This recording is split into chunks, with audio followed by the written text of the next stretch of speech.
Good morning, everybody. Welcome to the gym. Thank you for being here. Hopefully you had a nice weekend.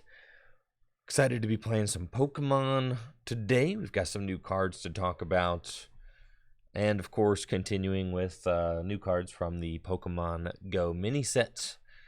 Thank you, Brandon, for that Tier 3 sub and the 44 months.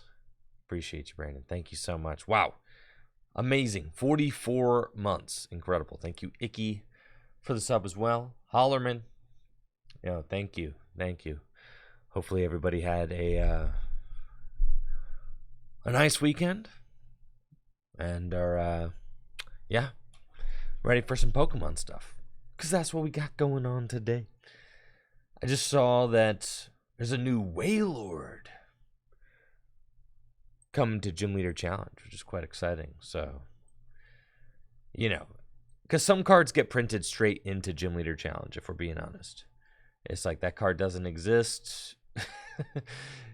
Most cards that get printed will never see the light of day in standard format, right? So, Saucy Psyduck spent $300 over the weekend buying all the singles needed for a GLC deck of every color. Saucy Psyduck, that owns. Let's go. Honestly, the best way to play Gym Leader Challenge is to have the whole format built. You might as well. That way you and your buddies can just trade between trying different strategies and different decks. It's so much fun. That's definitely my recommendation. Also, if you have the whole format built, then your friends don't have to necessarily have Gym Leader Challenge decks built. You could just plop one in front of them and be like, play this. And then they'll fall in love with it because it's so much fun. So that's awesome. I look forward to hearing about how your games and decks go, Saucy Psyduck. That owns. We've got a few new cards that have been revealed since last we talked. Let's see. We've got Shiftry from Lost Abyss. That seems... I don't think that I've talked about this, right? Shiftry has got the Winds of Defeat attack for 1 grass energy. Does 210 damage, and you put this Pokemon on all attached cards into the Lost Zone. So then you, you basically send him packing. But he does 210 for 1, so that's pretty cool. But once he goes into the Lost Zone, does Shiftry have a giant chin? Is this a thing? Why am I not recalling that Shiftry has the crimson chin over here? This is insane. And teeth. I thought Shiftry just had a beak. What's up, Bringer? You're new to the TCG. Recommend any deck for a new player? Yeah. Arceus V-Star. For sure. Yeah, his whole body is his chin. That's nuts. And he has teeth. That's kind of creepy. I always thought of Shiftry as a bird and that this was its beak. But now that I'm taking a better look at it, this is Shiftry's nose. And its face is incredibly scary. Yeah. Uh-huh. Yeah, that's just downright frightening. Cool. So Shiftry does 210, but sends itself to the Lost Zone. Kyogre V, Enamorous. New Silene Gym promo coming out in Japan. That's cool. Seal, Kyogre V, 230 hit points. Dual Splash, 50-2. Yo, that's crazy. And then Aqua Typhoon does 210 damage. With the... Dude, do the game designers just be slapping this text on any attack? I don't mean to take, I don't mean to be critical, but at a certain point, man, they really overuse this effect.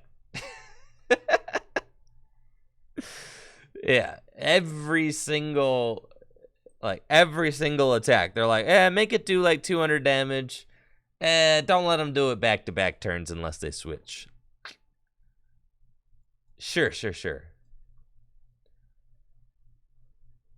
Yeah, this is reminding me of... There's, like, a dual splat. There we go. Hey. Kyogre EX. Printed in 2012. Dual splash, 50 damage to 2 of your opponent's Pokemon. 170 hit points, gives up 2 prizes. Smash turn, 30 for 2, and you get to hit and run.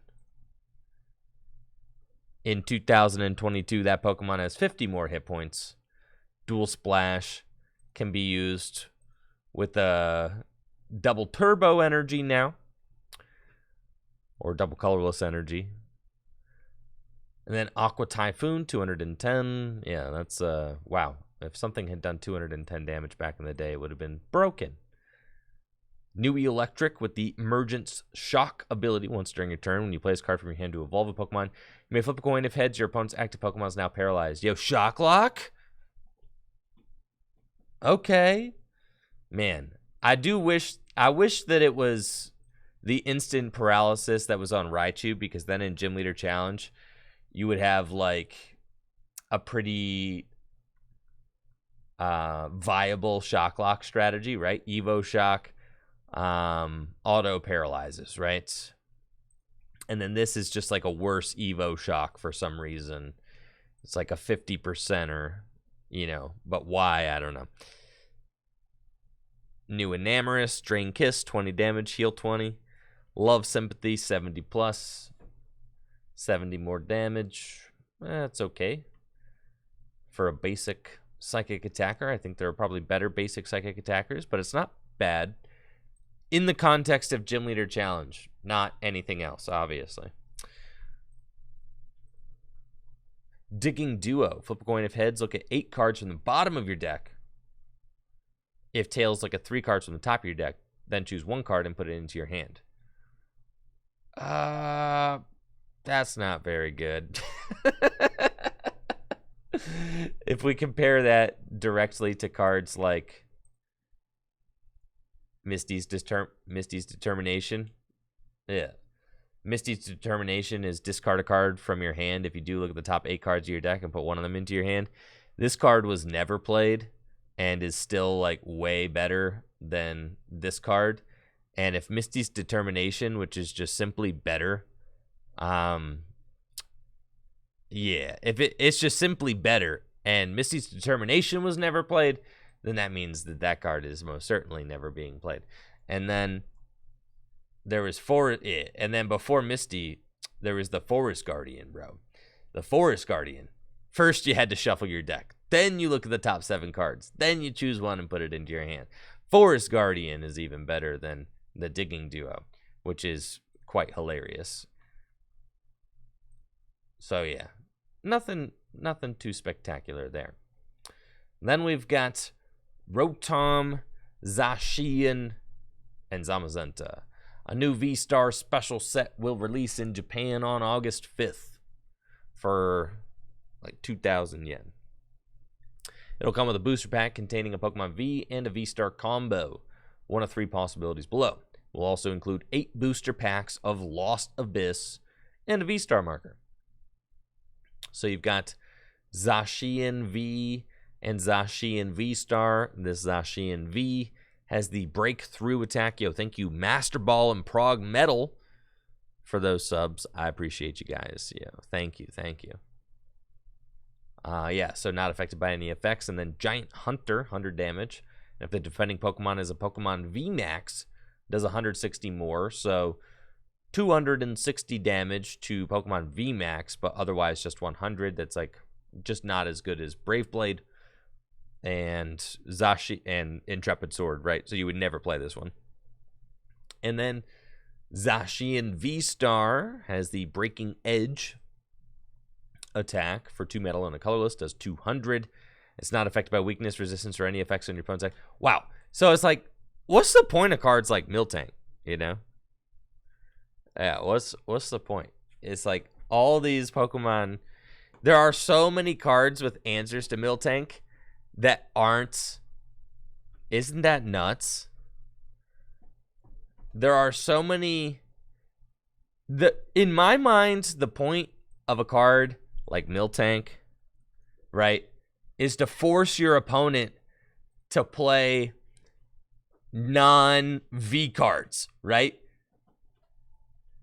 Is not the point of printing a card like Miltank to keep Pokemon V in check, right? Then why do so many Pokemon V have the shred attack? So then they're just not in check. Because you still don't have to play single prize Pokemon to compete with cards like Miltank. It's just you just slap shred on it and you're chilling. So yeah, that's interesting. Giratina V has a shred attack too. Mew has a shred attack. It's just basically there are so many cards with shred attacks that this card is just basically worthless, which is insane. But yeah, it's whatever. Breaking Edge 200 goes through everything, which is nuts. And then Star Sword 310 damage. This Pokemon does 30 damage to itself. Wow. So one hit KOs anything for 4 energy. That's pretty good. 270 hit points, a little bit on the low side, but it is what it is. A reprint of Zamazenta V. Wow. Yeah, no love for Zamazenta. Zamazenta V-Star, Giga Impact 220. And it can't attack next turn. Sure. And then Star Shield. Where have I read this before, bro? Where have I read this attack effect? I feel like I've seen this attack before. It's very, very familiar, you know. You may use this 220. You may use this ability during your turn. During your opponent's next turn, all of your Pokemon take 100 less damage from your opponent's Pokemon's attacks. That's pretty crazy. Yeah, 100 less damage. Sheesh. If you have something like a pod helmet on, you know, then you could take 130 less damage. It's kind of crazy. If you have Aegislash set up, bro. The spice, bro. The spice. Big shield. Set up big shield. Pod helmet. Could take 160 less damage during a turn. And then Crystal Cave, bro. Rusted Shield. Yeah, what about Rusted Shield?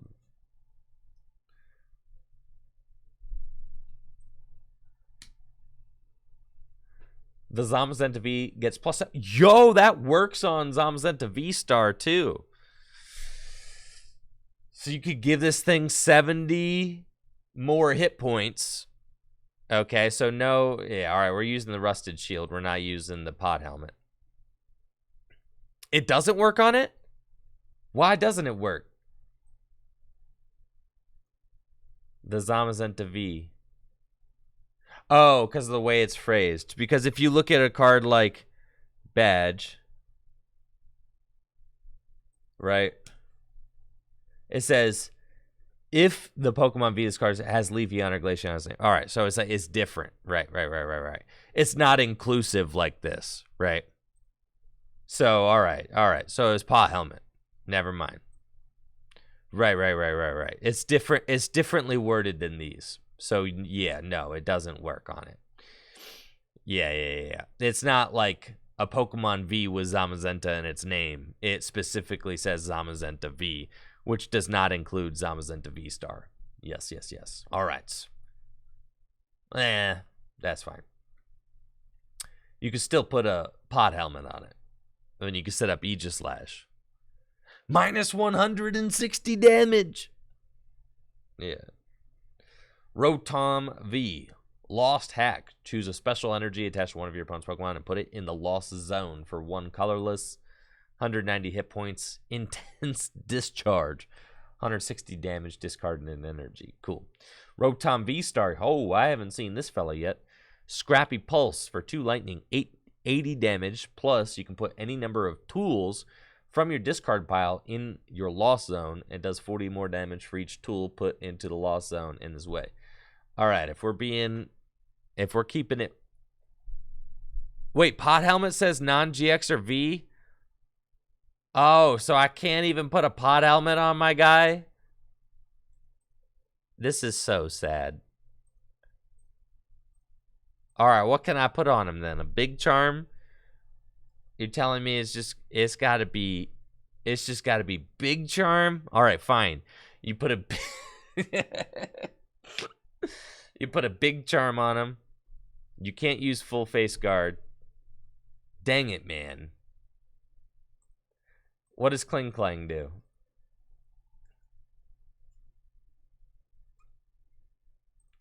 Gear Wall! It's not a basic. Doesn't work, bro.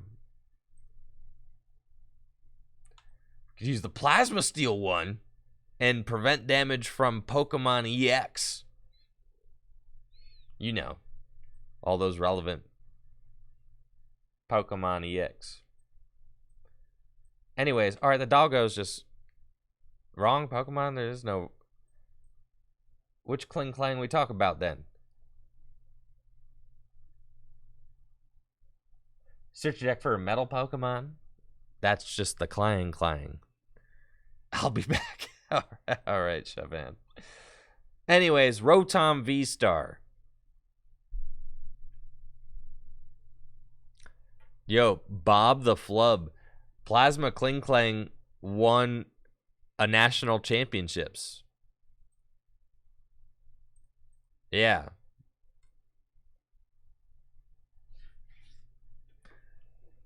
Yeah, this card is a national championship, a US national championship winning card.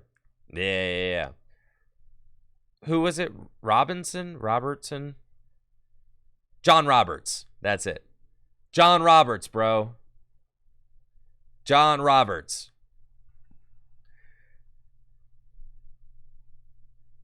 The story goes. You guys want to know what year was this? 2014, 2013. One with black and white Kling Klang? All right, I'm on the wrong Kling Klang. All right, hold on real quick. You're telling me? Oh, it was this one. That's right. All right, the story goes. You guys ready for the story? It was this Kling Klang. Older. 2012 National Championships. The story goes, Legend. All right, this is Pokemon Legend, okay? I'm just saying, this is like one of the major Pokemon lore stories from our community, okay? Thank you, Mixel, for the Prime sub and the 19 months. Appreciate you, Mixel. Thank you.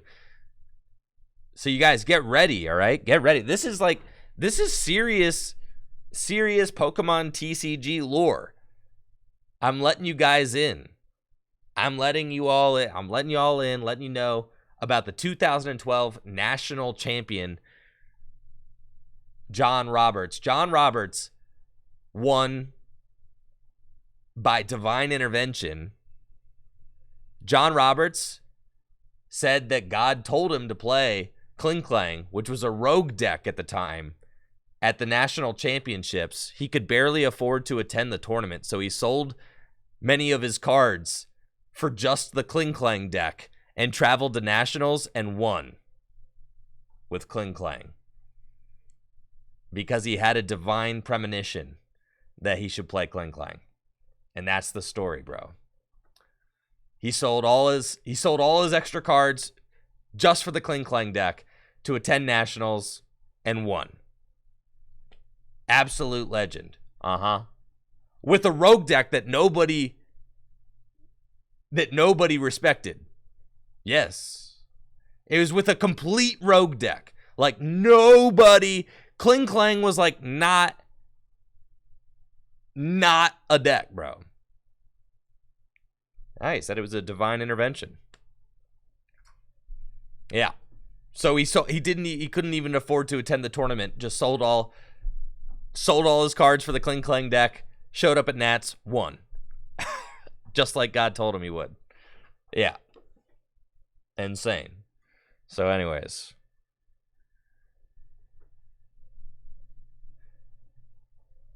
That's the John Roberts 2012 National Championship Divine Intervention story.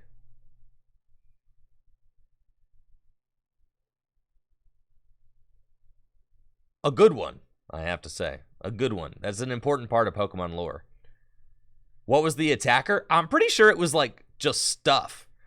Like random stuff, right?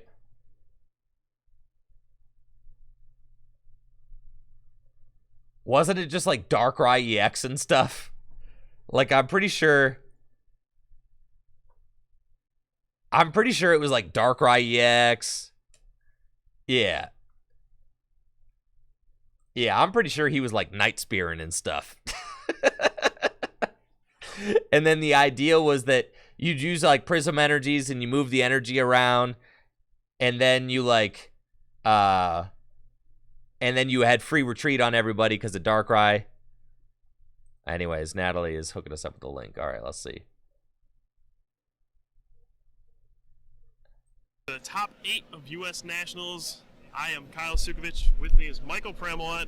And after that last match, I don't know if anything can top that, but we got an interesting matchup for this one. Yeah, it's the one of our members actually hates this deck. Sure does. We have John Roberts II, who's using good old Kling Klang. Our very own Josue Crims Rojano hated on this deck for weeks and weeks, and here it is in the top 8 of Nationals. He's going up against Carl Shu, who's using a Darkrai deck. I'm not sure what else is in there, but let's cut to the match. Yeah, I think I may have been the only one to like defend Kling Klang for a little bit. Yeah, I was on the Kling Klang bandwagon too. Don't count me out. And looks like John's gonna go first. Yeah, looks like John will go first, which is always a huge advantage for Pokemon. You get to do everything first. There's no drawbacks to going first. And so how do you think a matchup like this plays out? John, he's playing Kling Klang. I don't think he plays Vileplume. It's just Shift Gear, Max Potion, huge basic Pokemon. Yes. And Carl, I think it's a Darkrai Terrakion variant. I'm not too sure. I mean, if it's the Hammer Time variant where it's just Crushing Hammer and Lost Remover, I think this is a blowout matchup. But any other way, who I is think this? Really close.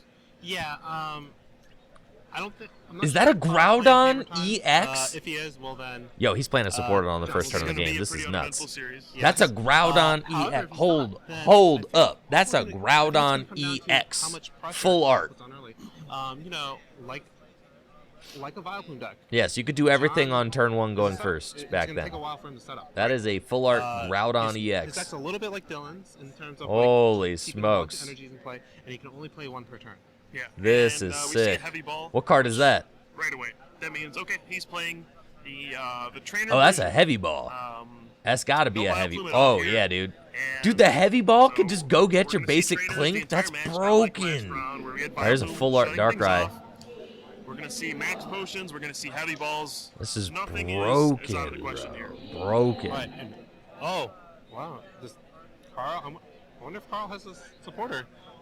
The way he's like playing, kind of like shrugging And around. Carl just going in with Mewtwo. Yeah, wow, he actually All right. just goes for a 60 Mewtwo and damage. X-Ball on And the you can see first he's got the turn. max potions, He's gonna right? hit that Groudon for So 60. here's like Clang, that is a Groudon Prism EX, of course. Energy, Yes. Had an energy on it. So another yeah, heavy it- ball. X-Ball Bro, for John 60, popping he's got off 180 right points left, so now. he'll be okay. Yeah, and John just gets another Clink. Yeah. Yeah, and We got a Clink and a Clang out there right now. and they evolve into Clink Clank. Yeah, Is it evolve or more of a merger? they fuse. This into is the mighty so Clink. sick. It'd actually be a pretty interesting mechanic if you just like took the 2 basics and just Yeah. were like, up. Anyways, Be like the legends all over again. so we have a second energy coming down for John. And an Eevee Yo, what kind of attack yes. is Groudon and I using? think John's gonna be. I think he's just pretty much set up. He has an N in his hand. Dang, that's a full art Shaman EX. He kind of The old one. Carl, and it's just wow, another DCE for Carl. I think. Well, he just drew 1. Yeah. Just gonna export Dang, him. Carl is Yep, dead and drawing, let's see, bro. just doing the math. See what I'm saying? He'll be able to do, Now the clang comes down. Right now. He'll be He able can to move do the 80% energy with around. another double color. He can So, max good potion. decision to put a dark on the Darkrai there. So that was the Unless strategy John of the can deck. Get a max potion this time, Groudon Groudon's EX, actually gonna man, go what does down, this or at Groudon least a EX even do? clang. I guess it's probably here just to knock out. You know, John's Darkrai. basically like, my hand's kind of not there yet. This is the bad Yes, this is not the situation setup Shaman. This is the but I have Revenge that. Blast Shaman. And I know your hand's just completely not there. with that. Right, but he does have that clang clang. He All right, can use Groudon shit here. He can move EX. Any metal energy around, which means Prism, Like the Rainbow, old or one. Basic metal. This one does So Giant he Claw, can avoid 80 this Groudon damage. being If the knocked defending out. Pokemon has 2 or more damage What counters do you on it, does play 40 here? more Do damage. you sacrifice the Groudon? Oh, he's retreating for the other Groudon. Yeah, you can get all sorts of tricky with clang clang. Oh, yeah. Yo, look you at this. move Fresh Prism up to fresh the active, get Groudon the free just retreat dropped. Darkrai. And then Retreat, Tromp, move its the first energy attack back does 10 to damage to active, each of your and now you opponent's can bench use Tromp. Pokemon. Doesn't do So much it just damage, does like but 30 it'll and do 10 to 20 and 10 that everything. bench Darkrai. Yes. Bro! You know, whoa, Whoa. a potion. Is that a potion? Yeah, that's a potion. Uh-oh. I think the card's Now really this good is for some memories, high velocity but Pokemon it's actually TCG turning out very content. effective. This It's is very good against Groudon. this is what I'm talking about I right think here. That This maybe what if John like this sacrifices is some Groudon, right? Pokemon And cards, then chat. he's done. This is That some wouldn't be bad, Pokemon but, cards right here. I'm telling especially you, with another nothing end more and say, oh exciting my, than that having might to be read like your this- opponent's You cards can in see top he's 8 like, of a my national God. championship. Because that's what I would. But, Anybody at this he's got all tournament sorts would have of had to options pick up here. that Groudon Well, EX and actually, read doesn't it. have Not many. a single He player could attack off with rip Cling Clang would if have he known really what wanted that to. card did. I don't know if he wants to. Not do a that, single but, player, dude. Because his he has a Groudon reinforced EX, hand. You it have to doesn't even support one-hit KO that. You know a your Darkrai opponent's hand EX is terrible. naturally. John Its recognizes, second I do not attack wanna play does end. base I don't wanna 80 give him a damage, fresh and 6 the cards. defending So Pokemon do has I to just have 2 or kinda more damage suck it counters up? on it. It's So almost you like got to he use doesn't this have a first supporter attack a too. couple of times Yeah. to put 10 damage on everything But he's gonna first. decide to play end. And I don't mind. Oh, John decided. Yeah, He you're decides he kinda has to imminent end. to He's gonna get end Mewtwo. Carl. That's So, like, nuts. it's like, do I give him a new Because hand Carl and is dead possibly drawing. bail myself out of the situation, or do I just sit here and accept? And now he's gonna end. Man, reprint end. And I don't You think feel you can me? accept Doom, especially when you're set up already. You have the Anyways, I don't know how we got here, but that's the legendary 2012 National Championships. Now we got, 2 prize Pokemon with 280 hit points. Okay. Scrappy Pulse. 80 plus 40 more damage for each card put in the Lost Zone. So if you put 5 cards in the Lost Zone, 5 tool cards in the Lost Zone, then you're doing 280 damage. But you have to put 5 tool cards. So it's possible to knock out a Palkia. You need much less. It's possible to do cool stuff. I'm not totally a Rotom hater. You'd have to Lost Zone multiple tools, but then I'm not totally a Rotom hater. Yeah. I think that's cool. Because then, you could play good tool cards that help you with doing stuff. Like Lucky Egg or whatever. I think Rotom's kind of cool. It's certainly, more interesting card design than some of the other stuff I've been seeing. We got a Sunflora, Brilliant Beam, 10 damage, and you can discard up to 3 energy cards from your hand. Does 70 more damage for each card you discarded in this way. In Gym Leader Challenge, I kind of like that in a, if you want to play a different kind of grass deck in Gym Leader Challenge, one that just, maybe stays lower to the ground and plays stage 1 attackers instead of a lot of stage 2 Pokemon, you could use this card. If you discard 3 energy, you're doing 220 damage, which is an absurd amount of damage.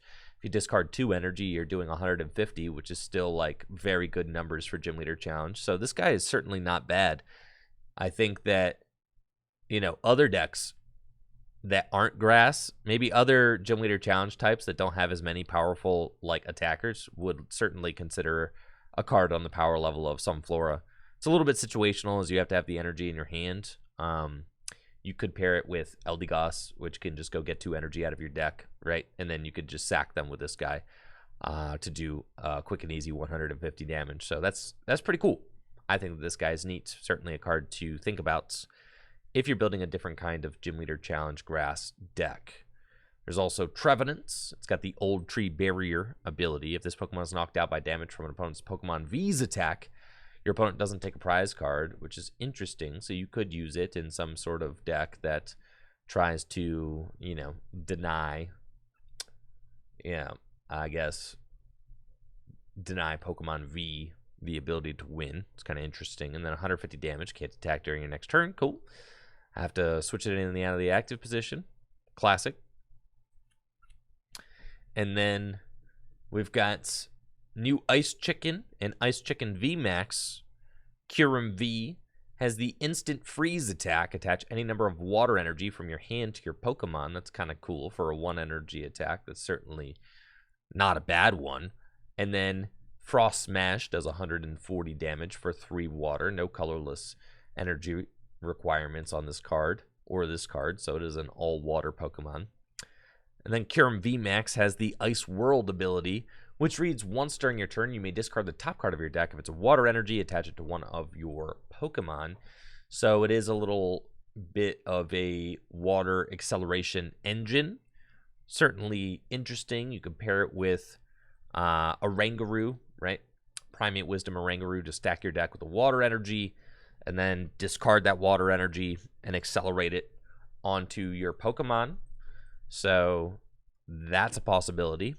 And then it's Max Frost attack, 120 damage, and you can discard any number of water energy from this Pokemon. Attack does 50 more damage for each energy you discarded in this way. So if you sack 3 water energy, you're doing 270 damage, which means that you would need to discard 3 water energy and have a buff to 1-hit KO most Pokemon V-Stars, doing 300 damage. So Choice Belt would certainly get you there. It's not a bad card. It 1-hit KOs things. I think it's possible that Kyurem is just better than Ice Rider, right? We think about, you know, these two cards are pretty comparable, right? Ice Rider Calyrex VMAX, 320 hit points, right? This guy has got 330. This guy takes, you know, less energy, but can't do as much damage.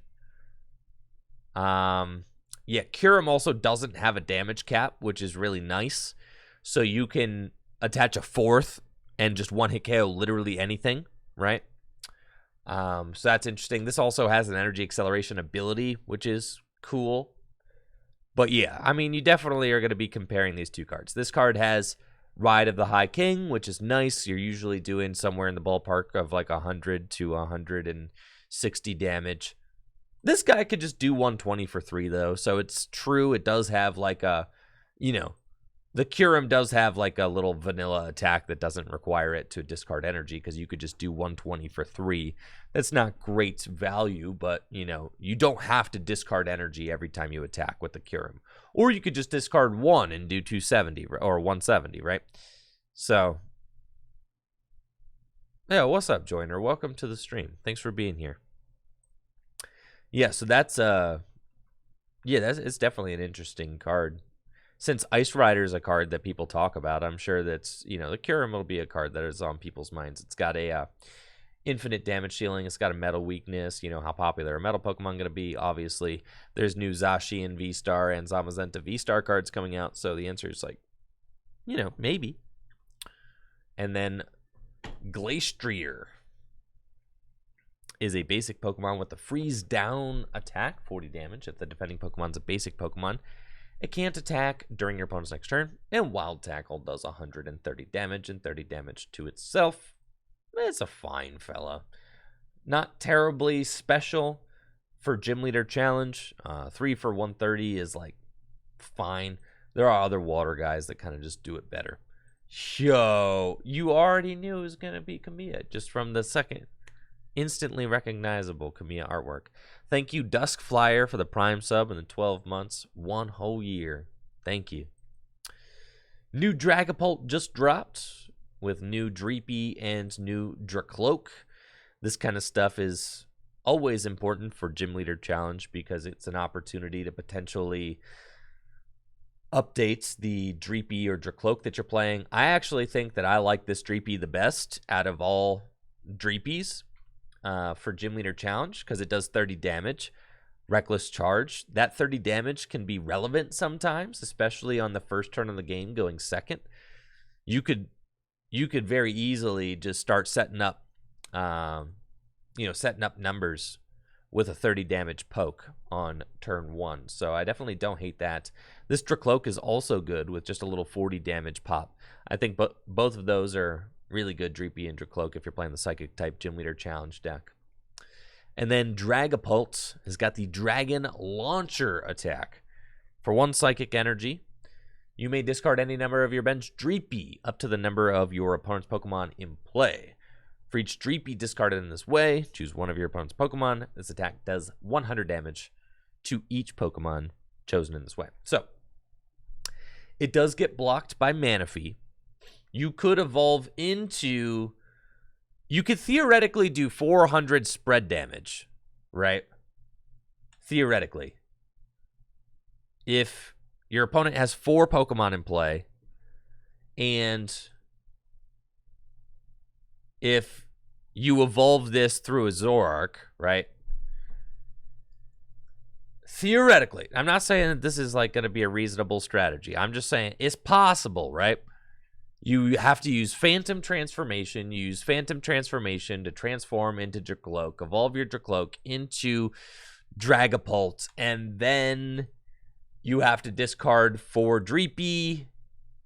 But you could theoretically do 100 damage to everything. But it is blocked by Manaphy. So I don't think that this Dragapult may be a funny meme deck. Haha. But not like super meta or anything.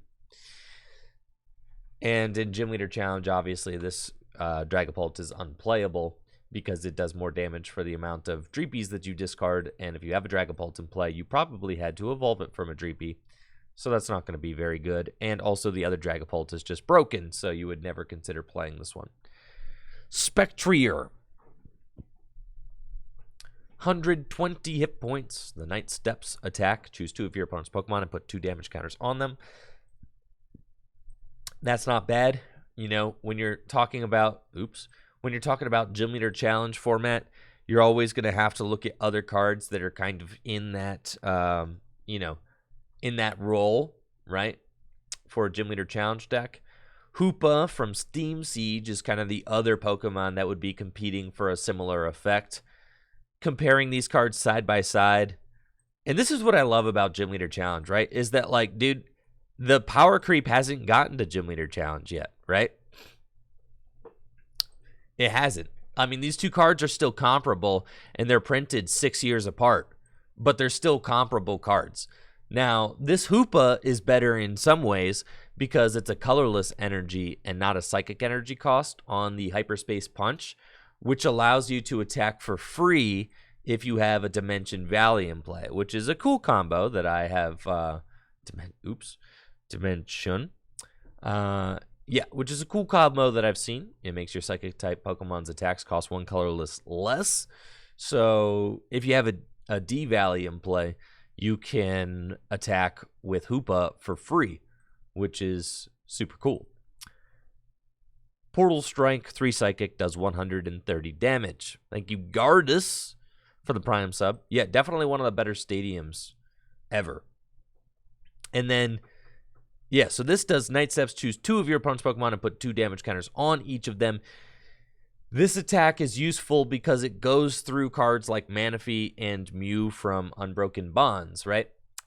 Because you're placing damage counters instead of doing damage, right? So Hyperspace Punch does still allow you to choose 2 Pokemon, right? But it does do damage, so it is blocked by, Manaphy, whereas Spectrier is not. And then they have very similar second attacks. Phantom Strike does 120 damage, and this Pokemon can't use Phantom Strike during your next turn for 2 Psychic and a colorless. On the flip side, Spectrier's Phantom Strike attack is usable with Dimension Valley, since it has a colorless in the attack cost, so you could attack for 2 Psychic Energy and a Dimension Valley to do 120 damage, where Hoopa's Portal Strike does 130 damage, so a little bit more damage, but is not able to be combined with Dimension Valley. So this is what I love about Gym Leader Challenge, is that you have like a real point of comparison between these cards. Thank you, Gardus and BK Sting, for those Prime subs. I appreciate you guys. Thank you. But yeah, there's like a lot to compare and contrast between these two cards.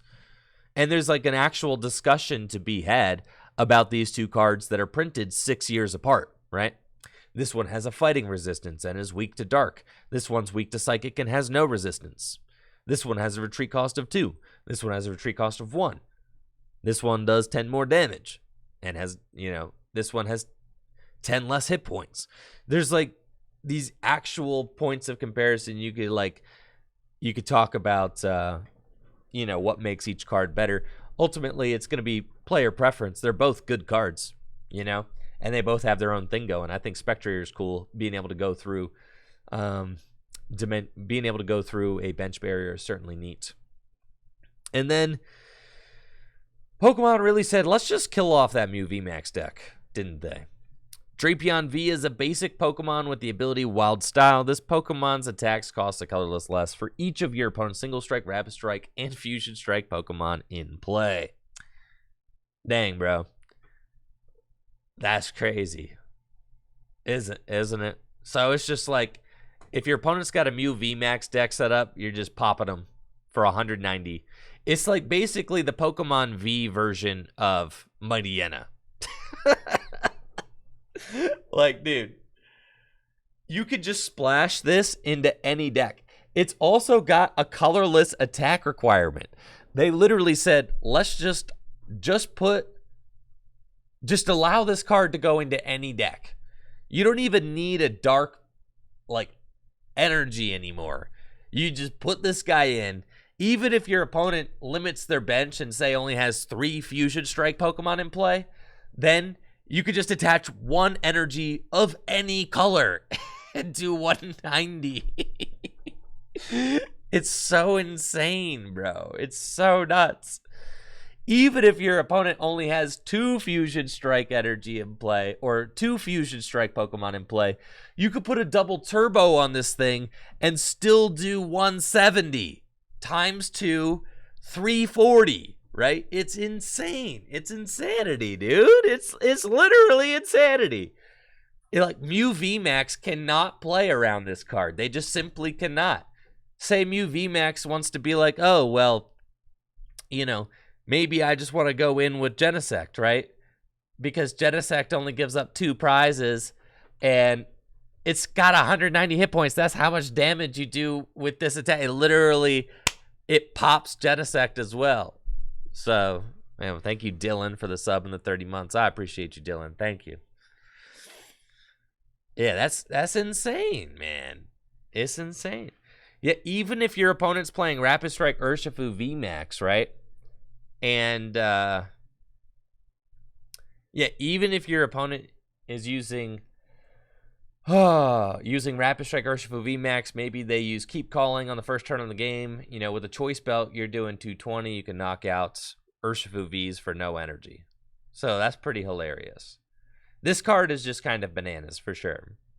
And then Drapion V-Star has 270 hit points with the Big Bang Arms attack. Does 250 damage minus 10 damage for each damage counter on this Pokemon.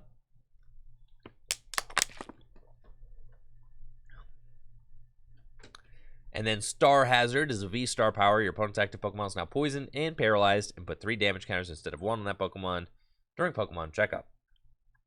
So theoretically, Standard is all just about, can you one-hit KO? It's just a one-hit KO format, dude.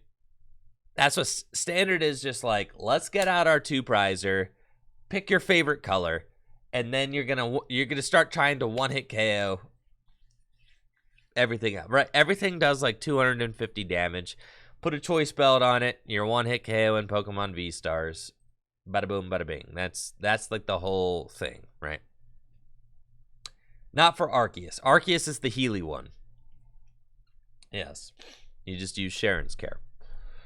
But every other one is just about one-hit KOing. So that's interesting. If you have no damage counters on your Drapion, you could do 250. Then you could do the Star Hazard, and you could hit that knockout on a 280 Pokemon. Porygon always worth looking at because Porygon is a really good card in Gym Leader Challenge and colorless decks. Porygon with the crazy code ability. This one, yeah, allows you to accelerate as many special energy from your hand to your Pokemon in play as you want during your turns, like Rain Dance for special energy in the colorless deck, which is very good. So Porygon's got the split calculation attack for 1 colorless energy. Look at the top 4 cards of either player's deck and return them to the top of that deck in any order. Oh my god, control players, bro. Control player, they just keep getting gifts. You try to take away Chip Chip Ice Axe and Hiker, and they just got new toys. Yeah. So control with the Porygon? That's pretty nuts, honestly. Yeah, that's pretty good. So for those of you that don't know, colorless control is a deck that is like a hand control deck, and you basically, try to remove your opponent's hand, and then you try to stack the card on top of their deck while using Hex Maniac and, milling them out. Porygon, being a basic Pokemon and able to reorganize 4 cards, that's pretty good. So, definitely interesting. And then Porygon 2 has the Junk Data Blast, 20 times damage. This attack does 20 damage for each Pokemon tool card in both players' lost zones. That's probably not the optimal Porygon 2 in Gym Leader Challenge format, unless, it could be good in Standard, I guess, if you're playing a deck that throws tool cards in the lost zone, like the dude we looked at earlier, the Rotom V-Star. And then Porygon Z, 150 hit points. That is a beautiful artwork. Definitely love that. Downgrade Beam. Choose one of your opponent's evolved Pokemon in play and devolve it by removing all evolution cards from it. Shuffle the removed cards back into your opponent's deck. And then Power Beam does 130. It's interesting. Toolbox is a trainer card. Allows you to look at the top 7 cards of your deck. Reveal any number of tool cards you find there and put them into your hand. Oh, well, there we go. Bro, here's the deck right here. You play the toolbox with the guy. Yeah, you play the toolbox, and then you play the lightning guy, and you send all the tools to the discard, then you send them all to the lost zone. Yeah, that's nuts. They just build the deck for you. It's right there. Cool. Slugma and Magcargo.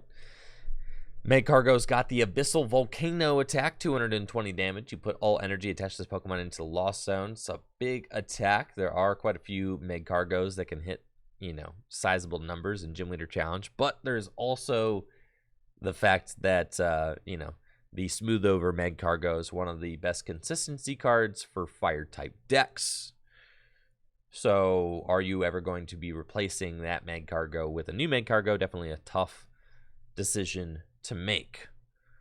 Slugma has an attack that attaches a fire energy from your discard pile to it. So that is a nifty little attack if you're trying to power up an attacker. So if you have an attacking Magcargo, this could be the best Slugma. But most Magcargos in Gym Leader Challenge are not attacking. Mimikyu and Hypno. Yeah, so much. I mean, honestly, look at this. We're doing new card reviews, and it's not even worth talking about them in standard format for the most part. It's just Gym Leader Challenge card reviews. Yeah, it's just everything you could talk about in terms of Gym Leader Challenge, but in standard, you're never gonna play this Hypno in standard, but in Gym Leader Challenge, it's at least worth talking about. Hypno has got the psychedelic call attack for 1 psychic energy. Search your deck for up to 2 stage 1 Pokemon and put them onto your bench. Then shuffle your deck. Take that. Everybody who says, I can't play Evolutions in Gym Leader Challenge. Yes, you can. You just haven't been trying hard enough. Because now you got Hypno, who could search out all of your Espeons, right? So if you want to play Espeon in Gym Leader Challenge, you could certainly go get it into play that way.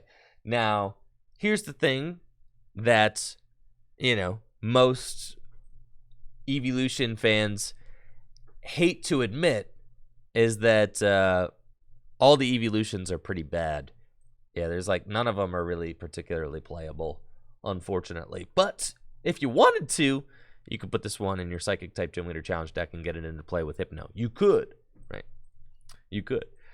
Or you could get any kind of Psychic Pokemon and put it into play. So that is like a really cool little attack. You do have to set up Hypno in order to do it, and then Hypno's second attack isn't very good. But, yeah, you know, something to think about for sure. And then, yeah, like what if you did it on the first turn of the game? What if you go turn 1 Wally? There you go, right? Turn 1 Wally, Hypno, go get 2. Now we're talking, right? You just got to find that combo real quick. Mimikyu has got 2 attacks. The Perplex attack. Your opponent's active Pokemon is now confused. And then Worst Gift, 10 damage for each damage counter on all of your opponent's Pokemon. It's interesting because if you're playing a spread type Psychic deck in Gym Leader Challenge, then you know, you're going to have lots of damage counters on your opponent's Pokemon. This thing could take a knockout. Is it worth it? Probably not. I think that the Copycat Mimikyu is probably just better, but it is an interesting card to keep in mind if you're playing a spread type Psychic deck in Gym Leader Challenge. Pidgeot V from Lost Abyss has the Magnificent Vanishing Wings ability, which allows you to shuffle this Pokemon and all cards attached to it once during your turn if it's on your bench. So you could just pop it from your bench back to the deck. So it's an infinite non-deck out strategy that you could use, so long as your opponent doesn't have Path to the Peak in play. So that's kind of interesting.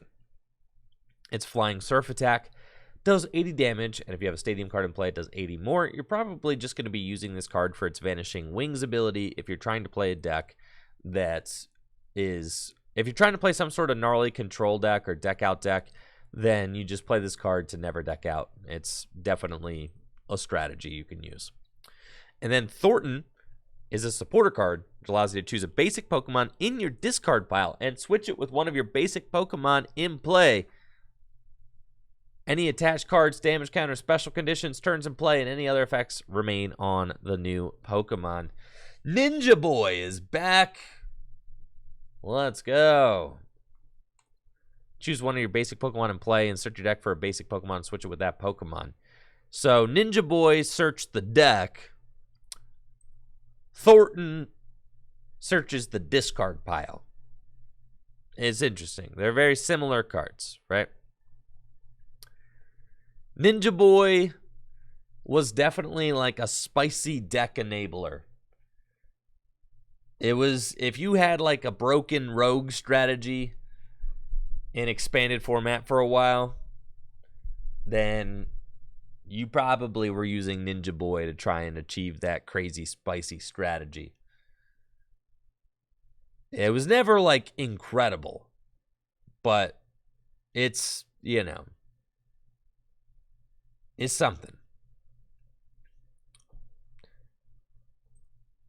It's interesting because Ninja Boy, you actually run into situations where you can't Ninja Boy because the card is not in your deck. It's in the discard pile. So this card is better in some ways because once, you know, say you like Thornton into a new Pokemon and then that Pokemon gets knocked out, then you could just Thornton into that Pokemon again. Like once you find the card, you don't have to play recovery cards like Rod to put it back into the deck, which is something that you need to do in a Ninja Boy deck. So it's certainly interesting. Yes. Interesting. We've also got new Amoonguss and new Wailmer and Wailord. I do think that this Wailord is now going to be the optimal Wailord in Gym Leader Challenge, but we'll talk about it in just a moment. Amoonguss has got the Prank Spores ability whenever this card is discarded from your hand by the effect of your opponent's Pokemon's attacks, or by the effect of your opponent's item card or supporter card. Discard all cards from your opponent's hand. You've unlocked my trap card. Your opponent plays Yo, that's kind of sick. Yo, what if you're playing Grass Gym Leader Challenge and you're playing against Control and you have the one of Amoongus in your hand and your opponent goes to Delinquent you, and little did your opponent know that when they used Delinquent, they were going to be discarding their own hands. That's so sick, bro. Yeah, it's like a hand trap, but in Pokemon. It's kind of hilarious. Yeah, if your opponent tries to mess with your hand. Nice try, bud. Delinquent's not banned in Gym Leader Challenge, which in my mind is the only relevant format that utilizes cards from Black and White through the modern era. But yeah, all in all, the Amoongus is not very good. And then Wailmer gurgles for 30 damage. Heal from this Pokemon the same amount of damage you did to your opponent's active Pokemon. And Wave Splash does 60. This is probably just not as good as the Wailmer with the Hydro Pump attack. And listen, there's no expanded hate. I'm just acknowledging that it's not a relevant format anymore. It's not a relevant format anymore. It's literally been canceled by the Pokemon Company. They haven't done anything with it in years. Oh, we're just not good enough for Expanded. I get it, Fly on the Wall. Okay. Expanded is a literal unplayable pile of a format. Yeah, it's just not, it's not a good format. Yeah. Now, if you love Expanded, that's fine. You're just in the, there's not many people who love Expanded still because it's not been updated and the card design just doesn't make sense with the format anymore and hasn't for a long time.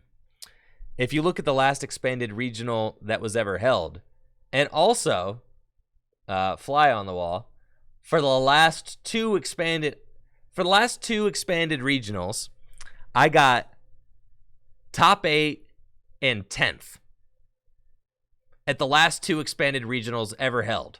So you can't say that I have placed better at expanded regionals than you have. I can guarantee it, actually. The regional championship that I won was in expanded format. I'm just saying, I literally have better expanded cred than you. So I could say that expanded format's not in a good place. Nah, expanded just it's just acknowledging that expanded needs help.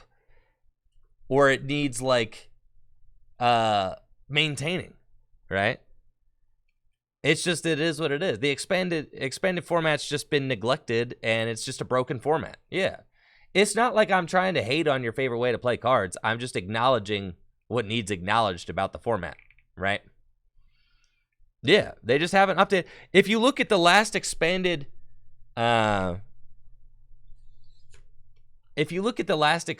regional championship, 7 of the top 8 decks were either hand lock or control decks, like degenerate, right?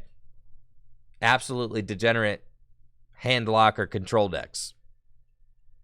It just is what it is. It's just not really a viable format anymore. Thank you, Schrott, for the Prime sub in the 8 months. I appreciate you. Yeah, I'm not trying to like slander the format. I'm just saying it is what it is. Right. Like, you may love the Pokemon trading card game live right now, but it's broken right at this moment. And apparently the ladder is filled with, well, the ladder's not filled with anything because hardly nobody's playing. But if you do queue into a match, then you're likely to encounter an instant win deck that is exploiting a bug that allows you to play expanded cards in standard format. So the problem is live is not in a playable state right now. So, and the problem with expanded format is that the way that the cards are designed doesn't make sense for an expanded format. Like, it's just, I mean, I think expanded kind of hit its heyday a handful of years ago. And now the current, like, card design philosophy just doesn't make sense with, like, the power level of the old item cards. So now, I mean, standard is even, like, arguably too fast and overpowered. So, like, why would you, like, going to expanded format, which is, like, even more combo heavy, fast and overpowered and degenerate? It's like, yeah, what's the point?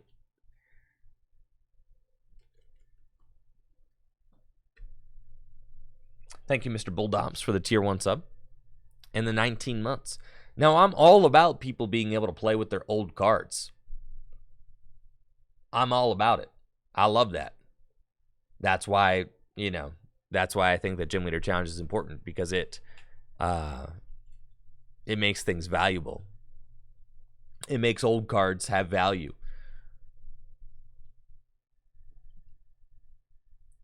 A lot of people like what? Going infinite combos and degeneracy and expanded. That's fine. I guess for me, expanded is kind of like unlimited. Like, if anybody wants to talk to me about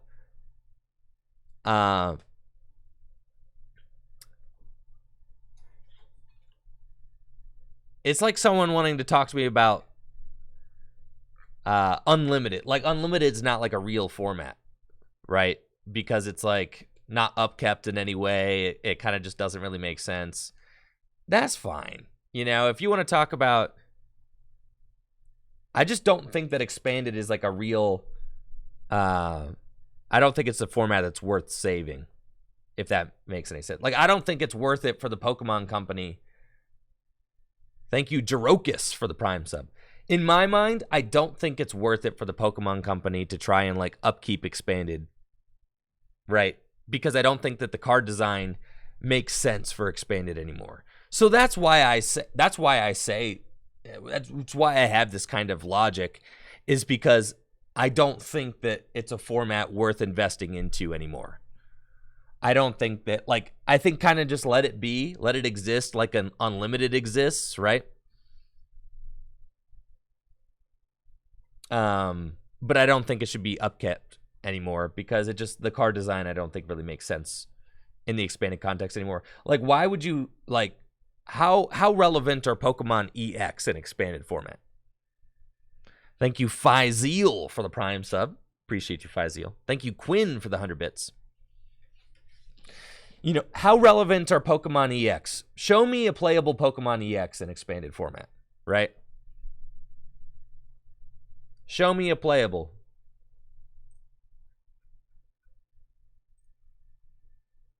Yeah, one of these guys. Like, almost none. Maybe this one in some sort of broken turbo deck. Maybe. Because that ability is so good. Like, maybe.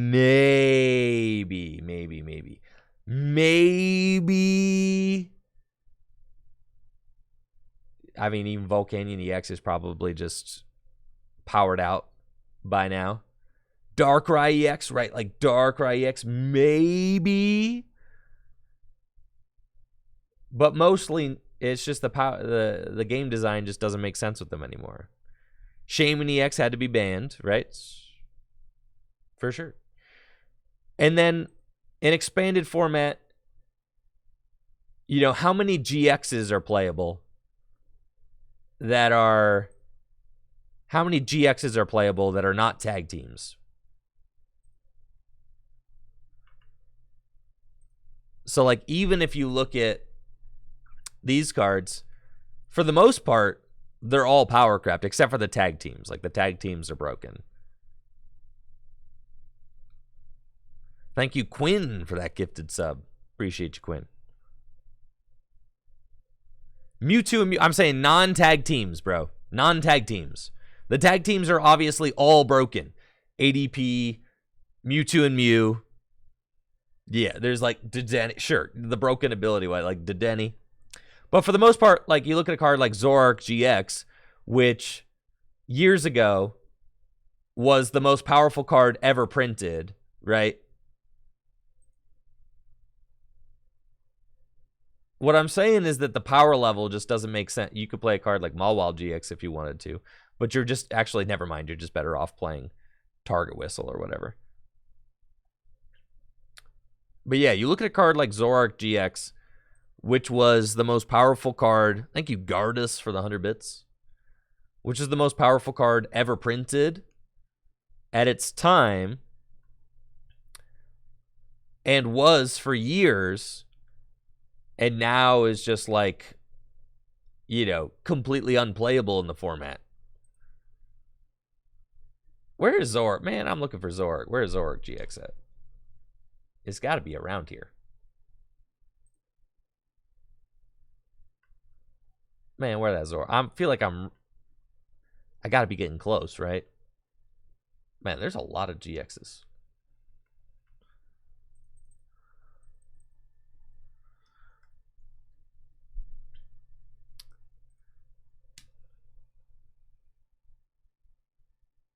Zoroark GX.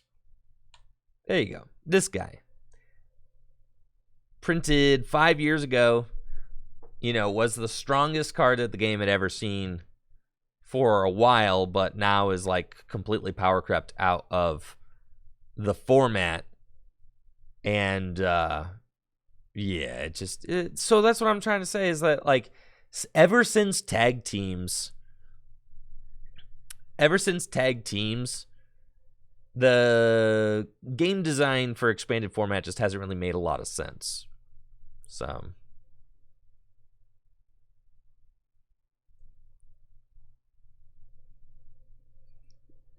Audrey says, I would break your heart if I broke up with you. It's not me, it's you. I could be a little harsh sometimes, I guess. But yeah, it's just the game design doesn't really make a lot of sense. It just is what it is. And that's okay. You know, that's okay. Sometimes things are really good for a while. Expanded was really cool for a little while. I just think that the game design doesn't make sense for Expanded anymore. Not really, you know? It doesn't. To me, it's like Unlimited. It's like Unlimited is a nonsensical format. I feel like Expanded is, in its current state, Expanded is kind of that way. It's just a nonsensical format. Like, what's the point of what's the point?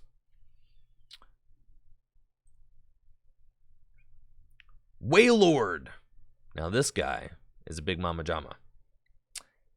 It's got 200 hit points and the oversized ability, which makes it take 30 less damage from your opponent's Pokemon, which is obviously very good in a tanky water deck. It's good in any kind of water deck. It takes 4 energy to attack, special waves, 120 damage, and if it has any special energy attached, it does 120 more.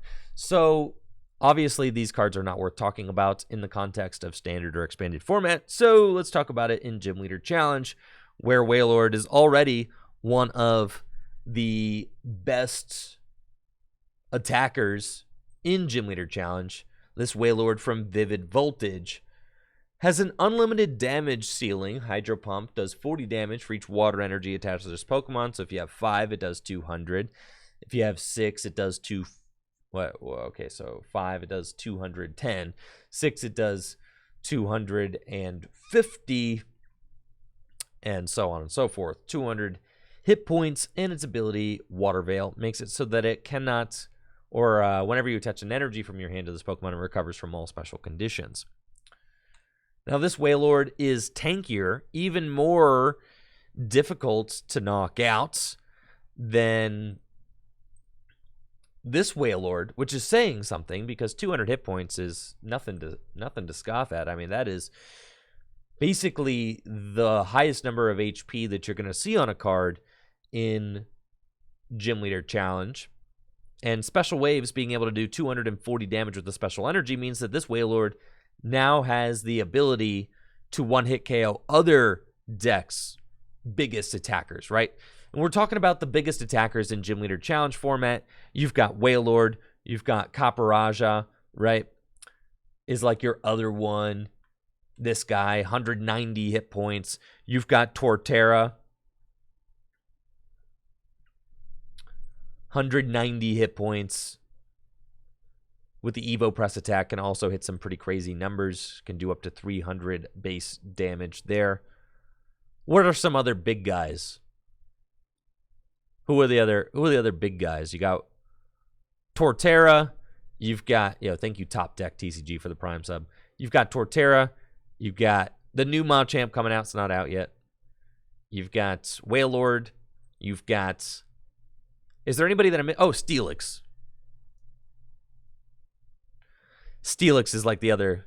Brady with the 3 years. Thank you, Brady. I appreciate you, man. Hopefully you're doing well. I miss you, man. I miss you, man. Miss not having you around, man. It's been too long. But yeah, Steelix is like the other big guy, right? 190 hit points. So obviously, if your attacker can do 240 damage, you're going to be knocking out like everything in the format, which is a big deal. Now, in order to power up Wailord and Gym Leader Challenge, you need to get 4 water energy onto it, which means that you're going to be relying on Frostmoth or Blastoise, right? It's Frostmoth's Ice Dance ability, or Blastoise with its Pump Shot?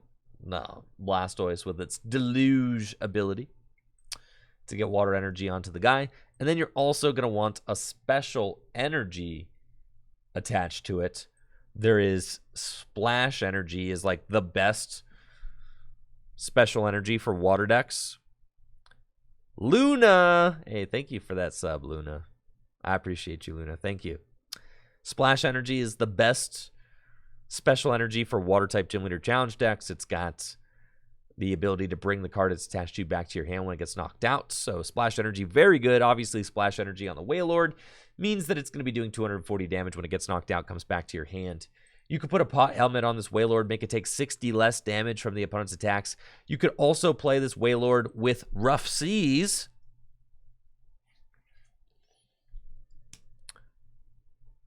And Rough Seas makes it so you can heal 30 damage from each of your water Pokemon during your turn. So I think the potential of this Wailord is very high. I think that this Wailord is certainly a card that decks are going to have to have a way to deal with.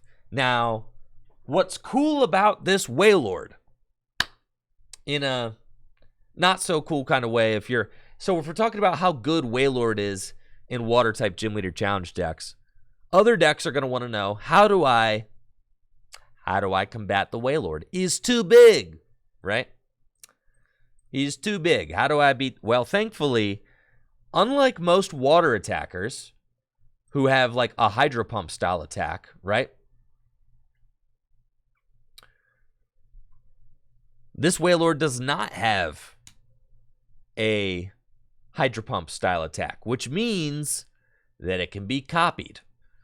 So you have copycat Pokemon are a great answer to this Wailord, because all you have to do is copycat. If your opponent's active Pokemon use an attack that isn't a GX attack during the last turn, use it as this attack.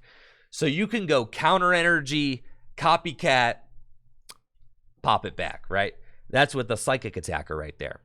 So you could very easily do that. You could also, in fighting decks, Sudowoodo with the Watch and Learn attack. If your opponent's Pokemon used an attack during his or her last turn, use it as this attack. So you could also go Sudowoodo, Watch and Learn, and pop that Wailord for 240 damage. There's also Nihilego with the Nightcap attack. You can only use this attack if your opponent has exactly 2 prize cards remaining. Choose one of your opponent's Pokemon's attacks and use it as this attack.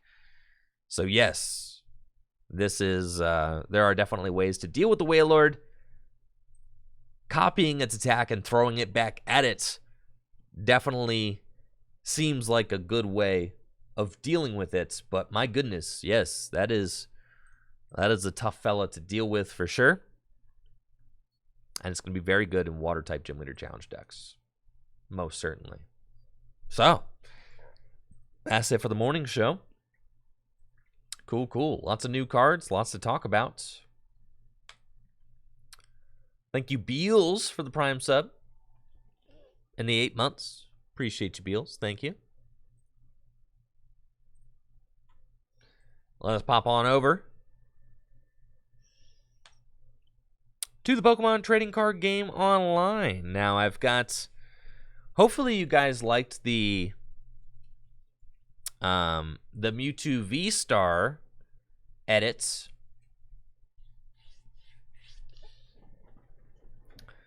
From Trainer Chip. So, huge thank you to Trainer Chip for editing up that video for me. It's really nice to have a working relationship with Chip, because I could just hire someone to put that much effort into editing, right? I mean, it's really nice. Wonderful, actually. It frees up a lot of time for me to be able to create high effort videos like that. I mean, basically, I got to the point.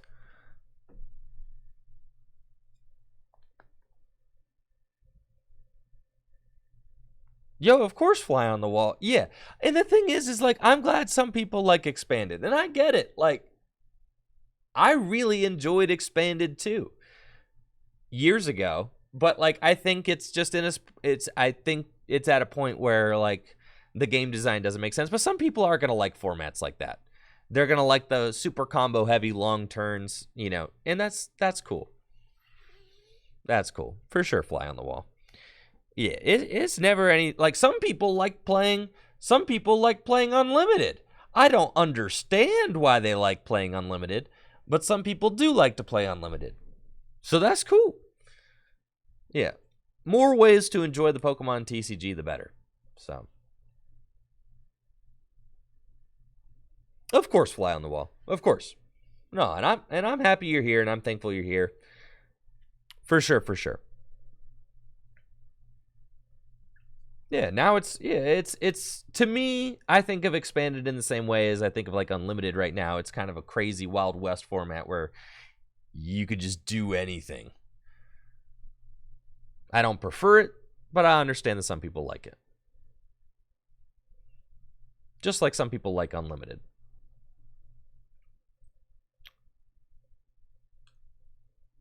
Now this is interesting. Here we are on the Pokemon Trading Card Game Online. I've been following I've been following what, the guy Trust Your Pilot or whatever, who is like the only person streaming Pokemon Trading Card Game live. So for the last 4 months, Trust Your Pilot's been, I think, like the only streamer who's been streaming live. So, you know, I have not been keeping up with live at all myself, but I have been keeping up with it through Trust Your Pilot. So if you're ever curious about the goings on of the Pokemon Trading Card Game live, you can tune in to Trust Your Pilot, as Trust Your Pilot is one of the only players still using and creating content with the Pokemon Trading Card Game live. Now, Trust Your Pilot had a lot to say over the weekend. Yeah, let's just, you know, we got time. Let's just pop over to Twitter, shall we? I have become what I hate. I am now just a reaction streamer. This is it.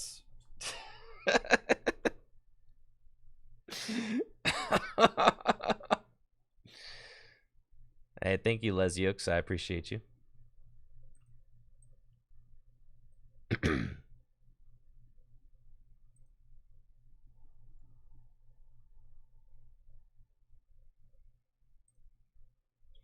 I think Trust Your Pilot's pretty funny. I've never met them, but they've got like a funny... They got a funny shtick. Trust Your Pilot, #1 Pokemon TCG live streamer. Literally the world's #1 most watched and only Pokemon trading card game live streamer. I think that's pretty funny. Yeah.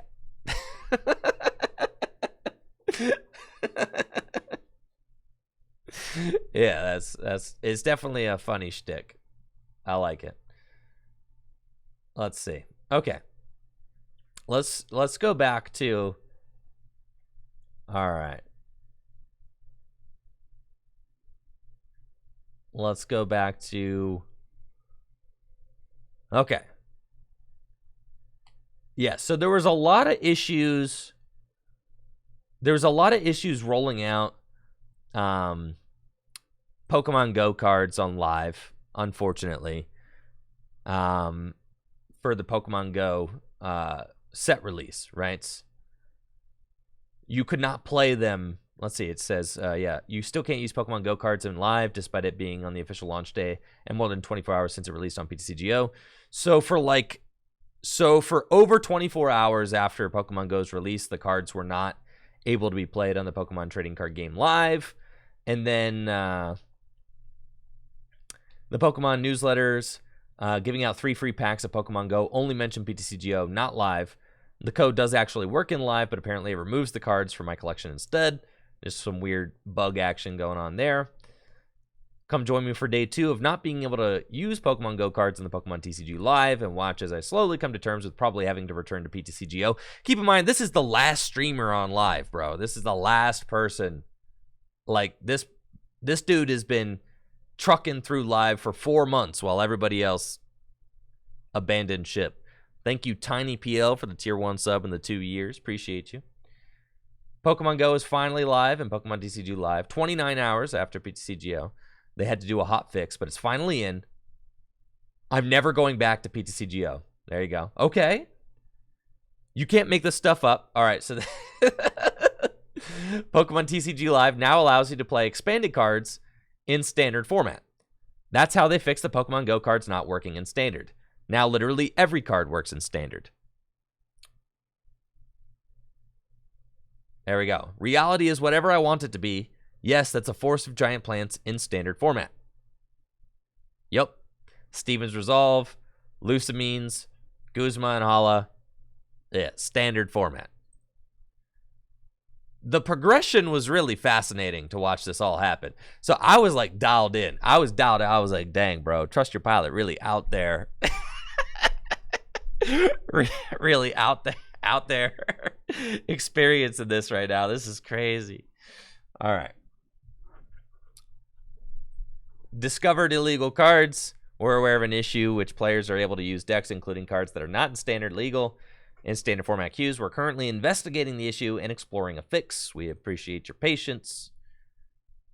An hour before all the Pokemon TCG Live craziness started yesterday, I filmed a video about how the game should be canceled. Now it seems even more relevant to think all of this could have been avoided if they added crafting to PTCGO.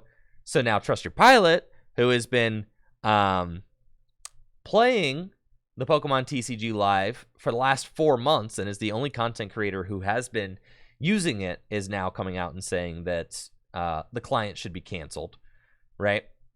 Yesterday was the craziest day in the history of the Pokemon TCG Live. Let's see what today has in store as I play Pokemon Go decks in standard against expanded decks, right?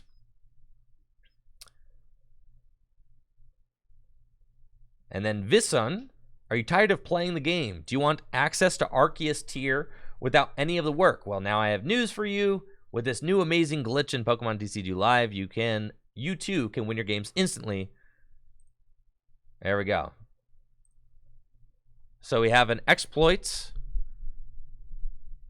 right, where you can create a deck that gives you an instant win, and you can just, like, you know, look at all this, right? So you have like this entirely banned deck, right? And you go to play, and you have to, you know, like obviously wait to queue. There we go. Okay. So then you can get queued up. And all right, you call Tails. is heads. Doesn't matter, because we ain't playing.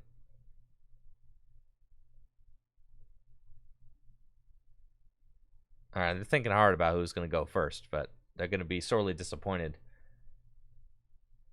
when they see what happens. So then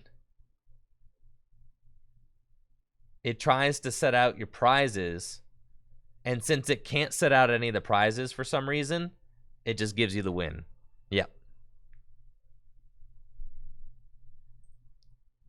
So there you go. It's get wrecked video. Cool. All right. I don't know whose videos it is, but that's the idea, is that you just, yeah, you could just exploit, right? Oh, so there we go. Yes, yes. So the exploit is from whoever this is. Yes, yes. Anyways, I just saw it on Twitter through this thread. So yes, what it says here is the game's trying to prevent you from drawing into cards that aren't in standard, so you draw a 7-card hand, play your basic, and prizes are never replaced because they couldn't be taken from the deck. So once the active Pokemon are flipped, you have no prizes and you get the auto win. This is the deck used in the video.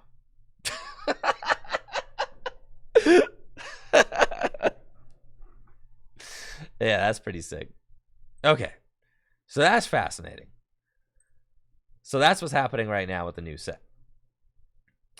And then Trust Your Pilot saying at least half of the people on the PTCG Live today are playing the Exploit deck, which instant wins before the game starts, and the other half are playing Lunatone Soul Rock. Both are equally annoying. I've seen a lot. You know what I'm amped about, though? I'm amped that people are loving Lunatone Soul Rock, because that deck owns, bro. That deck is sick. Yeah, Lunatone Soul Rock is so busted.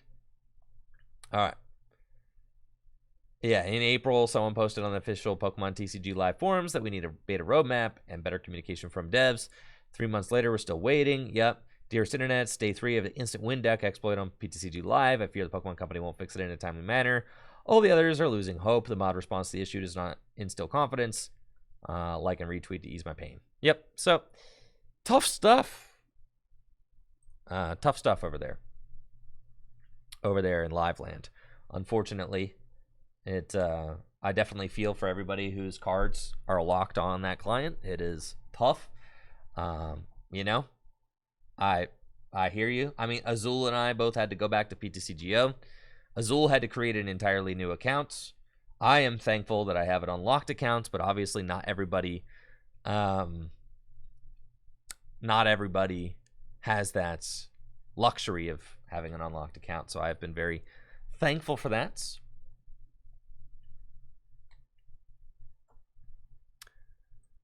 You know, and I don't, you know, it's just, yeah, we could do a stream where we just do the instant win deck. That doesn't seem like a very nice thing to do, though, so we're not going to do that. Nah, we're keeping it.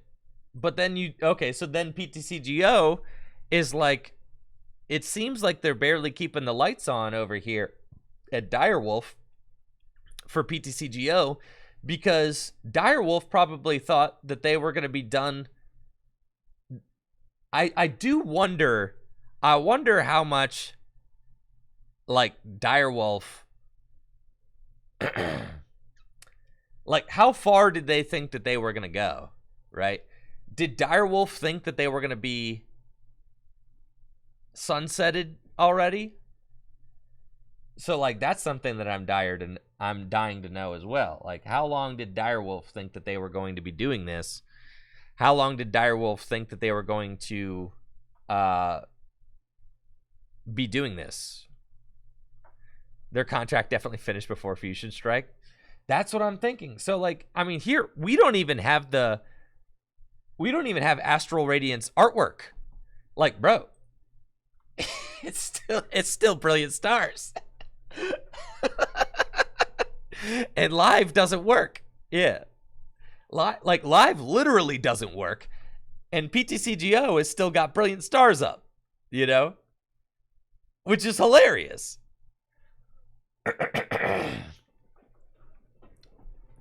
So, we are, yeah, we're in quite, you know, we're in a little bit of an interesting transitional period as a community, okay? It's a transitional.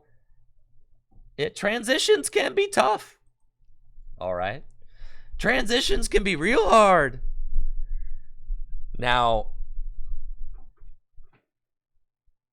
I hate being negative on stream. I really do. I loathe it. I don't want to be the bad guy ever. But something positive that I think that we could suggest, and something positive that I think that we should do, because I don't want to just sit here ragging on it, right? Like, because obviously, like, you know, it's just a tough situation for the community, for the players, and for the people who love this game. I think the positive thing that we could do is, like, encourage the Pokemon Company to just buy Direwolf, you know? That would be my positive, like, okay, so then what would I do? I would encourage the Pokemon Company to buy a gaming studio. Yeah, buy the wolf, dude. Buy Direwolf, right?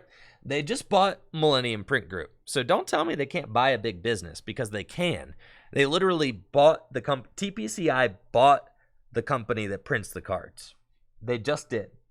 And if you can buy the company that prints the cards, then you can buy a company that makes a game, right? I mean, you just definitely can. Pokemon definitely has the finances to do it. Pokemon definitely could do it.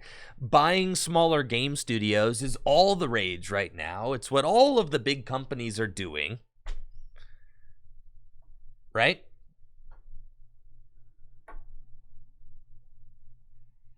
I'm just saying, like, yeah, literally all of the big gaming companies are buying other developers right now. It's just like, you know, they're all merging and all that.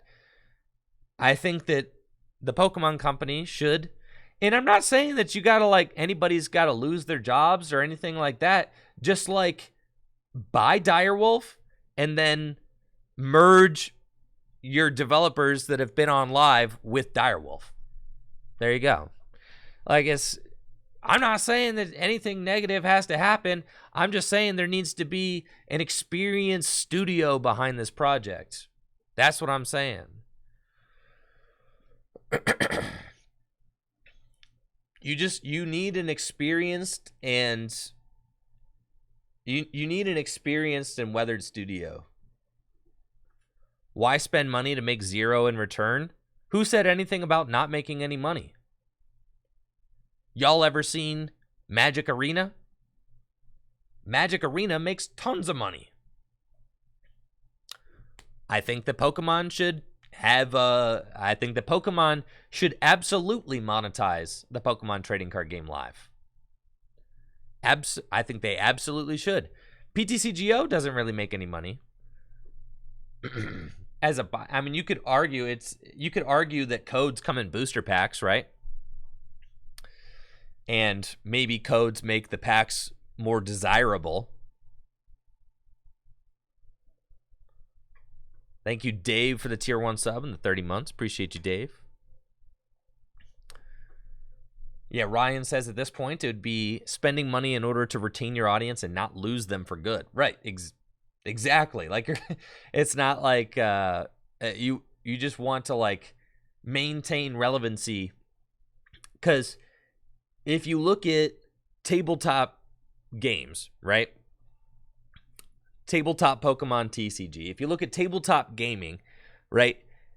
Tabletop trading card games have existed since about Magic the Gathering, right? If we're like the concept of a collectible, playable trading card game where new sets come out periodically, right? Like, that concept was kind of invented with Magic the Gathering, right?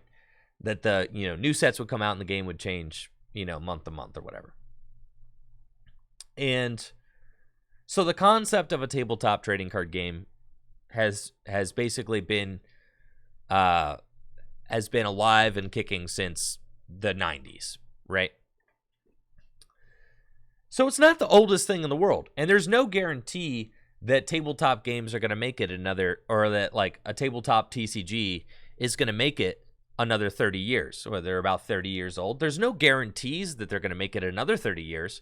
So what can we do as an industry to make sure that the tabletop, the concept of the tabletop TCG, which is something that I think is very novel and good, because I love tabletop trading card games. Why? Because I think it's a wonderful experience getting to meet up with friends and play an evolving game that changes month to month, with a core set of rules that allows you to pick up and play, even if you haven't played that game in a year or two. The game may have changed, but the core mechanics don't, which keep it lively and exciting. I think that concept is novel and valuable. I think that the concept of a tabletop TCG is something that's very valuable to the gaming, kind of society as a whole, and that we should work towards trying to make sure that tabletop gaming, especially with TCGs, stays relevant for the next 30 years, 50 years, 100 years, right?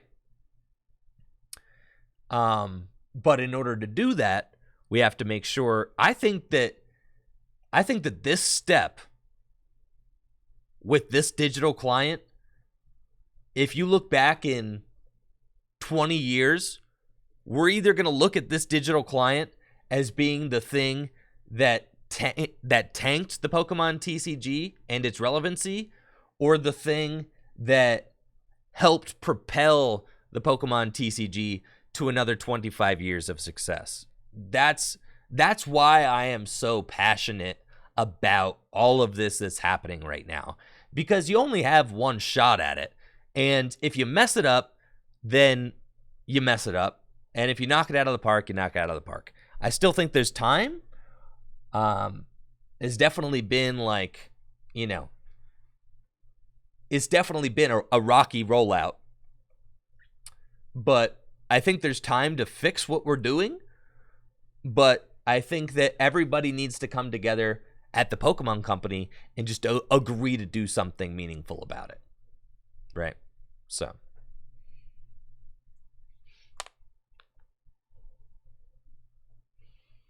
No, blockchain cards, that's a terrible idea. They should never, ever do anything like that.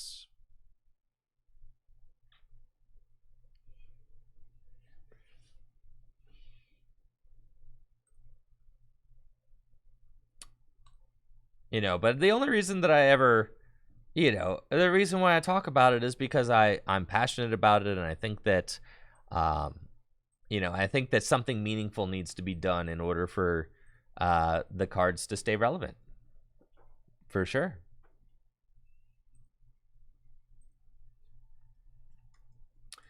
New Charizard is here from the Pokemon trading card game Pokemon Go sets. I'm really stoked about it. I'm stoked about its implications in Gym Leader Challenge format, so I want to explore that a little bit today, which should be fun. I've got the Magikarp Gyarados video coming out on YouTube, edited by Chip either today or tomorrow.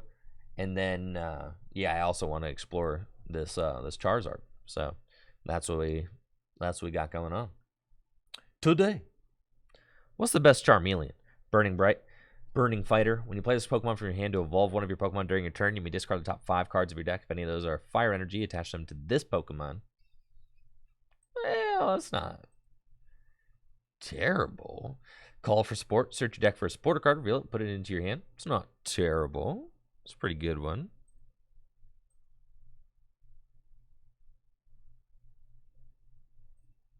$90 hit points for Trader 2.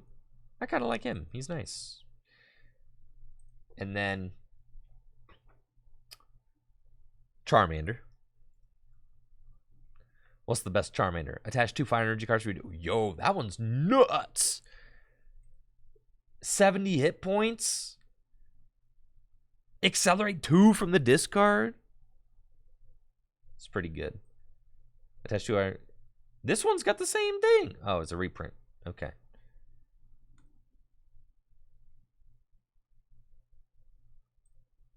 Evolutions. Are there any single retreater? He's a single retreater. That's worth thinking about. Dang, he's so sad. That's like the one from the TV show. Does 1 for 30. That's not bad. There's a collect, which is draw a card. Single retreat, draw a card. I mean, that's all pretty good. Search your deck for fire energy attached to this Pokemon. It's only got 60 hit points, though. Collect is good. 2 fire energy from your discard pile is good. The collect one has a single retreats, which I think is probably going to sell me on it. That's just very good.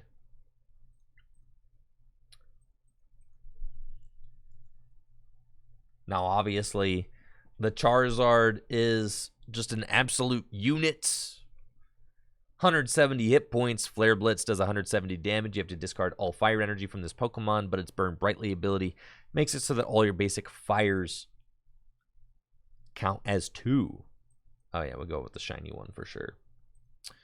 Now, figuring out how to crack the code on this Fire-type Gym Leader Challenge deck is difficult. It is definitely difficult. I know there are some Fire Gym Leader Challenge diehards out there, and I am not one of them. I started Gym Leader Challenge. Fire was my favorite deck when I first started, but now with the Charizard, I'm definitely feeling reignited. Now, Xeno is definitely one of those Fire stands. Got the Hisuian Heavy Ball. We got the Ball Guy. Now, for those of you that don't know what Gym Leader Challenge format is, you can check out gymleaderchallenge.com. It is basically Pokemon's Commander format. It is a singleton, single prize format, so no Pokemon V, no Pokemon V-Stars or anything like that. And you can only play one type of Pokemon in your deck. You can use any card all the way back to Black and White. So Black and White through the modern era. It is a, like 11-year span of cards that you can pick from. And you can only play one of each card except basic energy in your deck. That's it. Thank you, Naduza, for the tier 1 sub. It's a lot of fun. It's my favorite way to play Pokemon cards by far. Not close. Cast Form. Cool little attacker with a high pressure blast attack. Volcanion, Ho-Oh, Arcanine. I mean, these are kind of like the best guys. I like Delphox. I know you don't necessarily have to play Delphox, right? You don't necessarily have to play the Delphox, but Delphox is such a good card. Its Mystical Fire ability allows you to fill your hand to 6. Great consistency card. And if you have Charizard in play, Delphox's attack is doing a lot of damage. So that's kind of like a thing that you've got going on there. We got Ball Guy, Bridget, and Gloria. I'm not sure that Cynthia and Caitlin needs to be in here. You got the Magma Basin, which is obviously awesome. Giant Hearth, which is obviously awesome. And Scorched Earth, you could play. I'm not exactly sure that you need Scorched Earth, but it's something that I think about. I don't think you need Town Map if you're playing Hisuian Heavy Ball necessarily, but then getting your evolution Pokemon out are going to be very important. Got Rare Candy right here.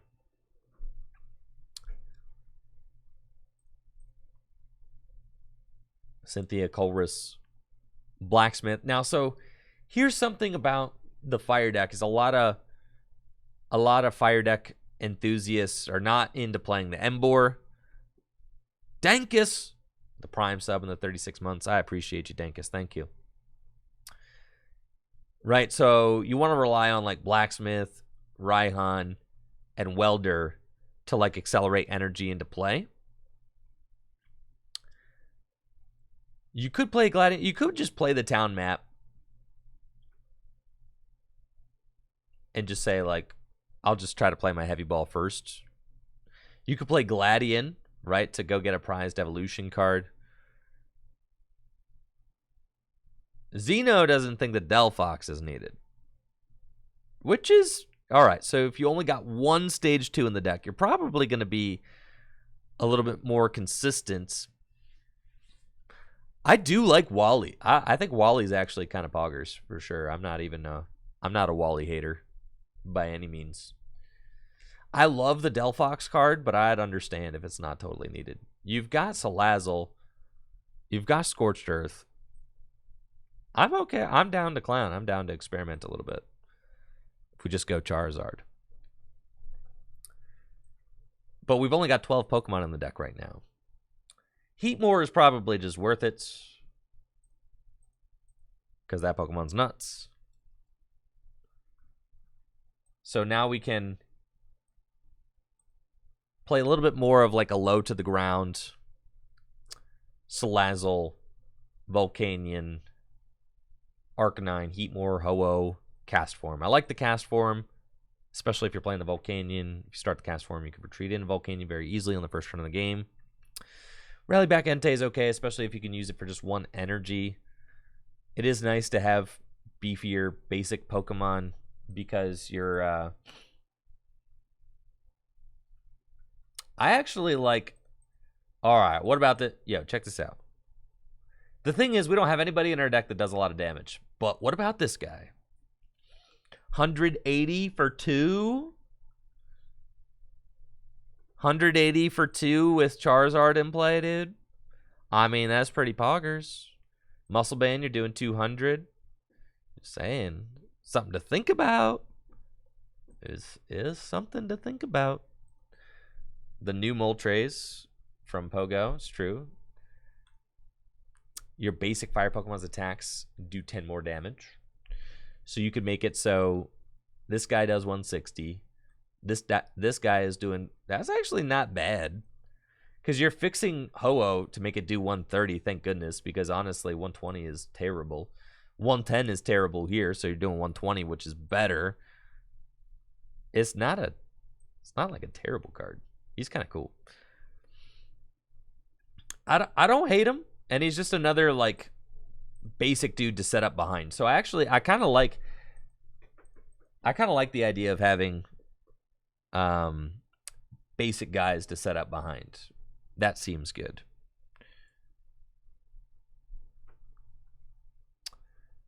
And then you've got the Rally Back Entei is like also pretty decent. 120 for 1 if you have Charizard up. That's just like it's a nice little attacker. He's got 130 hit points. So now we've got 15 Pokemon in the deck, which is strong. We've got Salazzle.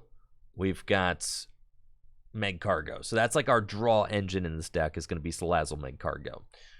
So you want to have enough energy to be able to take advantage of Salazzle. So we've got Fire Crystal. You can also use the Magma Basin, right, to accelerate energy, which is quite good. Scorched Earth is discarding more fire energy, which makes me a little bit nervous because we're going to have a lot of energy in the discard pile, and we have basically the Fire Crystal as our, Fire Crystal and Ordinary Rod is our only ways of putting them back into the deck. I think Wally's cool.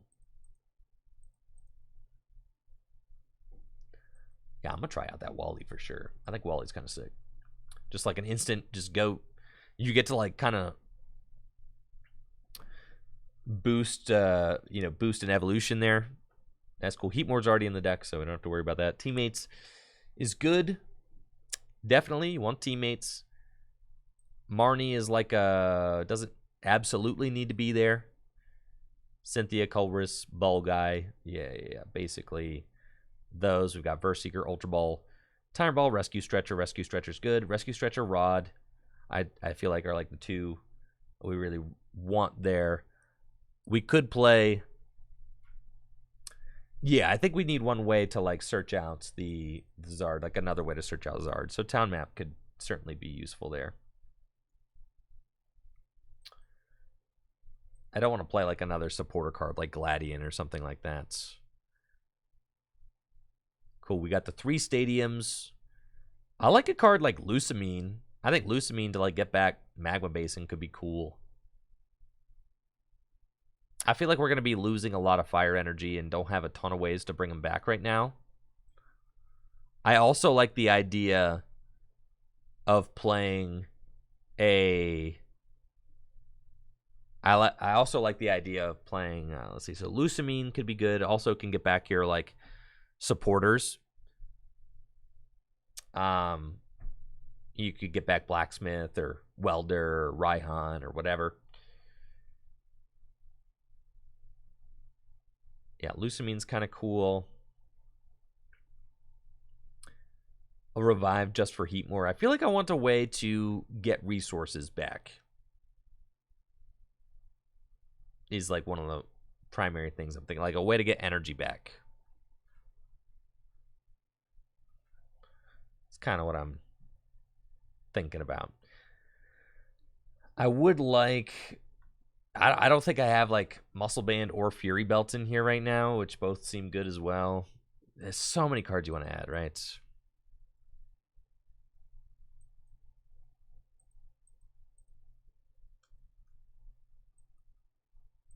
Yeah, Brock's Grit's like obviously, you know, a consideration. I don't know, what about the... I think the Arcanine can go, bro. What if it's just...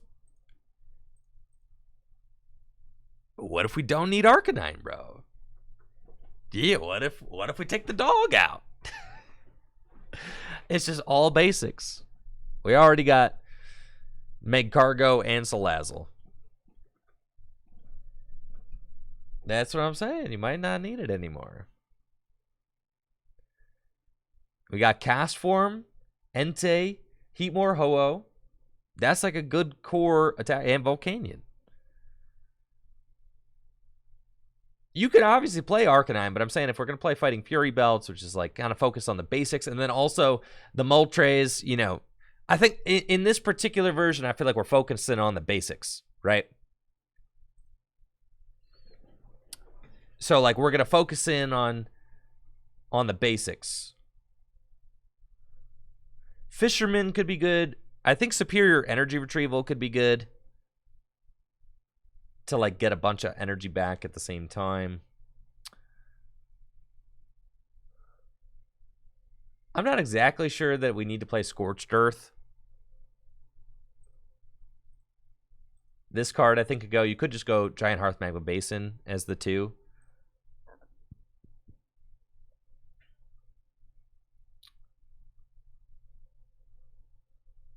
Yeah, the Moltres does stack if you happen to be playing in Standard.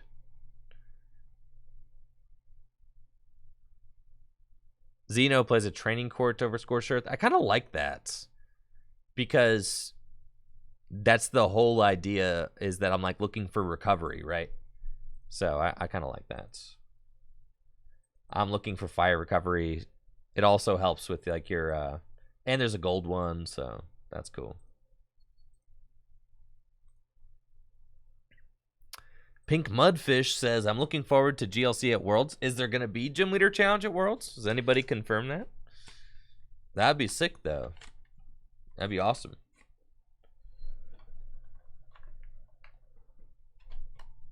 All right, who wants to play? Gym Leader Challenge formats. Any takers?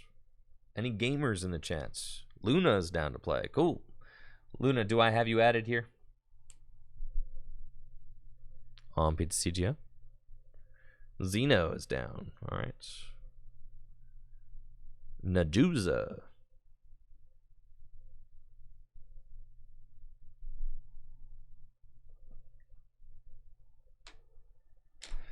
Blast Boys, you sound confident.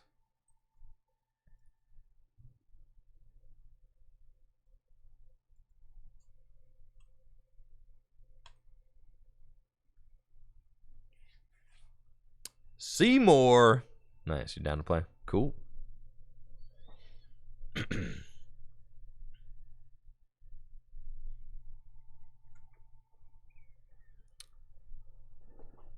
All right, good luck, Luna.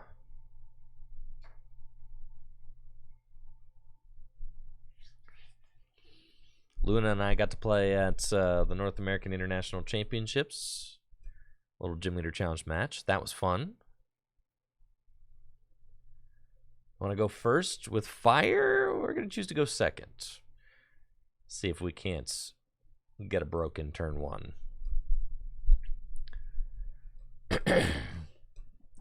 Little Dark Fury says that they're going to replace Expanded with GLC. Really? That's interesting.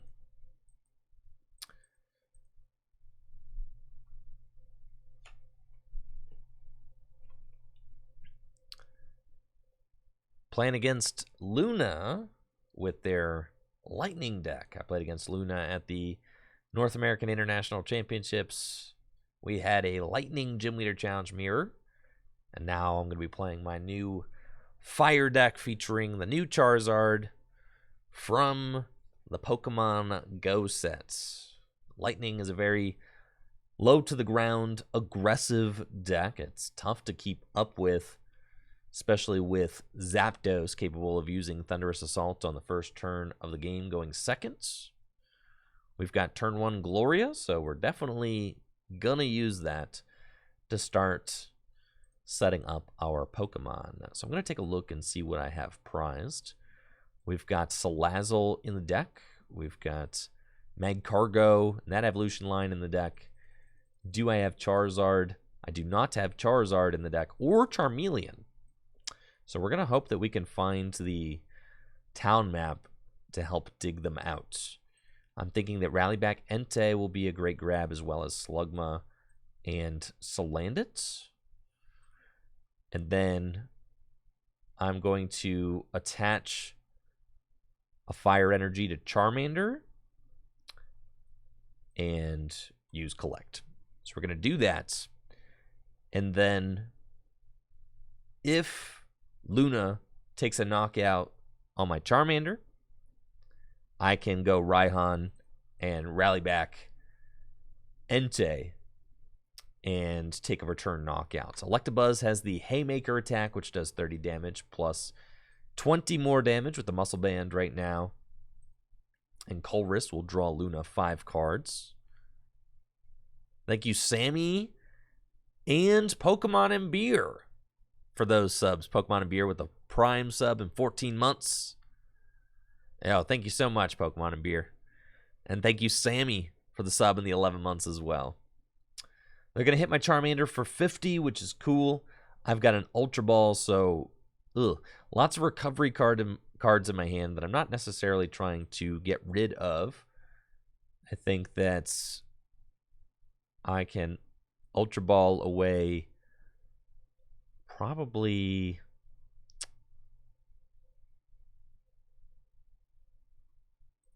Guzma and the Heatmore is fine. And go get Salazzle. And then we're going to start using Salazzle's Roast Reveal ability to draw more cards. We've got Rare Candy, which is cool if I had a Charizard, but I do not. So I think that I want to attach to the Slugma, potentially retreat the Charmander and Magma Ring, something like that. Put 10 damage on it because, well, I guess that doesn't matter. I can do 120 plus 20 with the Muscle Band here, so the 10 damage won't matter. So I guess I'll just put the energy onto Entei and collect again. That's fine. I don't necessarily have to keep this Charmander alive since I don't have Charizard or Charmeleon in the deck right now. So we're just going to build up the Entei. It's kind of a low maintenance attacker to, you know, clap back. This Electivire's got the knockouts with its Thunder Shock. And that's why I was very thankful to have the Entei here with the Muscle Band, with the Raihan. I can guarantee the energy attachment. I've also got Level Ball. So I can Level Ball to go get Magcargo and set up Magcargo to stack my deck. I think that I get to pull off a pretty cool play here. So we're going to Raihan to the Entei. And we can go get Town Map, right? And then we're going to use Town Map to flip over our prize cards. And wouldn't you know it, there's Charizard right there. We can use Rescue Stretcher to bring back the Charmander. And we're going to put the Charmander on the bench, and then we're going to put Muscle Band on the Entei, and then I can stack a card on top of my deck. So we're going to Smooth Over, and with Smooth Over, I want to, let's see,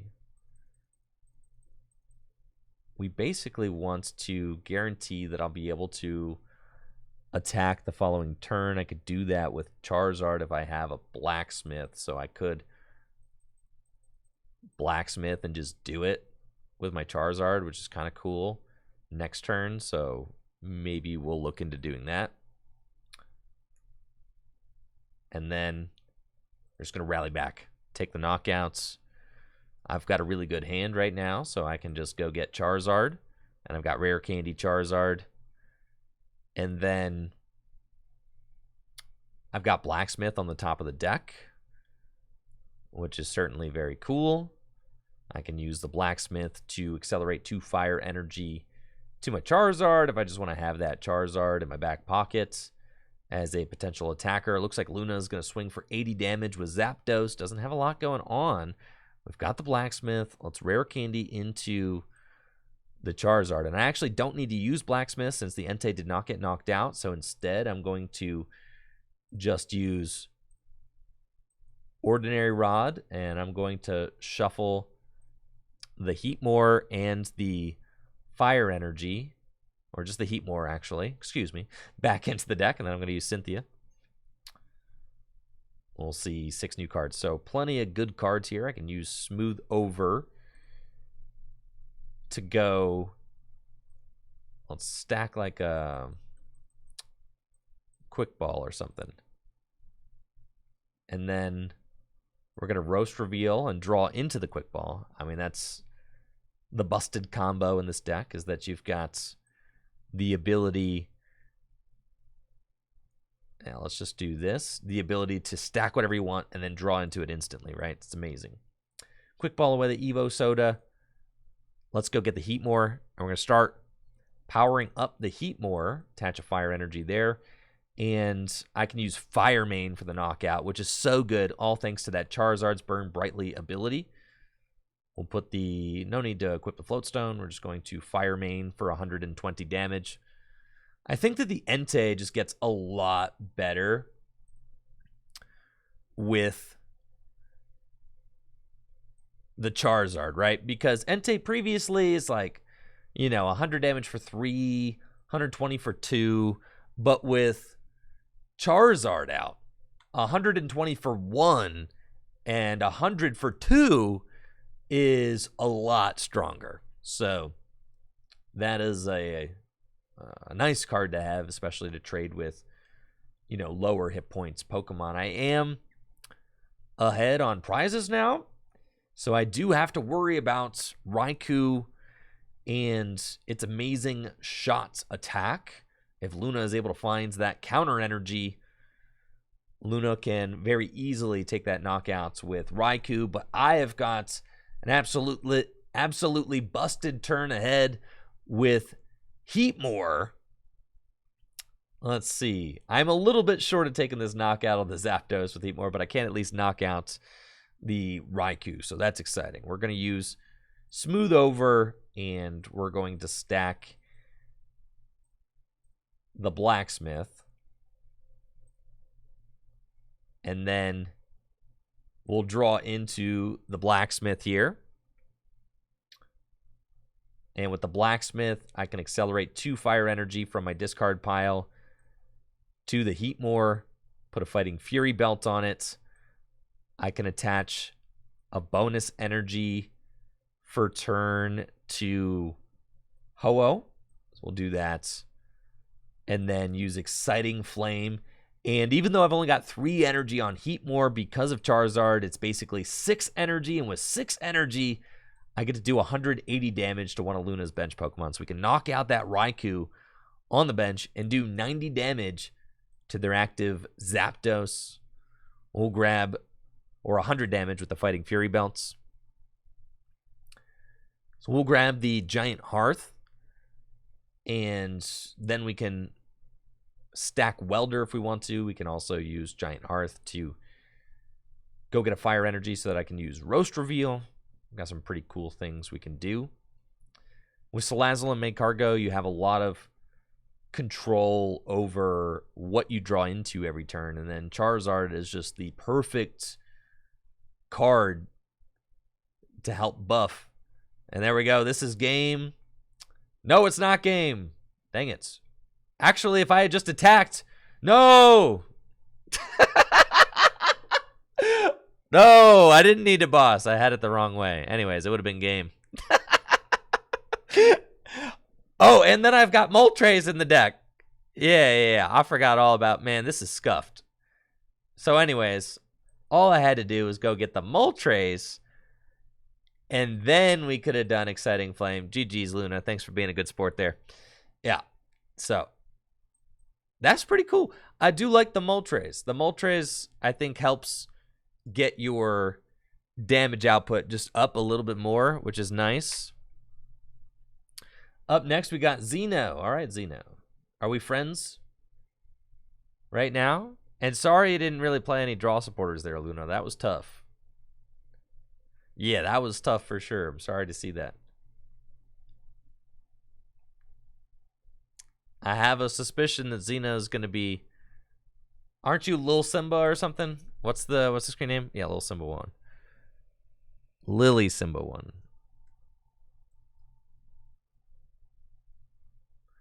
My screen name is TCGO Share 20. TCGO Share 20. There you go. All right, good luck. Then I've got Najuza and Seymour Biscuits on deck. We've got a Fire Mirror here. Yeah, Weeder, you went on.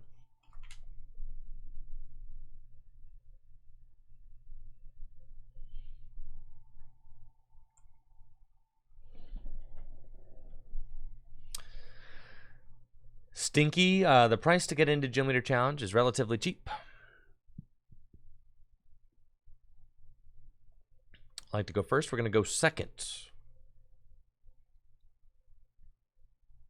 Yo! Let's go. We got the Insano turn 1.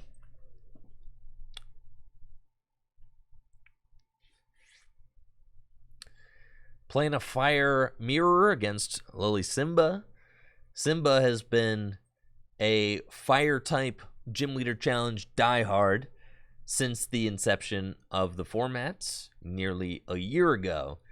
I'm really excited about Fire-type decks in Gym Leader Challenge now because of the new Charizard from the Pokemon Go set with its Burn Brightly ability, which makes it so that all your basic Fire energy count as 2 Fire energy. It really makes this Fire deck so much stronger and gives the Fire deck a different way to go about playing the game.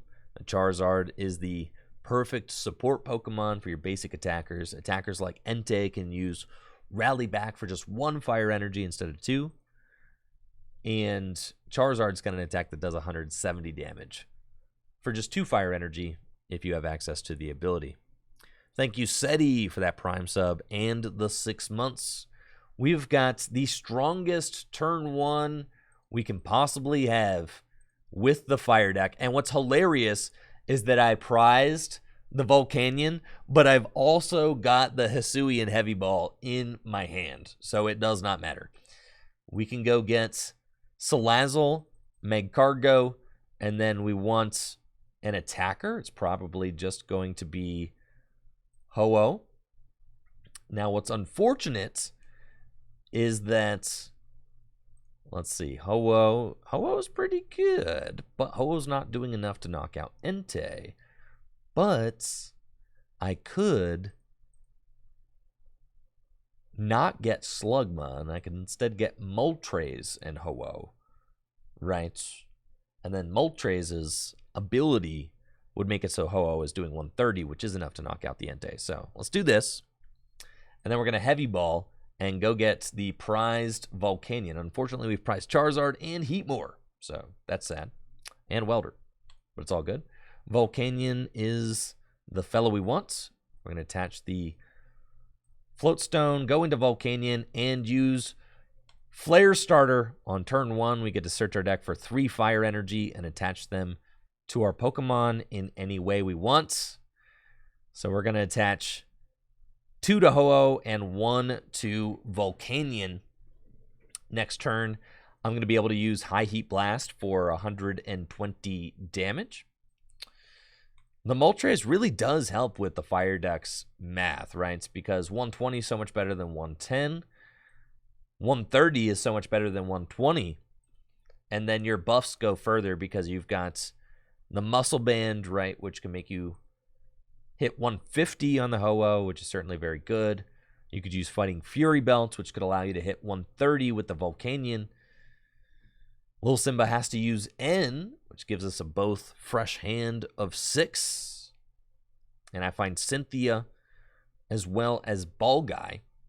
I could use Ball Guy to go guarantee myself the Salazzle, but we play plenty of evolution search cards in this deck, so I'm not terribly worried about wasting a turn to go do that. However, I could go grab Charmeleon out of the deck. We could evolve Salazzle and Charmander. And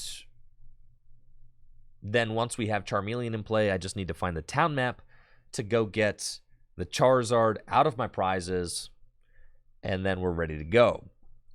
Now, Simba is setting up Charmeleon on their side of the board. Certainly something to keep in mind, because I'm going to have to start looking out for the Charizard and the Heatmore combo, right? And the Heatmore can do 180 damage to one of my bench Pokemon. Thank you, Lil Will, for the sub and the 44 months. Absolutely incredible. Thank you so much. I've been subbed the entire time I've been streaming on Twitch. Thank you, Lil Will. Simba's got Smooth Over and can use that ability to stack whatever card they want on top of their deck, but they don't have a way to draw into it. Choosing just one, I chose Salandit instead of the Slugma last turn, and I think that that's a fine choice for me. We've got Evolution Incense off the top, which is great. Definitely confirms my decision that I'm going to just play Cynthia instead this turn. I can Quick Ball, and we're going to go get Slugma so that I can set up Magcargo. And I definitely want to just take the knockout this turn. So I'm going to attach this energy to Ho-Oh and use Cynthia. I'm not going to Roast Reveal yet because I'm planning on using Cynthia. And now I feel like I can use Roast Reveal. If I find Fury Belt or Muscle Band, I'll take the knockout with the active, but I don't. So instead, I am going to retreat into Ho-Oh, whose Fire Blast attack is now taking the knockout, thanks to Moltres with that Flare symbol ability. I don't have Town Map, unfortunately, so we're just taking a shot in the dark, looking for our Charizard. We don't find it. But I do have Wally, which is a cool card. I really like Wally in this deck because it can allow you, it's just another way that allows you to get that Charizard up into play in one turn, which is really good. We're going to see if Simba has a answer to my Ho-Oh. They did get to stack whatever card they wanted on top of their deck last turn, so I'm anticipating a response. They certainly could go Welder, right? Stack the Charizard, Welder. That's the play they're doing right now. So they're going to Welder 2 energy to the Charmeleon. They stack the Charizard. They do have to discard all the energy from them, but they are capable of taking that knockout. The Charizard is not by any means an efficient attacker, so we're going to have to figure out what our best course of response is. We've got some good cards in our hand. The Giant Hearth, certainly very strong, so we're going to use that. I can discard my own Giant Hearth and get 2 fire energy out of the deck. We like that. And then I'm thinking I'm going to blacksmith this turn. I can stack whatever I want. So we want to go find the town map. So that's what we're going to do. We're going to smooth over and go stack the town map. And then we're going to draw into the town map with roast reveal. And that's going to allow me to reveal my Charizard, which is what I really want to do. So let's do that. We've got a lot of good prizes. So the town map is really important there. We also find the rare candy, which is quite good. Now, I'm not going to be able to take a knockout this turn, but that's okay. We're going to put down the Entei, and we're going to blacksmith to the Entei.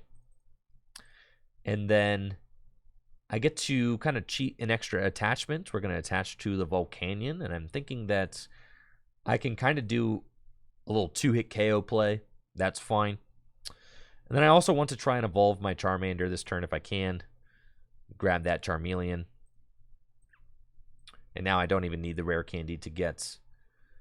I'm not going to use its Burning Fighter ability. I don't know that I'll ever use that. But it's kind of poggers, though. Should I go for it?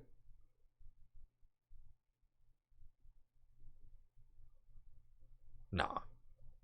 I could have gone with Cast Form. I guess I could have gone with Cast Form, and I could have stacked a tool, right? We could have done it. But I still think I'm fine. I also didn't have a stadium in play. And in order for Cast Form to work, you have to have the stadium. So there were a couple of things holding me back from the Cast Form knockout. So I didn't actually have it. I don't think that I quite had the cards because I would have needed another damage buff, and I would have needed my own stadium. So, yeah. And I had Giant Hearth, but I can't replace that Giant Hearth. Oh, Cast Form works with either person. I take it back. Then never mind. Maybe I could have gotten it then. Looks like Simba is going to take the lead now as they fire off another attack with Charizard. That's fine. Wait, but I'm realizing I didn't get... Oh. I was like, yeah, I played the town map, but I'm not taking a knockout, so I can't go get my Charizard yet. Dang, dude. So I'm like, I'm actually in a little bit of a tough spot, but I think I'm chilling. I only need to do... Yeah, I just attach to the Volcanion and take the knockout. That's fine. That's fine. Yeah. We're chilling. We're going to knock out the Charizard this turn, go to 4 prizes. Raihan off the top of the deck is absolutely insane there. So let's put some guys back into the deck. So we're going to Ordinary Rod. Let's do both. We're going to put these guys back into the deck. And then we're going to put these guys back into the deck. And then I can Raihan to the Volcanion. And we can go get Ho-Oh. Yes. Discard a stadium in play. Ah, I thought it was your stadium. Okay, cool. We can go get Ho-Oh. And we can just manually attach to the Ho-Oh. And if there's any other card that I need right now, I can go smooth over into it. I think I'll use Giant Hearth to get a couple more fire energy to my hand. And then I don't necessarily want to give Simba the training courts. I don't think. Well, how many energy do they have accounted for? So probably the training courts is better for me to give them than the Giant Hearth because I don't have a lot of fire down. So that's fine. Now I can use Smooth Over, and I can actually just go get whatever card that I want, but I'm not sure that I necessarily need a card in my hand this turn. So let's just Smooth Over, and we're going to stack Versus Seeker. Seems like fine. I think. Yeah. And we're going in with Volcanion to just do 50 damage. We'll High Heat Blast, take the knockout on Charizard. Now we've effectively taken out Simba's supports, and we've got Charizard ourselves now. So with Charizard coming into play, we're going to have all of our fire energy doubled up. Unfortunately, Heatmore and Welder both in the prizes, but with Verseeker, I can use Blacksmith or Raihan this next turn, which are very good supporter cards. They're going to allow me to continue to fire off meaningful attacks. You can see how valuable the Salazzle Magcargo combo is. With both of those cards set up, you're basically stacking your deck and drawing into exactly what you want. That's a little bit of an annoying attack, but honestly, it's fine. I can get rid of the Moltres, which I can just rescue Stretcher back, and then I can also get rid of the Magcargo, potentially. Can also get rid of the Ho-Oh, and I could just bring it back. Yeah, let's just get rid of the Ho-Oh too, actually. I don't think... Well... Yeah, I don't think I'm getting knocked out or anything. So we can just get rid of those guys. I want to keep my energy. We'll get rid of the Magcargo. It's fine. Keeping the energy here is really good, as it allows me to just manually attach, evolve into Charizard, and then I'm attacking with Fire Blast for a potential 130. If I rescue Stretcher, my Moltres back, so that's really good. Simba's got Trainer's Mail. Avery is incredibly good in Gym Leader Challenge, yes. Yo, yeah, fly on the wall. You want to be in the line? That's fine. I've got 3 people ahead of you right now, but I can put you on the list.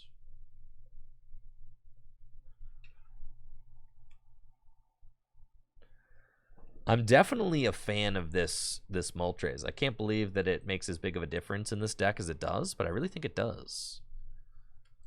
Yeah, you got it, Jake.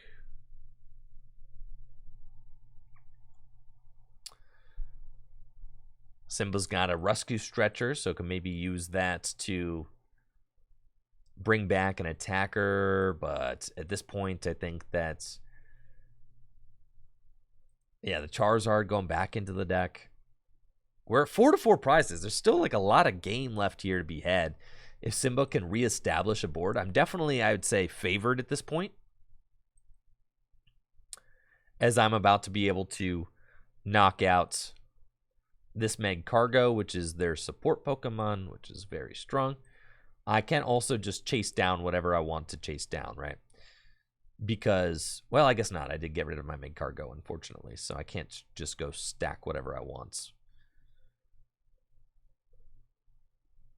Yo, who do you think, who is Wally evolving here? Is it Ho-Oh? Is there a Ho-Oh break? I'm pretty sure it's Ho-Oh break, right? That's kind of hilarious. Yeah, let's rescue Stretcher. We'll shuffle all 3 back in.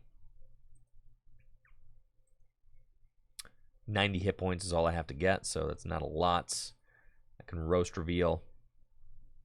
Thank you, Dark Assassin, for the tier 1 sub in the 17 months. We've got the Moltres back. And then I can attach an energy to Ho-Oh. And I can Versus Seeker for Blacksmith. And use Blacksmith to accelerate more energy onto the Charizard, which is just like obviously really good. I've got multiple attackers built up now, which is the dream. And then we can High Heat Blast for 120 damage. Go grab ourselves probably the Heatmore. And then I can slam that Heatmore down.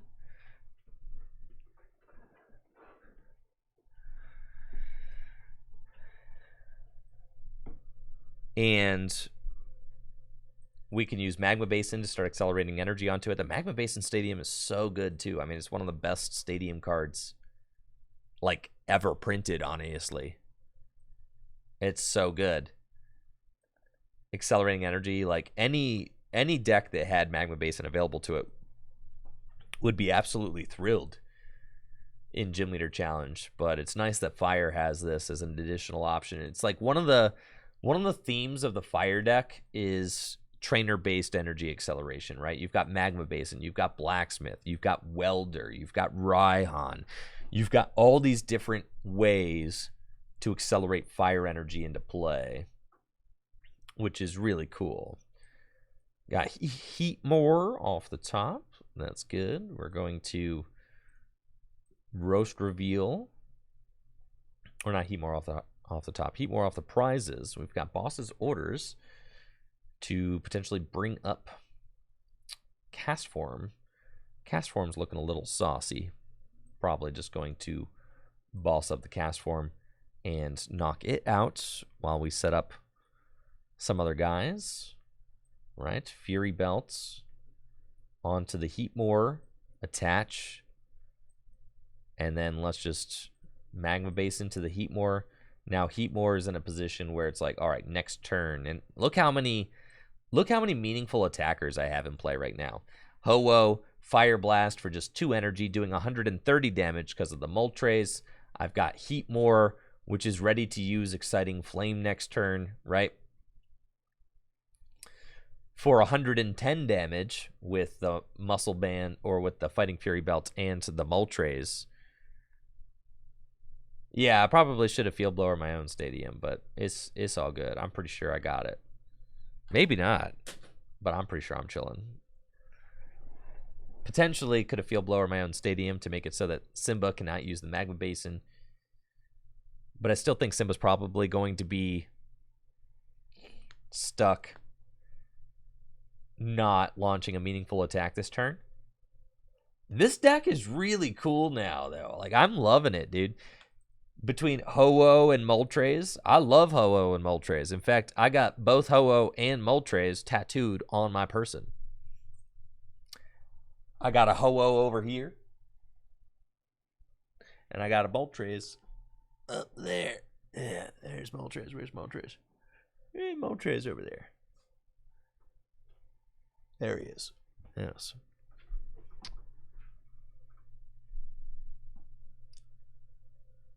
So you know I love a deck with Moltres and Ho-Oh in it. The Firebirds. Oricorio can use Glistening Droplets, which is cool and all.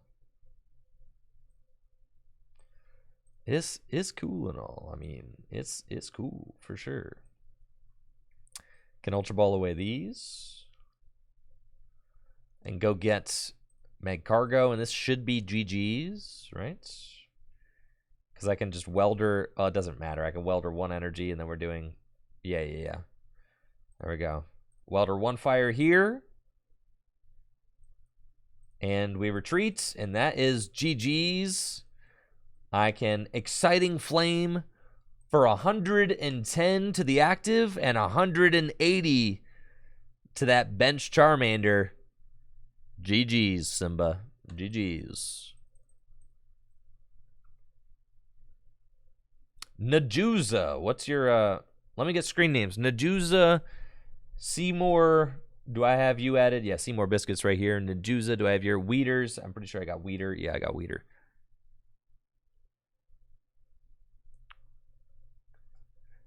Oh, I could have retreated because of the Charizard doubling the energy. This is true. Why did it make me discard 2? Did it make me discard 2? I could have chose just 1, though.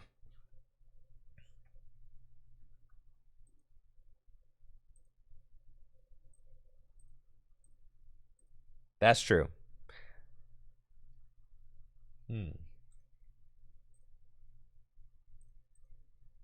All right. Good luck, Najuza. And also have fun.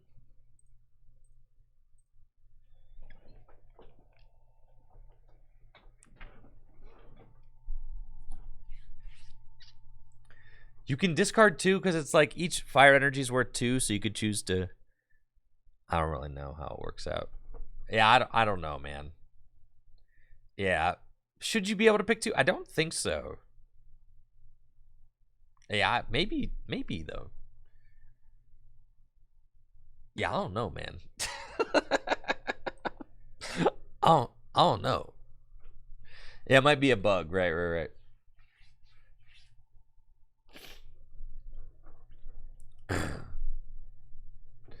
Cool. Najuza's got a fighting deck. Fighting versus fire.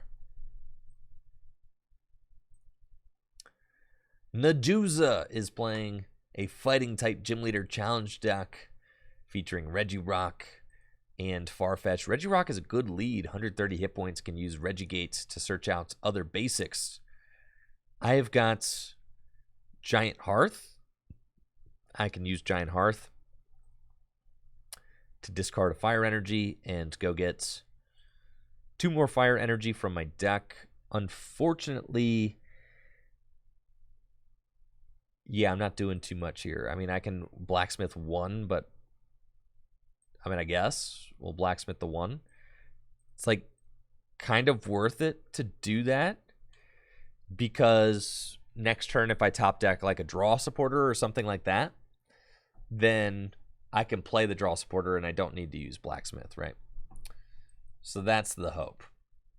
And then, I mean, cast form is kind of ready to go here, though. With high pressure blast, 150 damage, but you have to discard a stadium card in play. So I can use Giant Hearth one more time, thin my deck a little bit more, and look at all these beautiful fighting type Pokemon. Clobbopus, Phanpy, Onyx. Man, nothing makes me excited like a fighting deck. Yeah, I love fighting Pokemon. They're so cool. I love Pokemon. Really, I just love Pokemon. Any of you guys like Pokemon? I'm like super into Pokemon. I think Pokemon are sick. Even this little like, whatever this cast form is here, with like, made out of plastic or something. Even that guy's pretty cool. All right, we're gonna Giant Hearth again. Yeah, not a lot going on in the way of draw cards, but I am gonna do 150 damage on turn 2, so that's pretty good. We've got Charmander and Charizard in the deck. Charmeleon's in my hand. We've got Magcargo in the deck. And Salandit is prized. So that's cool. We're going to attach this energy here. And High Pressure Blast for 150 damage. We have to discard the Giant Hearth. And we're hoping for something good off the prizes. Not great. But Cast Form is putting forth pressure.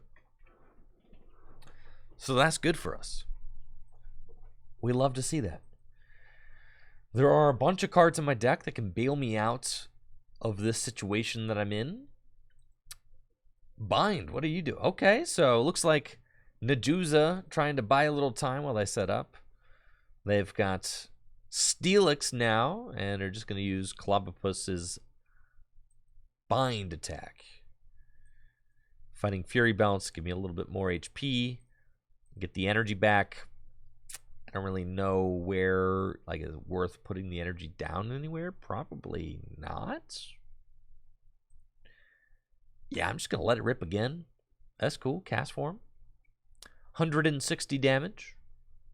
There's a Magma Basin, so I can fire off another 160 damage attack. But then I will be down all of my stadium cards. So that would be tough. And that would make it so that Cast Form is not doing anything. Ah, we get Cynthia. Okay, finally. We're chilling. We're going to put the Magma Basin into play and use Cynthia. Yes. And now we're chilling. Town map. Beautiful. Level ball. Go get Magcargo. Magcargo can stack whatever I want on top of the deck. You're telling me that I'm... Bro, I don't even have a fire energy in the discard pile? No, I can't even use my Magma Basin. So sad. Alright, let's...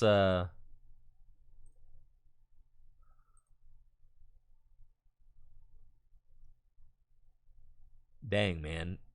I guess so. Let's smooth over, and we're going to stack probably like research, honestly. just to go get more cards. Cool. And then High Pressure Blast. Now I have lost my Magma Basin, and Cast Form can no longer attack. I'm going to get Salandits.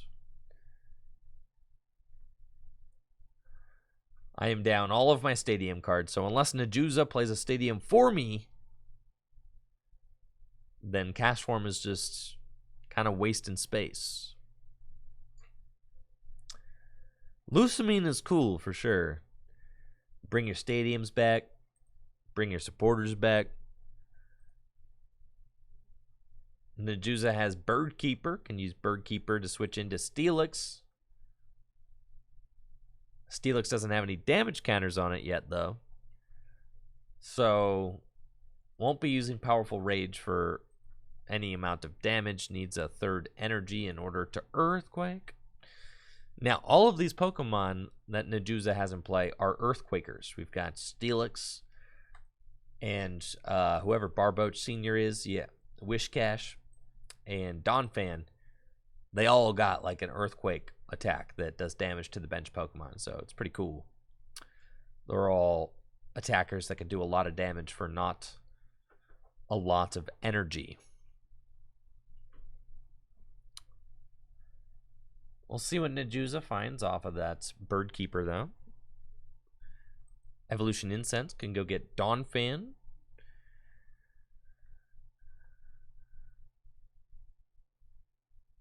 Right? Donphan or Wishcash. There's Donphan. Very cool. And there is the Dawn. 120 damage for just 1 fighting energy. Najuza does not find an attack. I think I'm going to smooth over and stack the Charmander, honestly, and Juniper. Charmander into play. Ho-Oh down. And we will retreat and use Sacred Fire to soften up somebody else, because I don't want to hit into the Steelix and power up its powerful rage attack. So I'm not gonna. Next turn, I've got Smooth Over and a potential draw with Salazzle. I can go Ultra Ball for Salazzle. Can't use Hisuian Heavy Ball because my prizes are flipped over, but that's fine. I've gotten everything that I need from my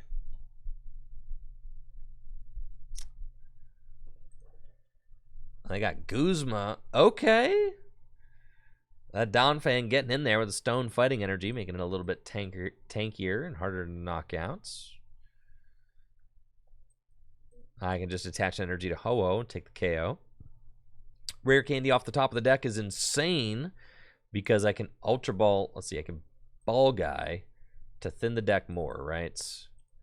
And then we can, let's see, Timer Ball, see if I get anything. Oh, yeah. Oh, yeah.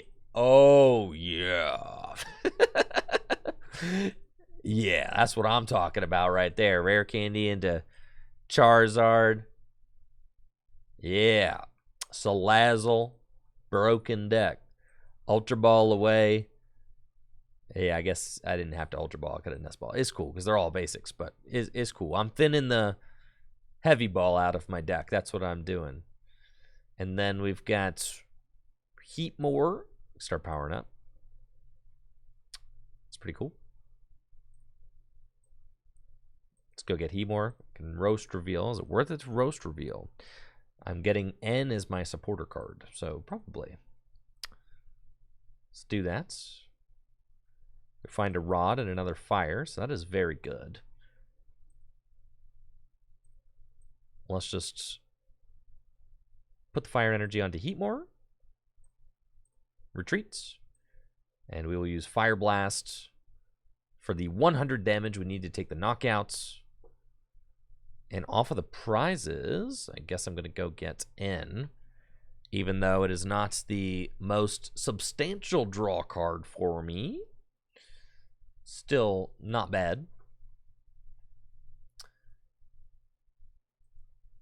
They've got teammates. So now teammates, if the fighting deck is running counter energy, you could just start popping Earthquake, which would be pretty tough to deal with because it's doing 180 damage. Thank you, Dominic, for the Prime sub in the 6 months. Yo, appreciate you, Dom. Thank you. Thank you, Dominic. Thank you. Karate belts will do the same thing. 2 fighting energy, and since Najuza is behind on prizes, their attacks cost 1 colorless less, or is it 1 fighting less? 1 fighting less, yes. So then Earthquake can take the knockouts. I'm in a pretty tough spot now because I do not have like a huge attack cooked up. I can Ordinary Rod, do both. Let's throw back Ho-Oh, just Ho-Oh, and also the fire energies. Let's put the floater there, and let's end. Well.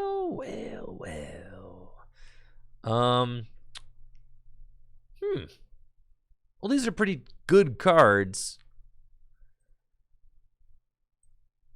I don't think I want to Flame Cloak. So we'll just wiggle our cast form. Just do that. Next turn. I'm down all my stadiums, keep in mind. So I can't Magma Basin, which is not great for us. Heatmore can attack next turn. All right, they got the letter, trekking shoes, and throw. I've got Raihan, which will allow me to do something next turn, which is good. I could Raihan to the Charizard and take the knockout. That's like the dream, I think. So we just do that. And I can get Quick Ball off of the prizes. Yeah, so we're chilling. I can Raihan and that's why Charizard's so broken, right? Because it gives this deck like a really good way to do 180 damage or 170 damage, right? Which previously it didn't have a great way to hit that high number if it needed to. But Flare Blitz, great attack. With Muscle Band, you can hit 190. Top deck Fire Energy, that is really good. I've got how many fire in the discard pile? 4. So we can. Let's Roast Reveal and draw some more cards. I've got Heatmore, but I don't. Yeah, let's Raihan to the Charizard and go get Fire Crystal. We Fire Crystal and go get these Fire Energy from the discard pile. And that's going to give me the option to Welder next turn, right? So we go there. Flare Blitz for 170 damage. And we'll take Quick Ball. And then next turn, I've got the Welder. So I can Welder to the Charizard and Flare Blitz again. Unless Najuza has a way to knock out my Charizard. Then. Oh, I'm getting N to 1, though. No. It's a Fire Energy, so I can use Salazzle's Roast Reveal. I've got no energy in play right now, so it's a little tough. But Najuza does not have this Earthquake built up. It has the Submerge. Oh, and Colress is my top deck? That's nuts. So I'm thinking, yeah, let's Roast Reveal.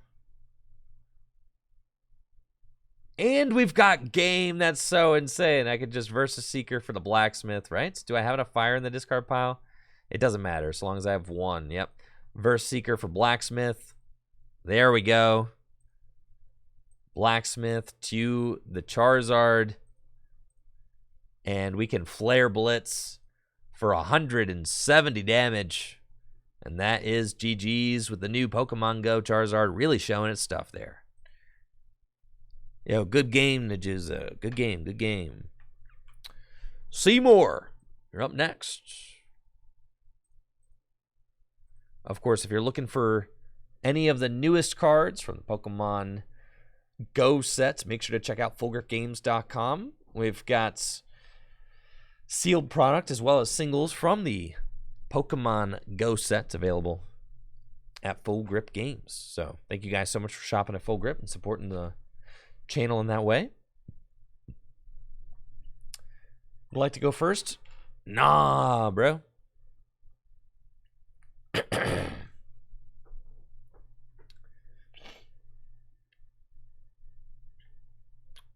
Okay. Playing against Lightning. I'm liking it. Not the, not the strongest turn one hand. But I've got a turn one Magma Ring. Playing against Seymour with their Lightning deck. I have got a Slugma start with Giant Hearth and Quick Ball in my hands. Not the strongest opening, but I do have teammates. And with low maintenance Pokemon like Rally Back Entei, I can pretty much just Quick Ball for Entei and just be like, all right, you knock out my Slug, I'll rally back teammates, and we're good, right?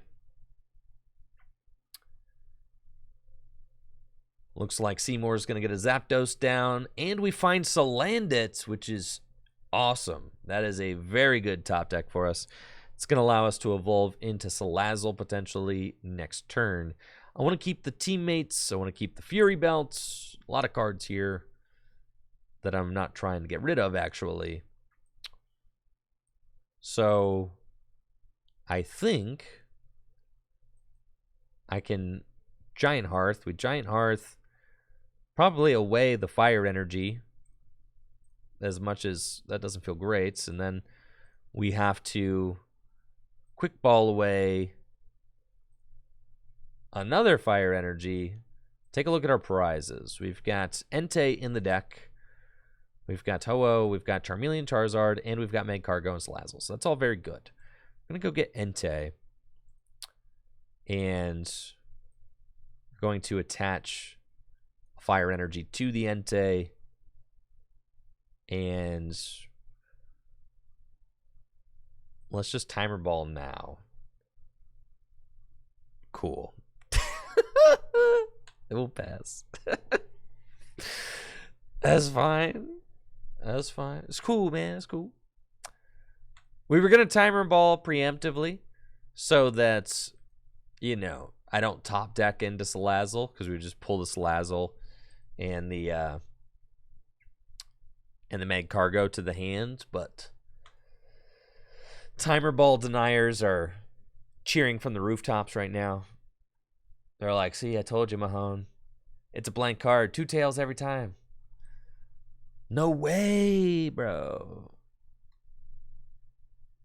No way. Timer Ball is broken. I'm just saying, if Dual Ball existed, I'm going to do a poll. And if you're watching on YouTube, let me know. If Dual Ball existed, would you play it? For those of you that don't know, Dual Ball is flip 2 coins for each heads. Put a basic Pokemon from your deck into your hand. So we're going to do a poll.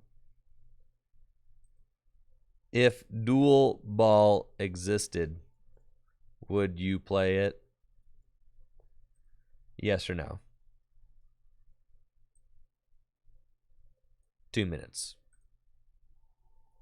Now, no knockout from my opponents. So, looks like, looks like I'm going to be tossing it back over to you. That's fine. Double tails on the Timer Ball. Stings a little bit. Yeah, I could have had a Magcargo. Could have been stacking my deck.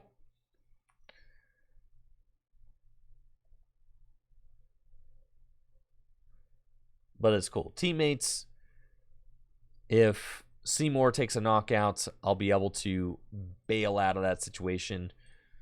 With the teammates, Looks like the field blower's down, so I probably could commit the Fury Belts. Field blower took out my Giant Hearth, which is sad because I could at least like attach and do things. But unfortunately, not currently. Got to be patient. But this is something that I love about Gym Leader Challenge format, is that even with like weird, clunky starts, you end up having a good game because there's more to the game than just your first couple of turns. Like, you can have an awkward, slower start and still have a really good match, as I think you're going to see right here in this game that we have between myself and Seymour. Wow, so we have teammates, but I top deck Juniper. It's a tough call. I feel like I'm just going Fury Belt and teammates because I can use Rescue Stretcher to put this here. I can use teammates to go guarantee the fire energy.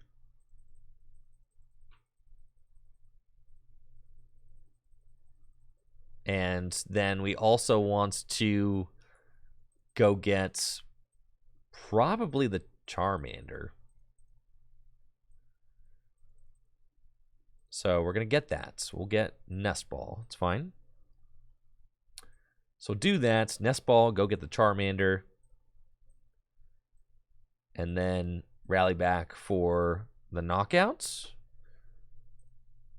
Off the prizes, we find Guzma.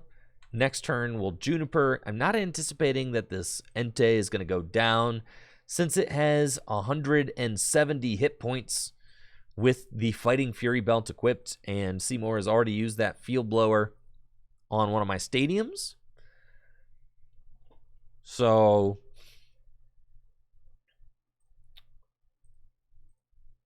that's good. We'll see what Seymour's got cooked up, though. The Tapu Koko can use Flying Flip, do 20 damage to all of my guys. Looks like they're going to Juniper away, Electrode, and some recovery cards. They've got a Voltorb coming down, which is good for Electrode. Electrode can use its magnetic draw ability to fill your hand to 4 cards. Nice little consistency option. Ultra Ball can go get Raikou. Now, if Seymour has counter energy in the hand, then that means they can put down the Raikou, use Dynamotor, charge an energy to it, attach counter energy, and use Amazing Shot to take out one of my bench Pokemon, which would be pretty good. And there it is. What a rip. That's nuts. Now, fortunately for me, Raikou will not be knocking out my Entei. And it looks like, oh, we're actually tied at 5-5. I lied. I'm lying. Yeah, I'm lying. Okay. Because I thought that I was in the lead, but we're not. All right, so they have to wait. My bad. We're going to attach the muscle band to there and then Juniper. We find Fire Energy. We find Meg Cargo. We find... Let's see, who do I want to evolve into? Charmeleon or Salazzle? I guess we want to go Salazzle. And then do I want to stack something like Charmeleon and then draw into it? Or just want to guarantee with the Charmeleon top deck a busted card for next turn? So I think we guarantee the Charmeleon, yeah, is actually better. So we just do that. You guys want a Burning Fighter? Probably doesn't make a lot of sense, huh? Yo, I could stack an energy in Burning Fighter. You guys want to do that?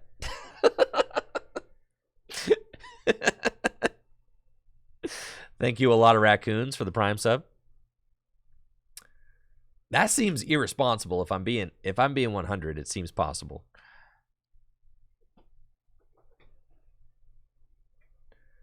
I could prevent the Raikou next turn. That's true. That's true. Yeah, I kind of like that, actually. There's no real sense in gusting. Let's do that. Do I want to discard the top 5 cards of my deck? No. And then let's bench Cast Form and smooth over the boss's orders. That is actually,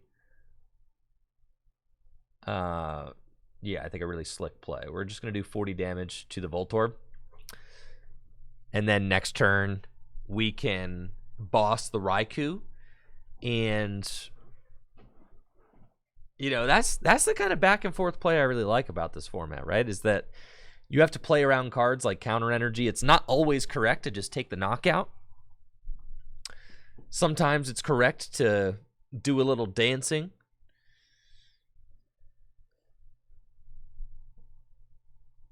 And, you know, sometimes it's correct to try and make a more strategic play like this one, right?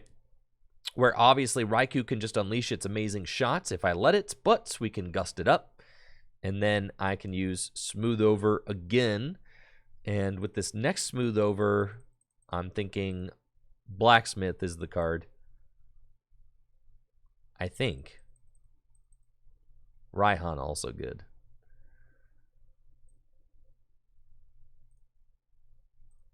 Magma Basin also good. But I don't have any. Oh, I do have a free retreater. Magma Basin's insane. Yes, yes, yes. Let's get that. Well, I guess I could. All right, if I teammates again, Raihan or something. Raihan, good. Yeah, let's get Raihan. All right. Gonna grab that. And then we're going to Fire Main for the knockout. Get that counter energy out of there. Take our prize. We find rare candy. Doesn't really matter so much. And Seymour is thinking that I'm probably going to be taking command of this game. They're offering up the GGs, sending up Voltorb. I've got Ball Guy, so I can go get Charizard if I want it. This next turn, I could also go get Salazzle. They've got teammates. Their special charge is in the discard pile, so they can't get that counter energy back, thankfully. Which is good, so I shouldn't have to worry about that Raikou coming back anytime soon. Which is obviously great. It's amazing shots. One of the scariest attacks in Gym Leader Challenge formats. But you know what? I've got my own amazing shots. It's different. You know, amazing shot 120, 120. Obviously very good. But what about 90, 180? Technically does more damage, right? Because you're 30 less to the active, but you're 60 more to the bench. So technically, Exciting Flame does more. They both are tough to power up, but I mean, the Heatmore just kind of requires that you have Charizard.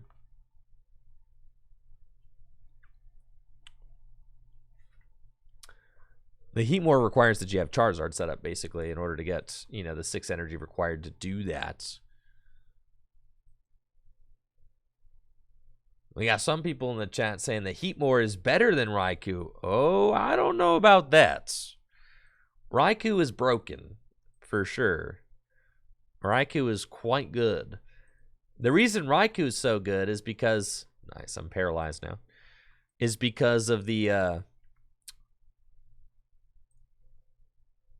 Raikou is so stinking good because of the counter energy. It's nuts. Getting the 6 energy onto Heatmore's, I mean, it's a bigger combo. You have to have Charizard set up, or you have Emboar set up and actually get 6 energy on it. Let's Ball Guy. Gonna Ball Guy. There's only 2 balls in my deck, so I can't actually Ball Guy for the Charizard, which is sad. So the Ball Guy doesn't really help too much. Do I actually have anything in my prizes? Moltres. Yes, the Ultra Ball is in my prizes. I was going to say, I haven't seen Ultra Ball yet, but it's fine. Level Ball. Nothing in my deck to get with Level Ball. Sad. So we can smooth over to stack. Yeah, let's smooth over. And we're going to stack... At this point, I've already got Raihan.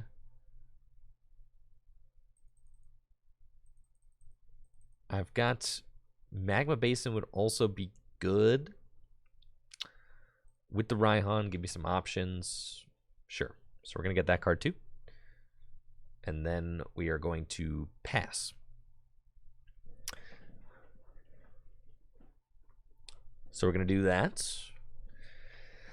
I do love that the Fire deck has Heatmor as like a super viable attacker now with the Charizard, because it gives the Fire deck like some sort of X factor. There's something really special about playing the playing the Fire deck, that you could do 90 180. I mean, it's such an insane attack for just 3 energy with the Charizard setup. I do like this Moltres over the Brilliant Stars one because it helps fix a lot of your math. I mean, getting Heatmors up to 100 is really good. Getting Rally back to hit 130 is really good. There's a lot of numbers that it fixes for you. Excellent. So we've got Magma Basin now. Excellent. I'm going to be taking a knockout on the Zapdos, so let's put down the Heatmor. Magma Basin. Accelerate to the Heatmor. Smooth over. And let's just go get a big fat draw card just in case I need it. And Fire Main for 110 damage. Verse Seeker off the prizes is obviously very good as well. So I have a lot of options coming up for next turn. I can Culver's for a lot. I can Raihan, power up my Heatmor. We do have the Muscle Band, unfortunately, on the Charmeleon. So Heatmor's damage output's a little limited.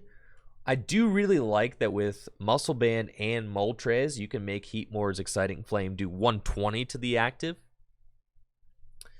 and 180 to the bench. I mean, that's like such a devastating attack. The Exciting Flame. And Moltres really helps bring it up to the, bring it up to that next level. Since the one letdown about Exciting Flame is that it doesn't quite do enough damage to the active. All right, so we're getting hexed here. That's really tough. Hex Maniac making it so that my abilities don't work this turn, which is fine. Well, is it? It's not great. I've got Ordinary Rod. I've got Magma Basin still. So let's... And then in the discard pile, I've got Teammates. So I'm going to Ordinary Rod, and we're just going to... Yeah, we're just going to put the Entei back into the deck. And then I'm going to Verse Seeker for Teammates. And with the Teammates, I'm just going to go get Entei, Fire Energy. We got the Entei. We can use Magma Basin and the Fire Energy. And this is like why the Basin's just so good. This is why Entei is so good, right? Having a very low maintenance Pokemon that can just respond to what your opponent's throwing at you is very good. I'm definitely becoming an Entei believer now in this deck. It's really a nice low maintenance attacker. Sometimes you just need to trade, and Entei just allows you to do that. 120 is the magic number. 130 on the HP side is also really nice because with Fury Belt, you can push it to 170. And having a basic Pokemon with 170 hit points is like really gnarly to deal with. Yeah, Trevor got me hip to the Sunny Day cast form for sure. Yeah, I'm definitely a cast form Entei believer now. Those guys are really good. We're getting Marnied, which is fine. I should be able to find some sort of evolution, assisting card. There's Evo Soda. so I can actually power up my dudes now. Actually, all I need to do is Evo Soda into... This is broken. I just, like, have it. Evo Soda into Charizard, Blacksmith to the Heatmore, and kablooey. You're out of here. Arcanine's really good. I think I just like... I like having, you know, like Megcargo, Salazzle, and Charizard as, like, the support Pokemon, and then everybody else basics. Because... So Tails, that means that I should have game. I can Blacksmith, accelerate 2 Fire Energy to my Heatmore, Evo Soda, go get my Charizard, and finally, with its Burn Brightly ability, I can retreat into Heatmore and use Exciting Flame to do 90 damage to the active and 180 damage to the bench to take my final 2 prizes. GG's, Seymour. GG's. Yeah, that Heatmore is insane. Weeder, you're up next.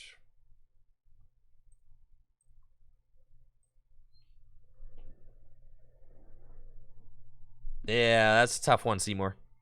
GG's, GG's. The list right now is Weeder, Fly on the Wall, and then Jake. And Trevor. Cool.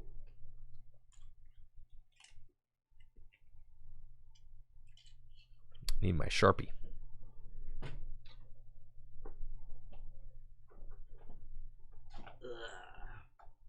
Is Weeder here? Weeder? Reader? Weeder?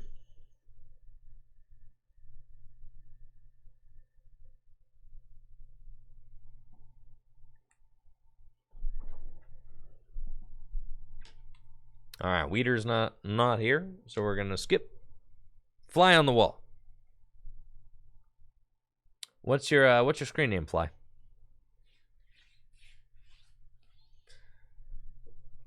I love Delphox. I mean, Delphox is like my favorite fire type Pokemon, but I think that getting the 2-stage 2 Pokemon into play is just kind of tough.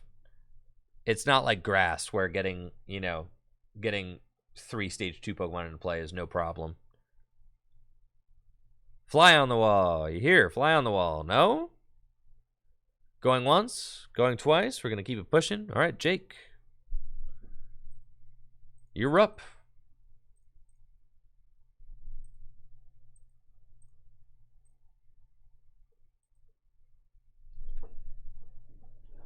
Jake and Trevor.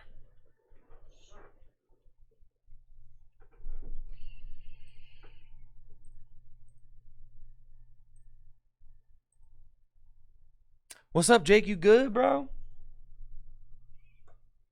You ready? You ready, son?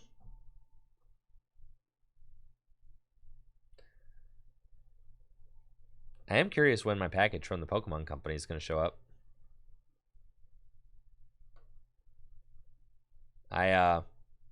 Oh, Fly on the Wall. No, I was just calling for you a second ago. What's your screen name?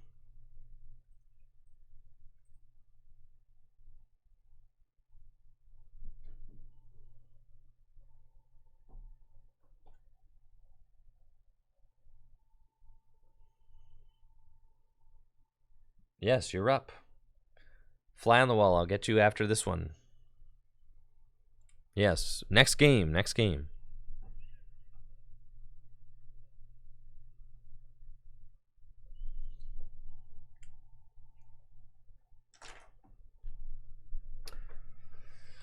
Choose to go second. See what Jake has got in store for us. We've got a Slugma start.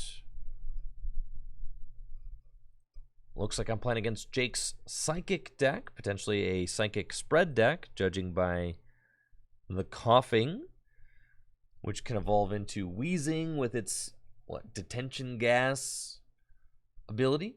And then, of course, Dragapult, one of the most notorious Pokemon in the Psychic deck. I don't necessarily want to commit energy to my Slugma, and it doesn't feel great. And I don't necessarily want to waste my Magma Basin early on in the game because it's one of the worst stadiums to use early since there's not ample ways to discard basic fire energy. So I'm thinking that I'm just going to end and see what we get. Well, not the strongest, but I do get to flip over my prize. Ooh, 4 fire. Okay, that's fine. And then I will pass. Yes. And then next turn, I've got Gloria. Can use to go get a bunch of basic Pokemon. Giratina just coming down on the bench. We've got Ralts, Old Cemetery, and Pass. So not a great hand for Jake off of that. I've got Gloria, though, so I can fill my bench now. We're going to, let's see, who do I have in the prize? Just 4 fire energy, actually. Okay. So we've got Charmander, Salandit, and the other Pokemon we want. I've got no energy in my discard pile. Charmander, Salandit. We've got Slugma in the active. Probably just Ho-Oh. It's like a solid attacker fella. Then we're going to hit heads on this timer ball. See? And we're going to use Magcargo's smooth over ability to start stacking us some good stuff. I mean, I need some good stuff.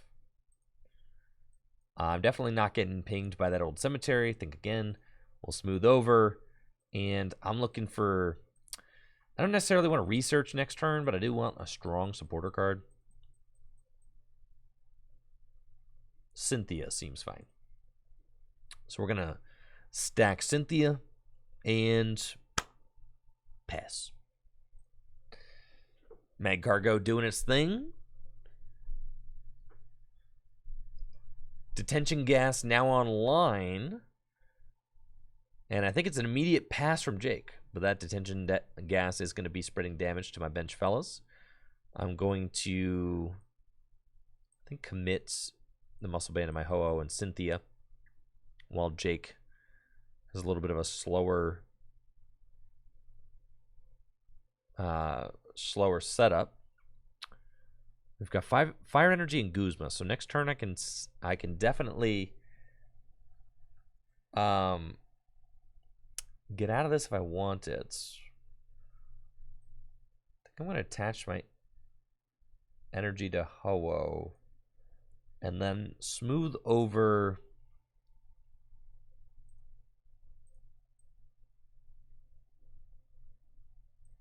I want to smooth over Evolution Incense. And then next turn, I can use Evolution Incense to go get Salazzle. And then I can use Salazzle's ability. It looks like Jake does actually get into a Colress. Going to be able to draw some cards now and get a more substantial board going. I do want to take care of this. Looks like they're going for the Let Loose to mess up my hand, which is not cool, Jake. Not cool, bro. So I'm getting Let Loose. 4 cards. They're broken 4 cards, so it doesn't really matter. And then Splattering Sludge is fine. My Charmander's seen better days. But look at that. Amazing. So now I can use Smooth Over to stack, I think, Evolution Incense. Oh, I should have used it to stack. Oh, I'm such a goon. I needed to use it to stack Floatstone. Yeah. Oh, well. Here we are. So we'll do this. I'm literally cracked at this game. Cannot be stopped, so don't even try. It's cool, bro. Yeah, I'm unstoppable, so it do not matter. Yeah. Ripping things that you need in a singleton format feels so good. I'm just saying. Yeah, ripping the exact card that you need in singleton is cracked. I want to do it? No, it's never worth it.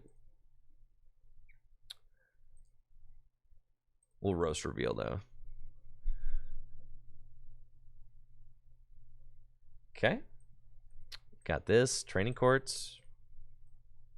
And I can attach an energy to Charmeleons. Fine. And we're coming in for the Fire Blast. Take the knockouts. And what do I want? I mean, Raihan's good. Any one of these 4 fire energies pretty good. Yeah, it's all good stuff. Culver's next turn is good. 4 fire energy. I mean, it's just a lot of fire energy, you know? Like, so it's a lot. I feel like I just want to put more fire energy in circulation, you know? Like, there's too many prized. Right, so they've got Raihan this turn. They've got the spell tag on the Dreepy, so I don't have to worry about that yet. Inkay going down, Psychic Energy. They can attack with Shadow Impacts. That's fine. Do 40 damage to their own Marshadow. Magcargo's got free retreat, so Magma Basin's also a really good card for us. I could just Wally guarantee the Charizard, take the knockout Charizard. That feels like not great. Or I can go get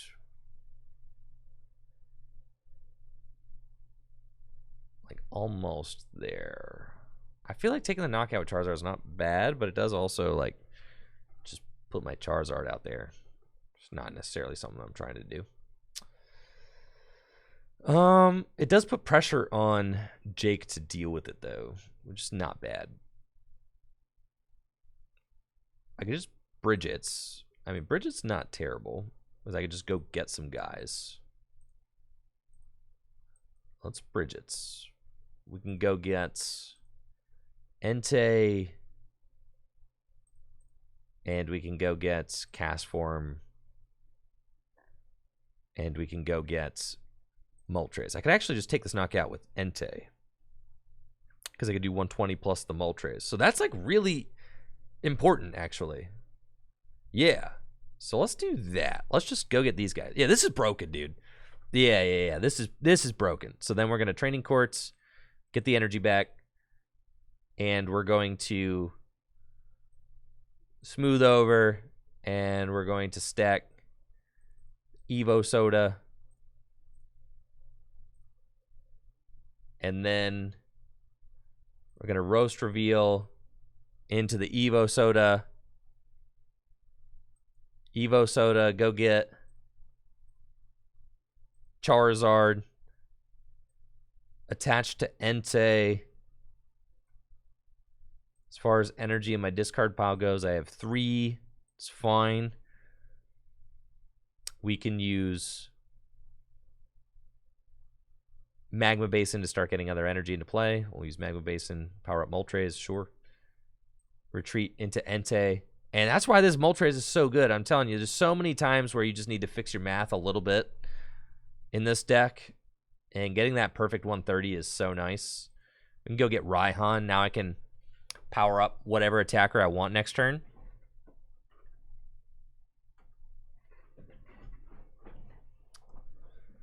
So we're feeling pretty good about our setup right now.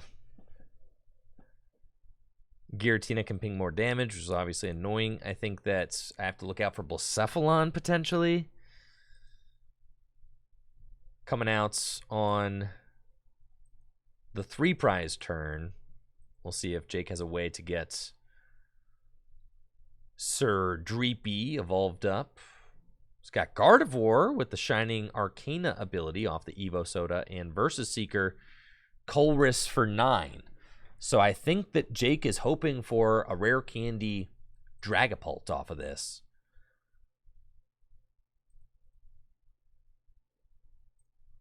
That would be the dream. 22 cards left in deck, though. So that is a pretty, difficult combo to hit.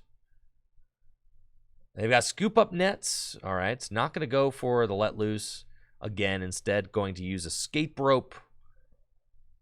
And I'm going to have to send up one of my dudes. If they send up Wobbuffet, that buys them time, which is annoying. They just float stone. They got rid of that. So I'm thinking that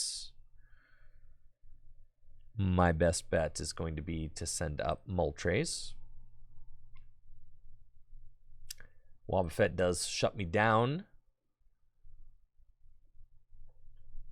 which is sad. So we would want Boss to be able to do something meaningful. Or I can just manually attach to Moltres and eventually Fire Wing. The Wally in my hand is not really doing much, so I'm thinking it's going to be Colress this next turn.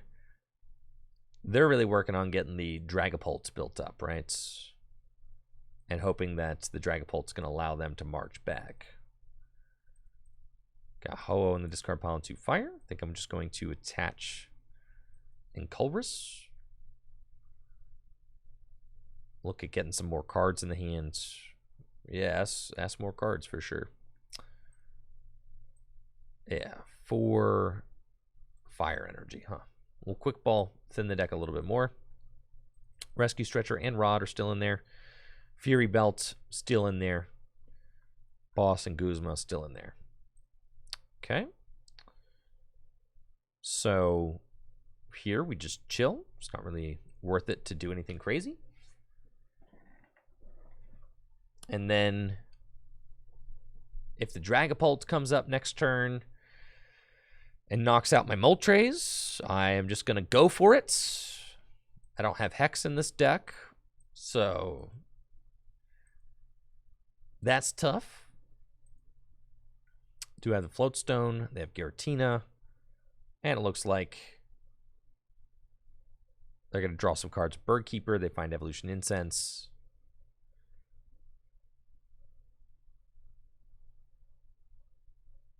Now, they already retreated, so it's actually... Yeah, the retreat play made it so that Jake was not going to be able to attack this turn, which does give me another opportunity to attach energy, take a knockout, do what I need to do. So I definitely want to take the knockout and grab that Field Blower. So let's do that. We'll go there. There's nothing really in this hand worth thinning out. Maybe that Volcanion doesn't need to be there. So we'll Ultra Ball away those. Thin the deck a little bit. And we can use Moltres Fire Wing to do a perfect 110 damage. Taking the Field Blower will allow me to remove that spell tag from the Dragapult, which is very good. Thank you, BLVNK, for the tier 1 sub in the 6 months. Appreciate that.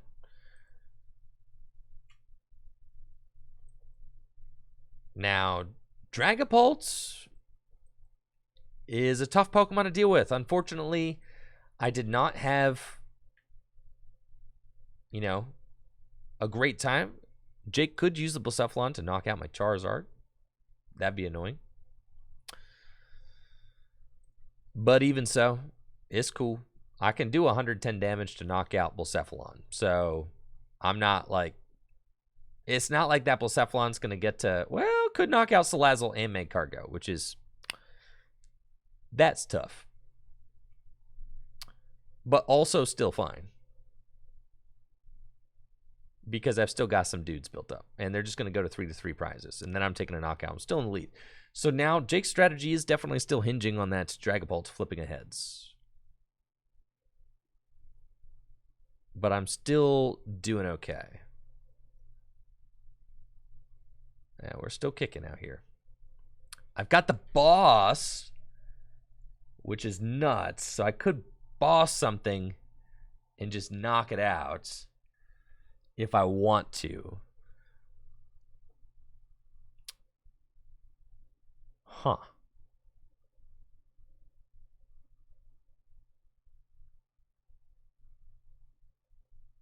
If that's what I want to do. I could also, yeah, we definitely want to field blower these guys. I think just doing 110 damage to Blacephalon is probably good. And then I can put down the heat more. Attach this here. Raihan to the heat more. And then go get... I'm already getting a prize guaranteed. I'm getting that guaranteed off the prizes. So then... I'm going to fire energy guaranteed. So then I could just take this knockouts. And then gust. Knock out Mew. And then say like, alright, I will just finish up with heat more if I need to. I could also grab N if I wanted to try and disrupt in that way. Let's get Versus Seeker. It's just like a really good card to have. Oh, I know about Mew. Oh, I know about Mew Unbroken Bonds. That's for sure. Cool. We're going to Fire Wing. Moltres is kind of getting in here. Just saying. More than I would have thought. Thank you, Jesse, for the sub and the 42 months. Appreciate you, Jesse. Yeah, this Moltres has been doing work today. Not expecting that, but it has. I'm getting Marnied. It's not great.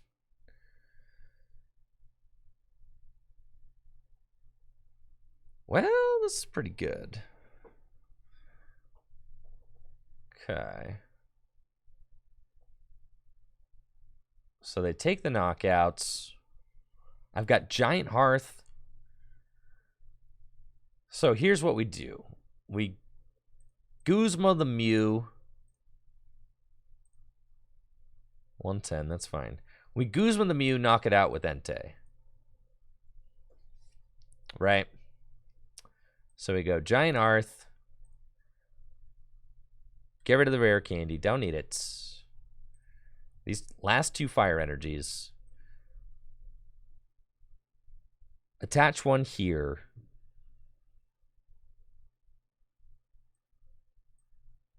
Guzma the Mew. And with the ability, is there anything worth rescue stretching? Probably not. And then we just rally back and we say, okay. Take the fire energy. Jake needs to gust this turn or recover Mew. Right? Or it's a guaranteed L.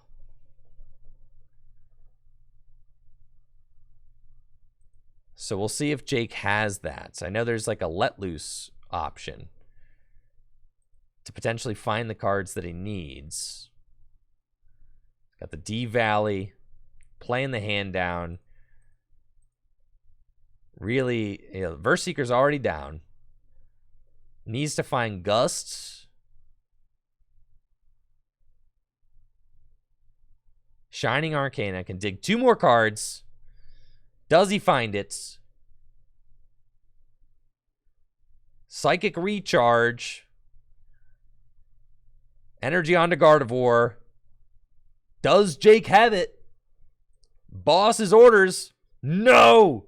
Finds the boss's orders. So now, with just 1 prize left. All right, what is my win con? I need to top deck Welder. Or Blacksmith.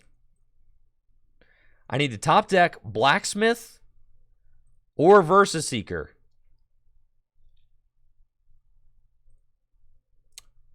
Or Muscle Band. There's only 11 cards left in my deck. Or Boss or Guzma. Right. There's options. There's options. Okay.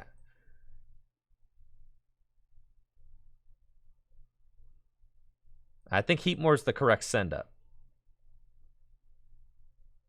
Yeah. Right here. Fury Belt. No! All right. So Fury Belt makes us a rally back and do 120, 130, 140. I'm 10 short there.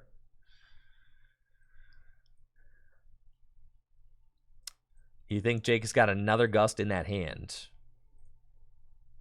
Probably. This has got a horror psychic energy on it, so that's no help. Dang, bro. There's so many game-winning cards in that deck. The Moltres doesn't help me get there, no.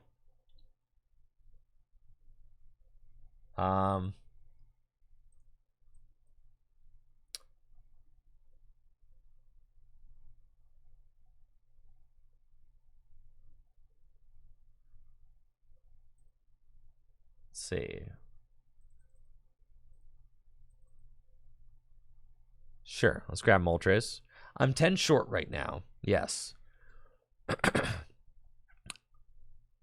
I think, like, all right, so if they have the Guzma, they win. You should be able to just have it, right?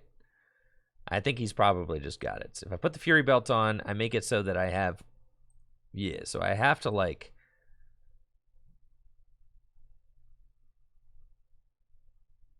put this here, put this here.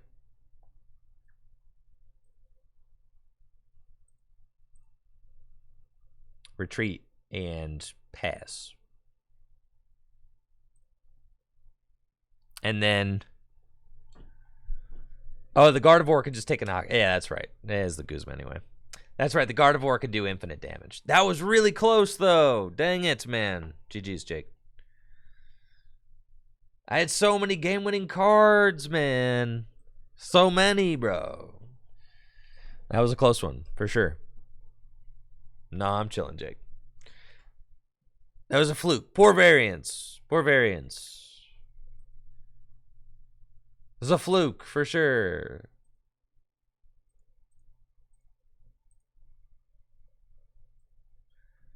Poor variance. That's all. All right, fly on the wall. Good luck.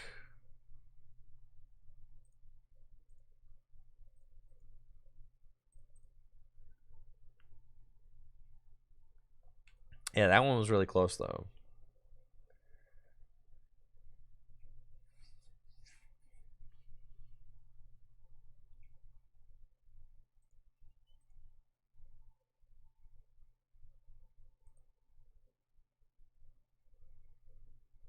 You ready, Fly?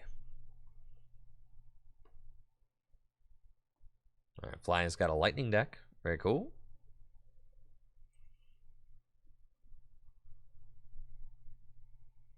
I won the flip, so I'm going to choose to go second. Especially against lightning. I mean, pretty much always choose to go second, right? Because you could just turn one. Like, look at this, bro. This is why you choose to go second. I mean, we've got the turn one dream. It's nuts. Look at this. Oh, I'm popping off, bro. Here we go. This is what I'm talking about right here. These are the kinds of opening hands you want to see in Gym Leader Challenge. I'll take my mulligans. Whoo-wee! Playing our fire deck against Fly on the Wall with a lightning deck, and we have got a gorgeous opening hand with Volcanion as our lead and Gloria as our turn one supporter. Going second with Volcanion, we can use Flare Starter to accelerate 3 fire energy from the deck to our Pokemon. And with Wally, I can get Charizard into play turn 2. So that's... No! No, Volcanion, no! He took a nap and he stayed asleep! No! No! Mareep, why? Why did you do it?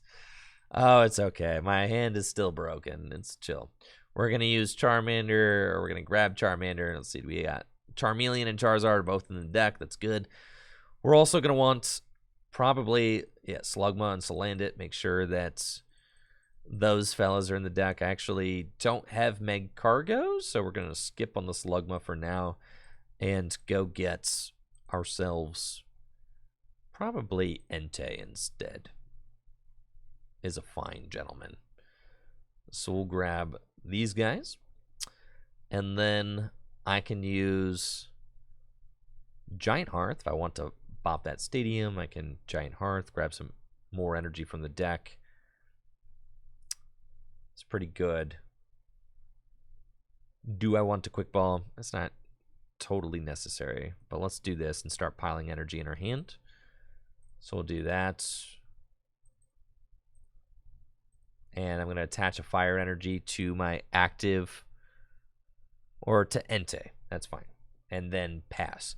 And then next turn, I can use Evolution Incense and go get Charmeleon. And then I can use Wally to evolve Charmeleon into Charizard. And then I could do 110 damage with High Heat Blast, since I will have 4 fire energy in play, thanks to the Charizard's Burn Brightly ability. However, if Volcanion decides to stay asleep for another turn, then I guess I'm not going to be doing too much of anything, am I? So that's the downside, is that Volcanion's still taking a fat nap right now and only has a 50% chance of waking up. Mareep's got the floater on it. Looks like Zapdos might be swinging in for 80 damage with its Thunderous Assault attack. Field Blower, removing my Giant Hearth, which is okay. I've got Salazzle in the hand, so I can start drawing cards with Roast Reveal also, which is very good. Just need to grab nothing, really. I just need to wake up. Excellent. Stay woke, Volcanion. And we've got the Gnarly Gnar turn coming right up. Now, I do need to do this in the right order because it matters. So you evolve into Charmeleon, and then do I want to mill the top 5? No. Then I can Wally the Charmeleon into Charizard. Beautiful. And now we're cooking. Right? So, do I actually even want to Roast Reveal? This is a turn 2 Charizard. I mean, what a crazy setup. Yeah, we'll Roast Reveal. Find a few more cards. We've got Nest Ball, which is great. We can use to go grab Heatmore. And attach to the Volcanion. And then High Heat Blast does perfect 110 damage. And we've got a pretty solid setup. Now, taking the knockout's always a little scary because we could see Raikou come out, but it's fine. The odds of me finding the Mag Cargo off the prizes here are not great, but I think you just kind of shoot your shot, right? Like, we're going to quick ball for the Slugma just in case we do find the Mag Cargo off the top or off the prizes, and we'll High Heat Blast for 110. Because if we do, it's nuts. We find Teammate instead, so that's fine.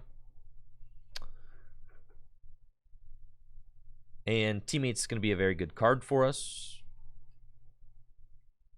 Volcanion taking a little nap again, which I'm not loving, if I'm being honest. Fly has got Electivire. And with both Mareep and Tynamo down, they are cleared to start evolving into their Dynamotor Pokemon, which can accelerate lightning energy from the discard pile to their benched Pokemon. As you can see, the Electivire getting charged up, and Avery. That stings a little bit, but it's okay. We can get rid of Heatmore and Slugma. I do love Avery and Parallel City in the Lightning-type Gym Leader Challenge deck. I love Avery and Parallel City in every single Gym Leader Challenge deck that's not Fire, Water, or Grass, since Parallel City does negatively impact the damage output of those decks if you point it the other way. They've got Sprint. You're going to see some more cards. They need another energy to attach to their Electivire. They did Dynamotor once, which maybe, I was going to say, maybe was an oversight. Maybe you want to save that Dynamotor towards the end of the turn so that you can decide if you want to maybe Thunderous Assault again instead. But they do find the knockout with Zapdos, and I've got Entei now. Entei can use Rally Back for just 1 energy, which is obviously quite good. Level Ball off the top. I'm thinking that this turn we want to... Let's Rescue Stretcher, Shuffle. All 3 of those guys back into the deck. And then let's Level Ball for Slugma. Put it down. Teammates for Heatmore and Town Map. Heatmore down, Fire Energy, Town Map. And now we can, wow, those are some good prize cards. We're going to Rally Back, take the knockout. And then the question is, do I even want, like, which, like, Raihan seems like the most broken card to get, if I'm being honest. That's probably what we want. I'm not going to lie, I'm loving the Teammates for Town Map play. The Town Map is definitely carrying its weight in this deck.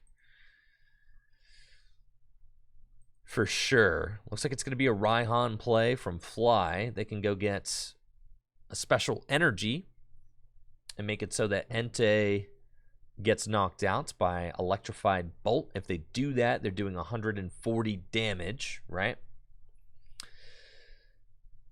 The Electivire is the hardest hitter in the Lightning type deck. I'm thinking that if I go in with Charizard this next turn, that the odds of my opponent having a knockout on 170 hit point Charizard are pretty small. So it might be my opportunity to kind of sneak in with Charizard, take a knockout, grab, I don't know, Welder or something like that off the prizes. We definitely have to take care of the Electivire. The Electivire is doing a lot of damage. Heatmore won't take the knockout.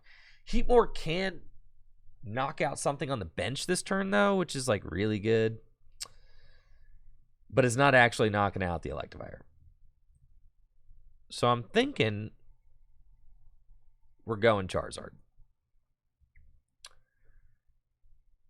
We get Ball Guy. So it's going to be a Raihan to the Charizard situation and go get, I think, Crystal. Yeah, to go get the 3 Fire Energy back. So we get that, right? And then we go Crystal, and we get these 3. And I can Roast Reveal, which is quite good. So I'll do that. See some more cards. Beautiful. Attach here. And then I can use Flare Blitz. Take the knockouts. We go get... The Float Stone is prized? That's fine. I kind of want Float Stone. I could just Welder and Flare Blitz again, but I'm really trying to get this dude out of here. I think I want the Float Stone. And then we'll see what happens this time. Maybe it was correct to take Welder and just fire off another Flare Blitz. But I think the dream here is to find my Magma Basin. I think the dream is to probably find Magma Basin and then go in with Heatmore to preserve the Charizard a little bit. Got a good question in the chat. What's up, Raven? You're new to the TCG and my videos. Why does Gym Leader Challenge start at black and white? It's because it's the modern era of the Pokemon trading card game. Before black and white, there was no such thing as item cards. Before Black and White, there was no such thing as Pokemon abilities, right? Ever since Black and White, Pokemon's Pokepowers have been called abilities, and therefore they all interact together in the same way. Also, all item cards have been called item cards.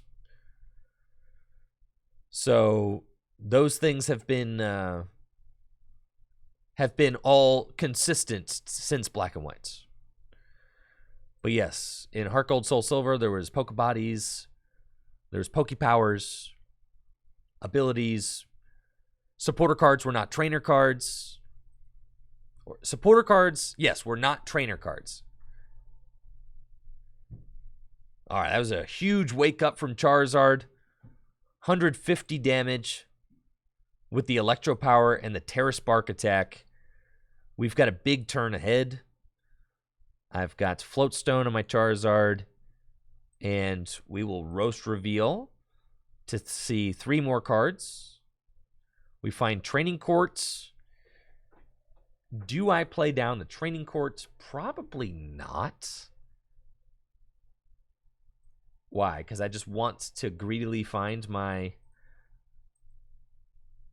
Magma Basin so I can pop the attack. If I do find Magma Basin, is my Moltres in the discard pile? It's not, so I could theoretically find...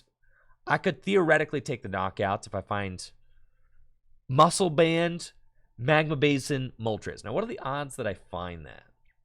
Not like the highest.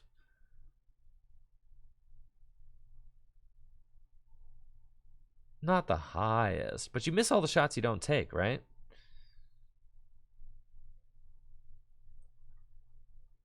So I'm going in.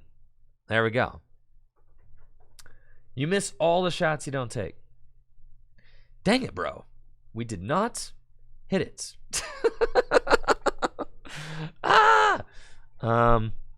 That's fine. That's fine. It's chill, bro. It's chill. It's cool, man.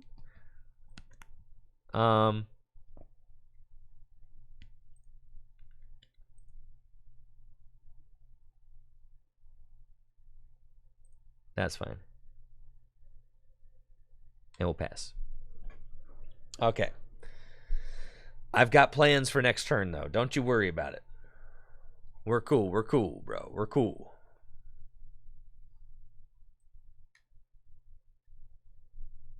We're definitely cool. Exactly. I can power up a 4 energy Heatmore next turn if I have to. Even if Charizard goes down. We're in there. And also, switching this Regieleki out of the active is not the easiest thing to do. Yeah, sure thing, Weeder. You got it. Yeah, switching this thing's out. I mean, they would have to find either Escape Rope, which is already down, or switch. Bird Keeper, maybe. Guzma, maybe. No, Guzma's down. Boss is down. Tate and Liza's down. There's not like a lot of options left for switching that Regieleki out of the active spot, right? So I'm thinking that if it's a Tapu Koko, I'm not feeling good about that. Flying Flip would knock out my Charizard. It's looking like it's getting an energy attachment. Colress looking for the switch to get Regieleki out of the active or scoop up net, something like that. Now, if you guys are hanging out and looking for a Gym Leader Challenge game, make sure to check out the Tricky Gym Discord. We've always got players looking for a Gym Leader Challenge match in the Tricky Gym Discord. Great way to connect with other members of the Pokemon TCG community. Nice. We've got Field Blower, so this is really good. I can...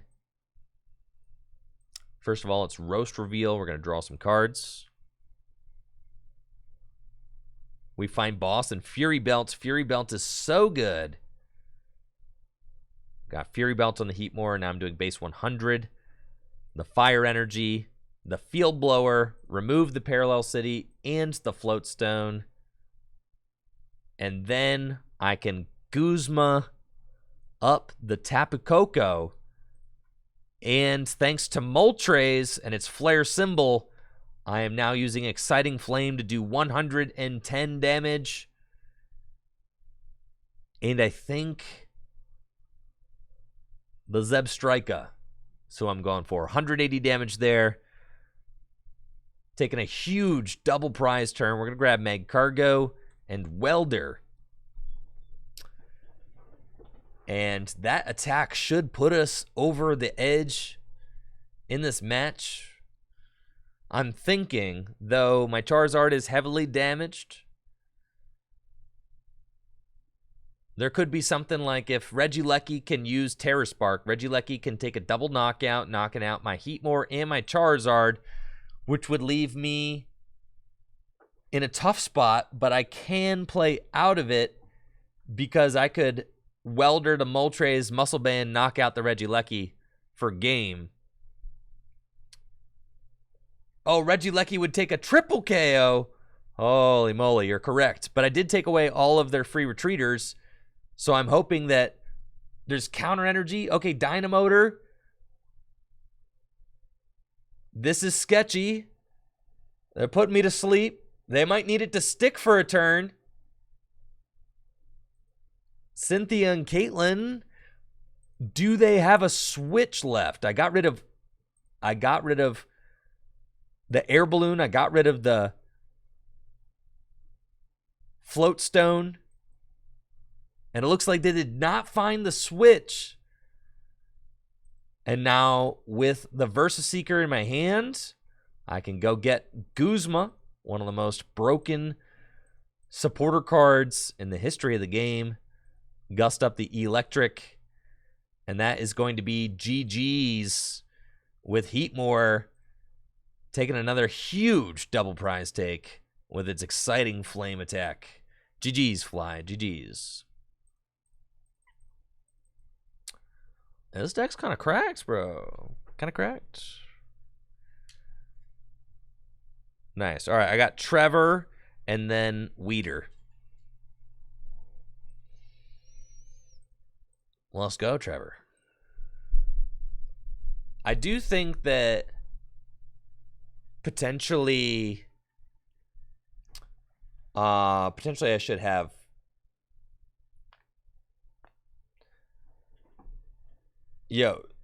Cerberus. There's a huge diversity of decks that you can play in Gym Leader Challenge format and strategies. And the thing is that it allows you to play cards that you could never play in standard format. So the thing is that, like, it's just a different experience than standard. And it's, in my mind, the gameplay is much more unique. And I always feel like I have more rewarding games in Gym Leader Challenge than I do in standard. So I'd highly recommend it. Like I said, it's just something that's different. You can always play standard and Gym Leader Challenge, like, which is what I do, right? Just gives you more ways to enjoy the Pokemon TCG. And that's always good. Ooh, I'm going first against Trevor's Fire deck. Trevor has got the turn 1 Volcanion starts. The best start you can possibly have in Gym Leader Challenge. But I have got a really explosive opening myself, so long as Charmeleon's in the deck, and it is. So I'm pretty stoked about this. We can go set up maybe Salazzle. I think Salandit is prized, unfortunately. So maybe the setup Pokemon is going to be Slugma. We're going to grab that. I'm attaching a Fire Energy to my Charmander. And then next turn, kind of popping off. Just saying. So going second in Gym Leader Challenge is good for a lot of decks. No, Trevor! No! Who said you could have that, Marnie? It's ridiculous. It's ridiculous, man. I had the turn 2 Charizard, bro. Come on, man. Killing me. It's cool. I'm going to still get it. Watch this. We got Mag Cargo, Juniper. I'm totally stacking Rare Candy. We're chilling. Let me reorder the deck. Oh, I can reorder the deck with Smooth Over. Yeah. I got it 100%. Go here. Go here. Training Court. Smooth Over. Smooth Over. Stack Rare Candy. Every single time, bro. Juniper. Easy money. Easy money. Let's go. Rare Candy into the Zard. He's going in.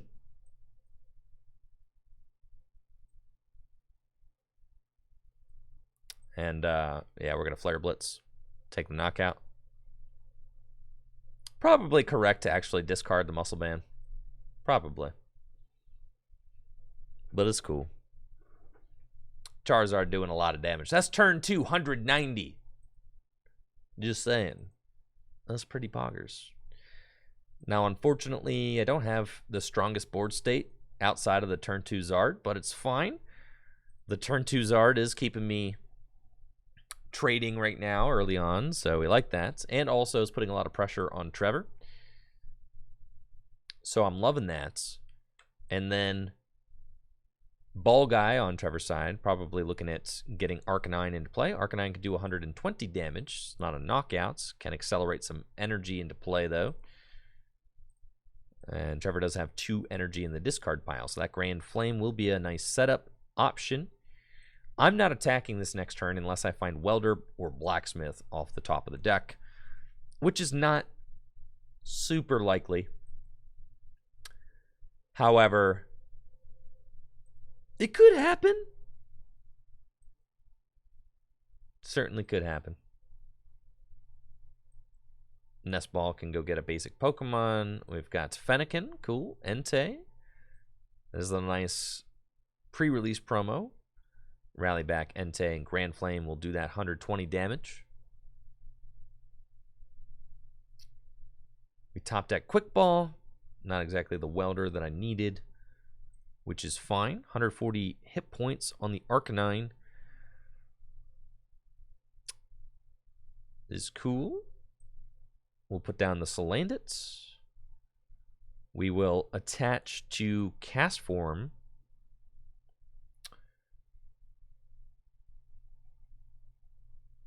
We will... Is there anything else worth quick balling for to kind of thin the deck? Probably. I'm thinking next turn we're probably just going to like Welder or something. We'll Training Court. And then I actually want to save the quick ball. And then we're going to Smooth Over. And let's stack Welder. Seems like a good option. I'll kind of be able to go from there and then pass. I like that. We're still up a prize. So we're in a good position. Trevor finds the Braixen, can evolve Fennekin into Braixen, and has Heavy Ball to go get Reshiram. It's cool to see Trevor has like got a fire deck, right? But both of our decks got entirely different Pokemon in them. I'm not running Arcanine or Delphox or Reshiram, and Trevor's got all 3. So it's really cool to see the diversity in strategies and Pokemon that are being utilized in these fire decks. And also that, the fire decks are going toe-to-toe. Trevor did have a very explosive start with the turn 1 Flare starter, but I'm doing pretty well trading since I was able to get my Charizard into play on turn 2. Now, I'm thinking that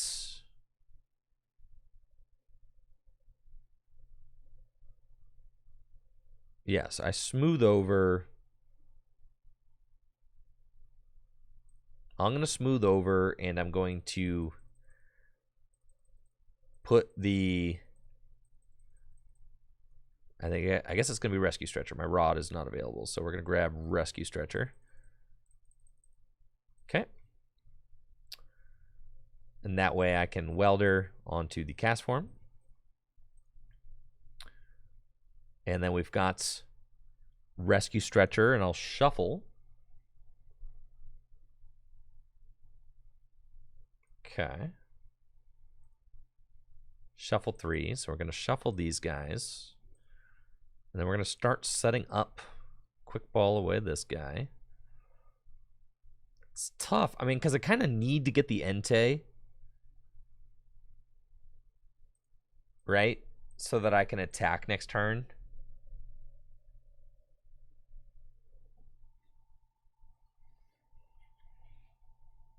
As much as I would like to get somebody else. Yeah, maybe that was not the best use of my smooth over, but high pressure blast is going to take this knockout. Then it's going to be Entei coming up. Then I have to go Entei. I shouldn't have gotten rid of the Bridgets in hindsight, because I want to be able to Entei and then go get Moltres to boost my damage more. So that's tough. Okay, I'm thinking it's Entei. We'll do that. We'll figure everything else out as we continue trading. So we'll do that. We're gonna my energy in the discard pile situations. Giant Heart this. Thin my deck a little bit more. Thank you, Shadira, for that Prime sub. I'm gonna high pressure blast. Take the knockout on Arcanine. Hopefully find something good off the prizes. We've got another Fire Energy. So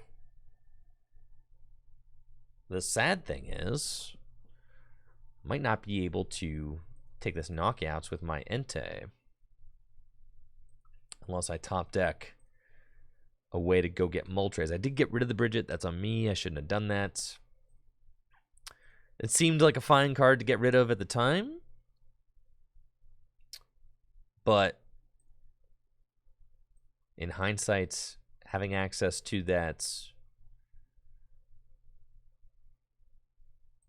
Yeah, and now Trevor's going to set up Delphox, and now Trevor is cooking, right?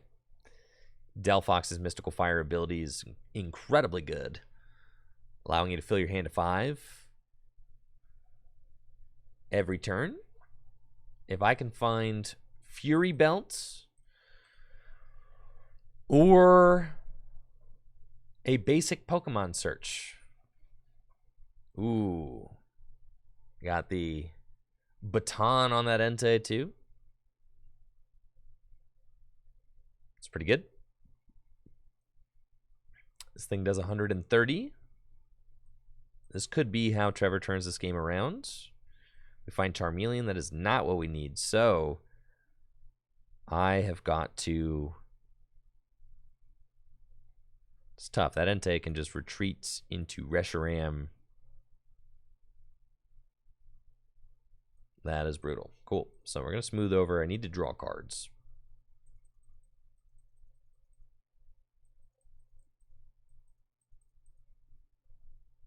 I don't know if teammates can do it.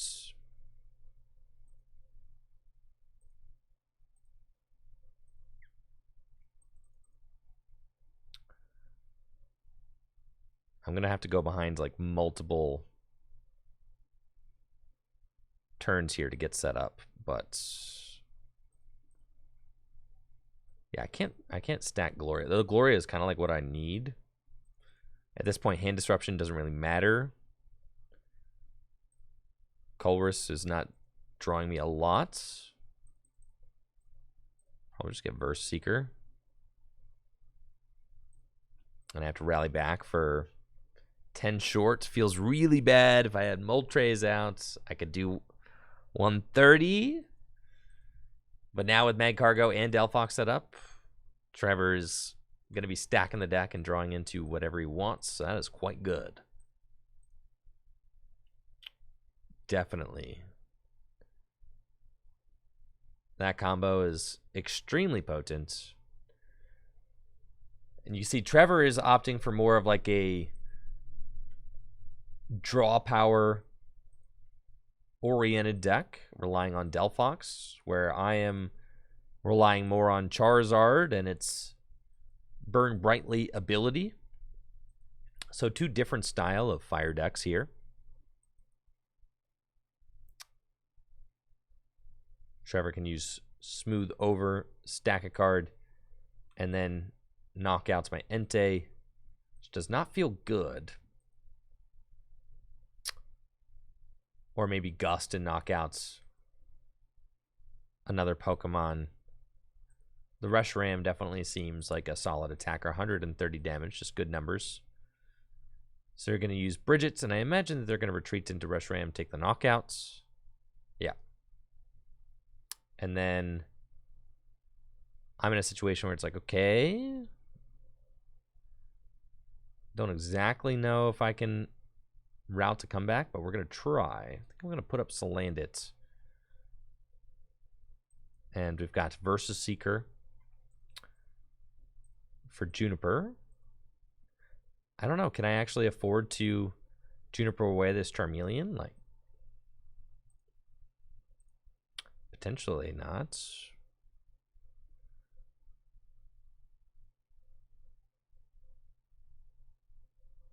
Yeah, I think I'm out of this one, unfortunately.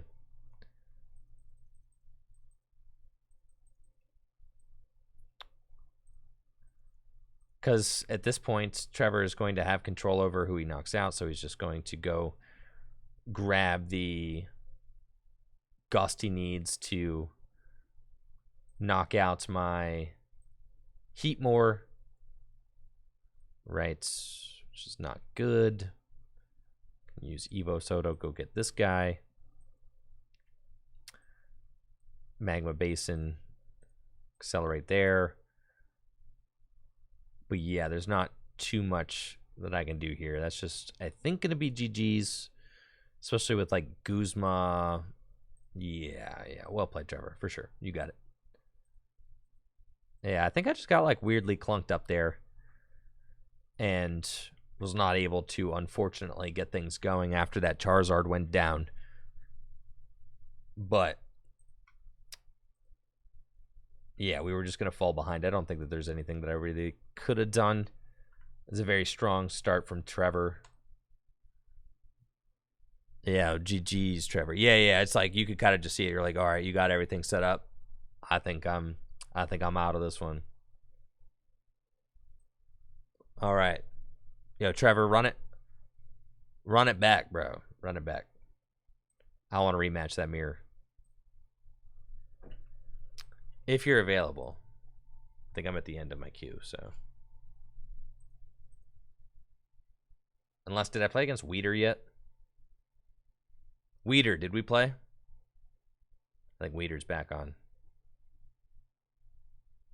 All right, yeah. All right, never mind. I got to play against Weeder real quick. All right, Weeder, you're up.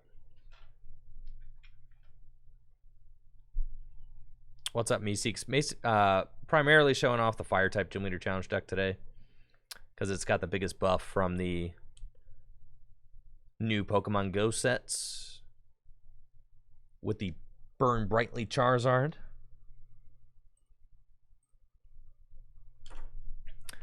Dang, Trevor. I had the turn 2 Zard like in my hand and you Marnied it. Killing me, man.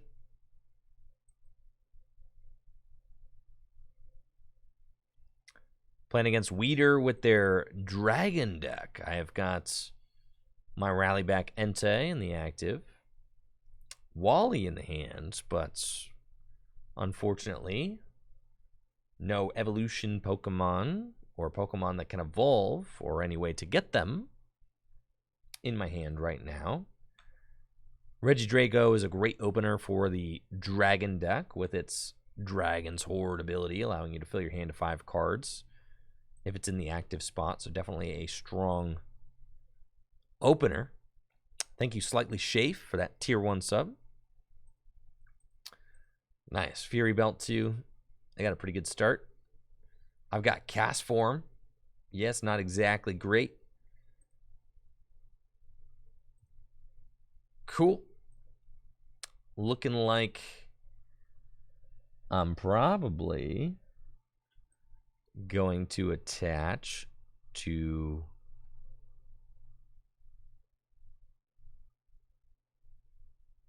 cast form and pass.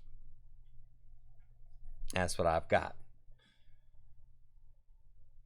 Now, if I just top deck a quick ball, oh, they got the turn 2 Dragonite. Well, you know, that's not great for me. You know, sometimes when you're hot, you're hot.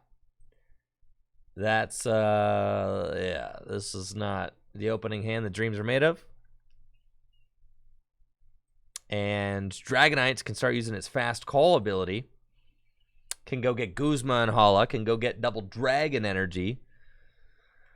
And that is going to put me on a 1-turn counter to top deck a live card, or else I lose. Yeah. Stormy Mountains, okay. I see. Not ideal. I have faith, though. We're going to top deck something broken. We're going to top deck Welder. Welder into Fire Energy Field Blower. Easy. Yeah, this is not great. Giant Fangs, take the knockout. Well, yeah, it's not looking good for our fire deck. Yo, well, I told you. Now the rest of the prophecy just needs to come true. Here we go.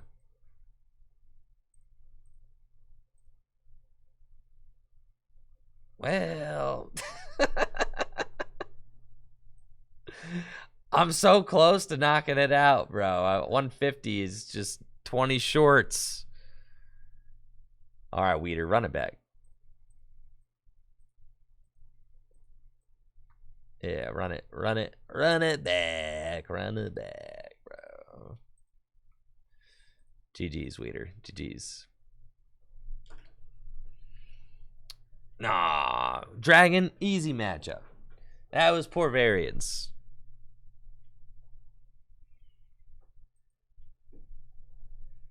Yeah, sure thing, Yoshi, for sure.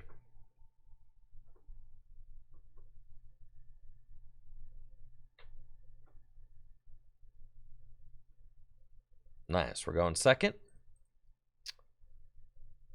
Sounds good. And we've got a mulligan. So we'll see what the next 7 cards look like. That's what I'm talking about. Right here. That's why we play the cast form. It's got free retreat. Turn 1 Volcanion. Nice. Playing against Weeder's Dragon deck again. And Weeder's got Drampa in the active. Drampa's got the Dragon Arcana attack, which if it has 2 or more different types of basic energy, it does 70 more, so you could do 140 for 3. I've got Gloria or Bulgai, which is interesting because I don't know if my Volcanion is prized. If my Volcanion is prized, then it's correct to play Bulgai so I can go get it. I think I just want to not take the chance that Volcanion's prized. And there's Volcanion in the deck. So I didn't need to worry about it, but it still feels safer to go this way. So we'll get Nest Ball. We'll get... I've already got Cast Form out. I can charge energy onto... And we can also get Salazzle going, right? So we've got Salandit and Salazzle in the deck. So I'm thinking Nest Ball, Ultra Ball, and next turn I can get more basic Pokemon, so that's fine with Gloria and Timer Ball. So I can get Nest Ball for the Volcanion. Volcanion can power up Cast Form. I kind of want another big Yeah, we'll flip heads on our... Yeah, we're chilling, bro. That's fine. So we go here. We go Nest Ball. And we're going to get Volcanion. And then we're going to attach Fire Energy there. And then we're going to use Quick Ball to discard potentially the Fire Energy. I can always Fire Crystal if I have to. We're going to go get Ho-Oh. And basically the timer ball is just there. Is like, okay, I'm going to get Salandit and I'm going to get Slugma next turn. And then, you know, timer ball will allow me to start stacking my deck and doing all that broken stuff. So we're going to charge 2 energy onto Ho-Oh, 1 energy onto Volcanion. If Weeder benches anything, then I can boss it up, knock it out next turn with Volcanion's High Heat Blast attack. Sonya will allow Weeder to go get some basic Pokemon. I have to imagine that they want to get maybe Dratini, Gibble, looks like, Druddigon. Druddigon also very good with its revenge attack. Can be a great way to kind of strike back after a Pokemon goes down. We've got Gloria as our supporter this turn, so loving that. We can... Do I want to Gloria? Do I want to Gust? I mean, at this point, I got the level ball off of... So I'm thinking that we go level ball for Salandits. And I can timer ball next turn. We boss this turn, take out the Gibble, and use High Heat Blast to take the knockouts.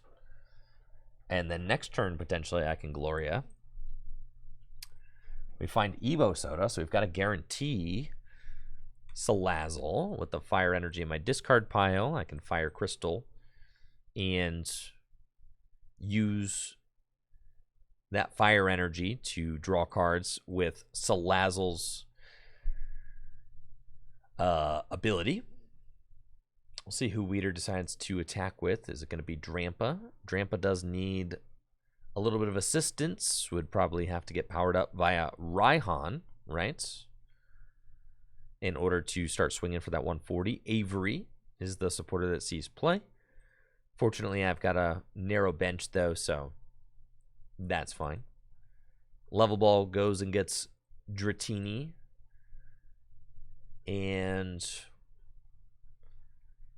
Weeder might be locked into a Dragon Claw. Again. There's a second energy, Dragon Claw for 30. The Drampa does have 160 hit points, so it's a little heftier than I would like right now, if I'm being honest. Let's Evo Soda and go. Dropped my pen. Guarantee this Salazzle, and then I think I want to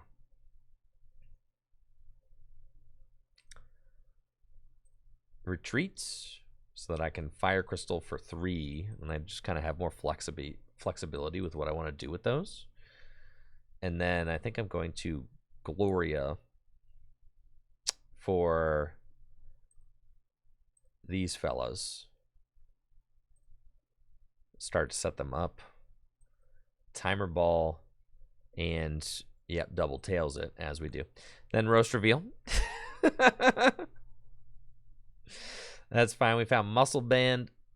Oh, not quite there. It's fine. I can use Sacred Fire to soften something up.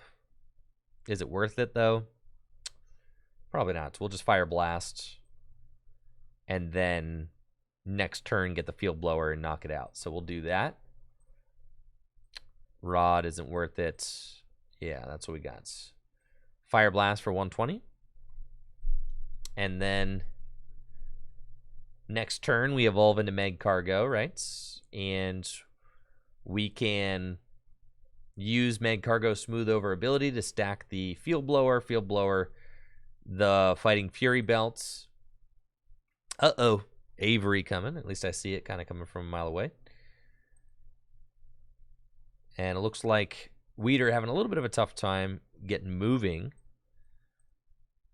We probably want to welder again, I imagine. So, well, let's could rod back in the 2 fire energy, then roast reveal.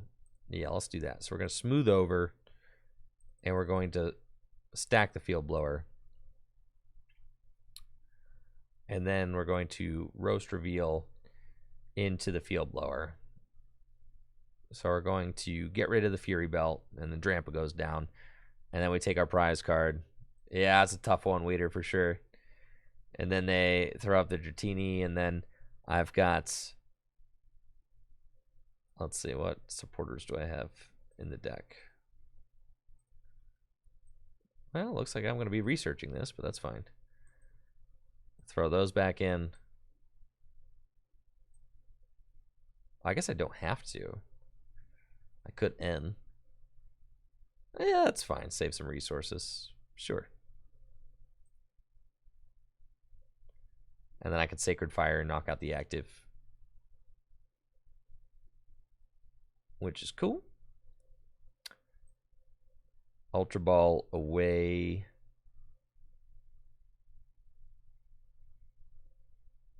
Probably these guys. Go get Charmeleon. You think I should do it? Burning Fighter. I'm going to do it, bro. Yeah. Broken. Did I just discard? Dang it! Dang it, man! It's cool. All right, worth it. All right, Sacred Fire the active. And then I just need to get Rescue Stretcher now to get that Charmeleon, or get the, Charizard. It's cool, man. It's cool. It was worth it. I'm telling you. It was worth it for sure. We got Training Court as well, which is awesome. I also hit 2 fire energy off of that. Yeah, that was sick, man. Just saying.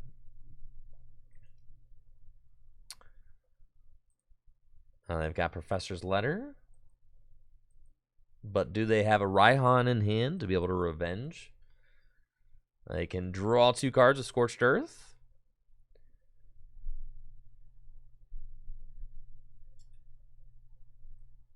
I don't know. I'm not sure that the Burning Fighter Charmeleon is the optimal one. He's kind of poggers, though.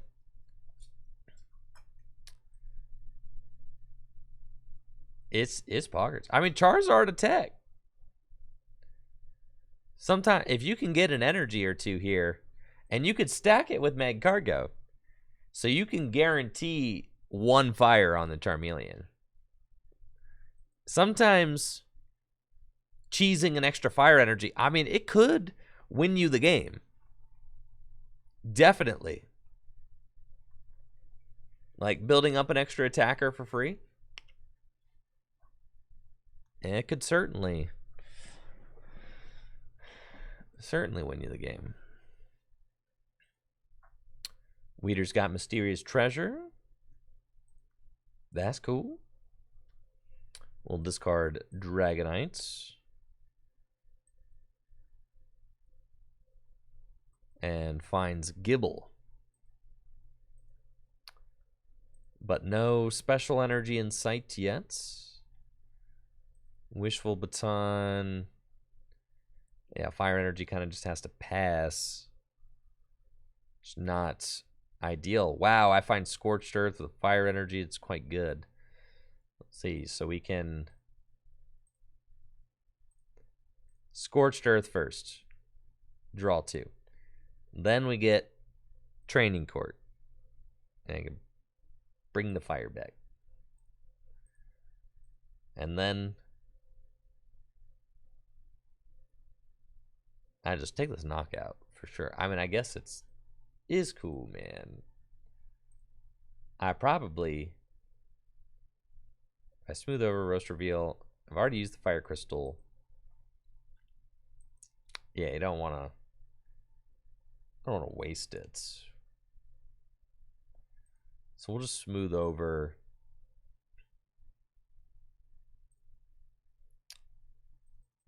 rescue stretcher. That's fine.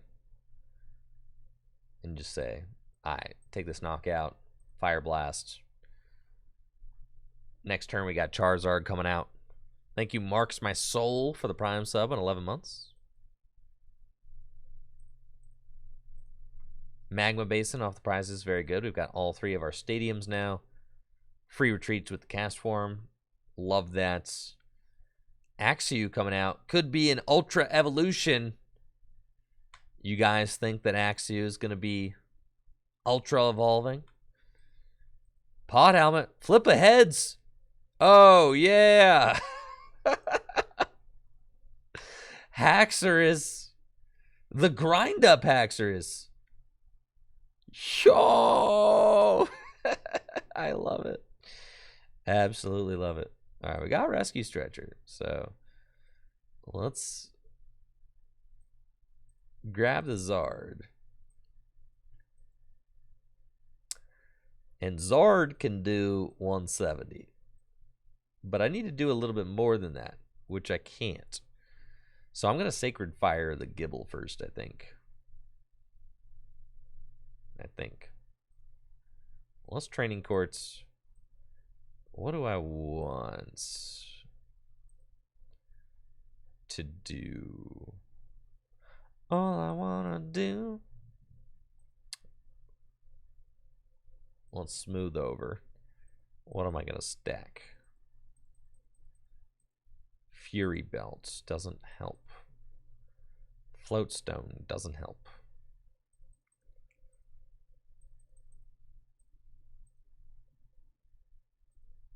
Stack versus Seeker. That's fine.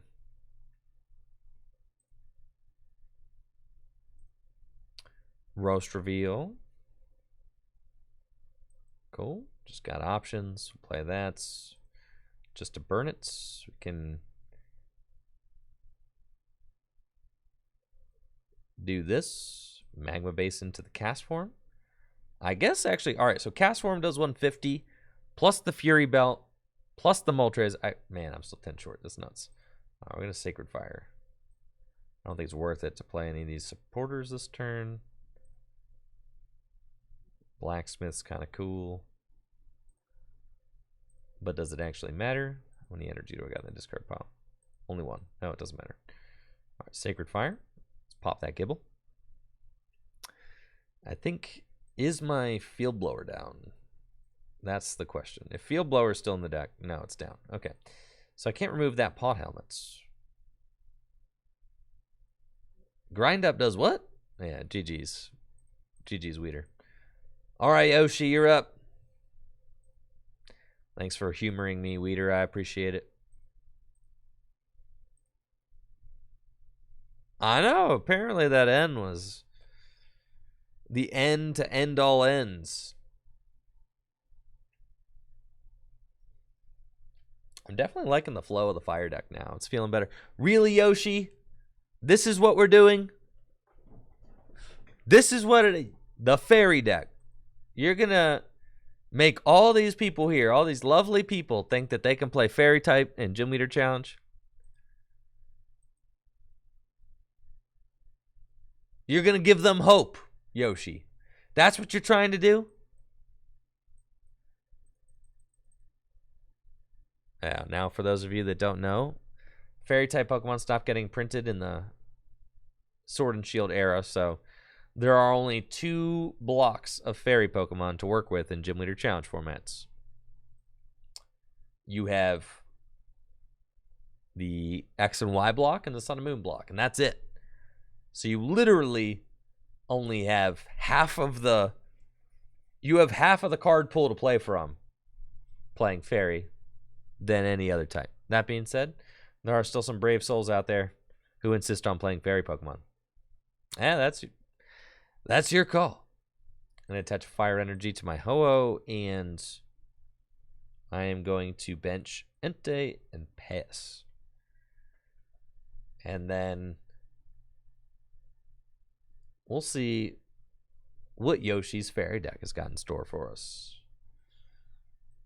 got Morlul, and Mimikyu's Filch attack can get the game kicked off with a nice draw of 2. Flabebe can evolve during the first turn. It looks like that's what's going to happen. Turn 1. And then, so then Floette can... Too bad. My hand is bad. Choose a random card from your opponent's hand. That's fine. Yeah, I was going to say, you're not picking anything good. And then Filch to draw 2 cards. Cool. We got Charizard, not anything else going on. So let's just attach. And Sacred Fire. 2, though. Which one of these is the more important one? To the Morlul. Seems fine. Hisuian Heavy Ball. We'll see if Yoshi's got anybody. Spritzy. All right, can evolve into Aromatisse. Can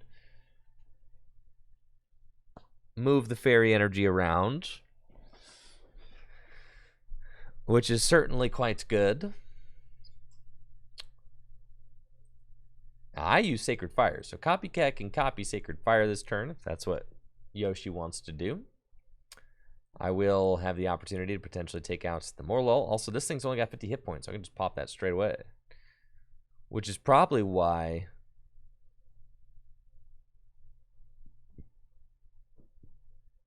Yoshi hesitated, as if, you know, didn't know if it's what he wanted to do. 50 damage there. I'll attach an energy to my Entei and just Sacred Fire the Spritzy. So we'll knock that out. Take our first prize. We find Juniper, which is a great card for us. Diantha can just get that Spritzy right back. Evolution Incense can go evolve Morlul into the fairy thing. Oh yeah, it's like Shiinotic. Yeah, it just allows you to go get a grass Pokemon. It's pretty good. Or not a grass Pokemon, a fairy Pokemon. In the grass deck, it allows you to go get the grass Pokemon. But in the fairy deck, allows you to go get a fairy Pokemon. So Yoshi will take advantage of that and go get a fairy Pokemon out of the deck. Next turn, I can bench Heatmore, Juniper. Diancie can auto-evolve a Pokemon. It's pretty cool with its Sparkling Wish. Looks like that is what's going to happen. Curious to see... Is it just going to be the Aromatisse? Probably, right? Sparkling Wish. Yeah. So that way, Sacred Fire can't just take the instant knockouts. However, I do have knockout on the Shiinotic now, so I will definitely take this opportunity to do that. Got Slugma. Got Charmander. And a Sacred Fire knockout the Shiinotic. Take another prize card, Level Ball. So I can evolve into Magcargo and stack my deck. I can Ordinary Rod the Charizard back into my deck.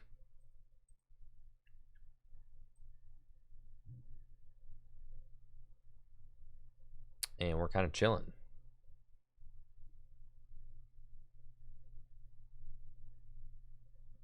I think that the decision to remove Fairy from the game was a game balance issue, right? That's why the Pokemon Company doesn't print Fairy anymore. They just wanted to have an easier game to balance, I have to imagine, because they basically reduce the amount of types, make it easier to have Pokemon that hit each other for weakness, resistance, all that.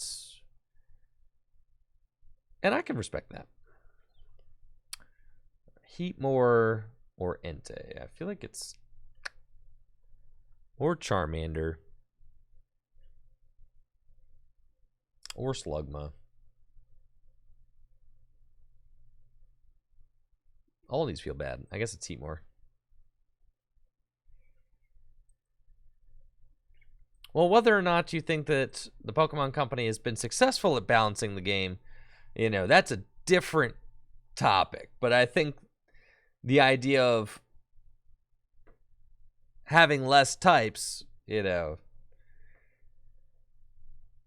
it made sense at the time.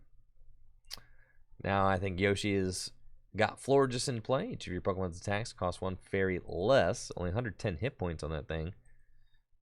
We've got Level Ball to go get Magcargo.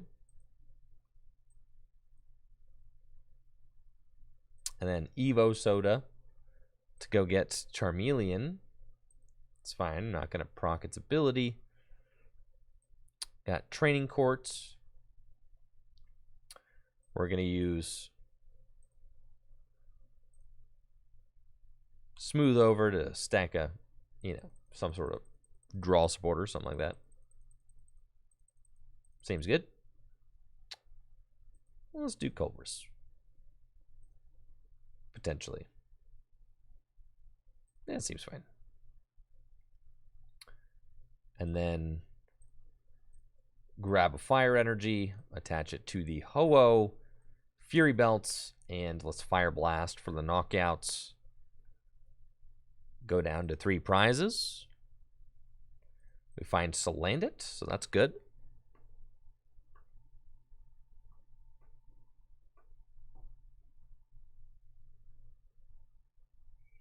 Yeah, the thing is about Gym Leader Challenge is that the limitations are actually what makes the format fun. So you can imagine if... Oh, wow, looks like I'm getting smacked here. You could imagine if every deck could play every card, then every deck would just play Octillery and Inteleon and things like that.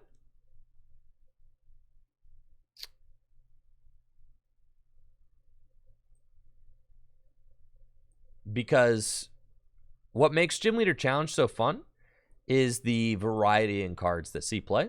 And the limitations of type make it so that more higher variety of cards see play.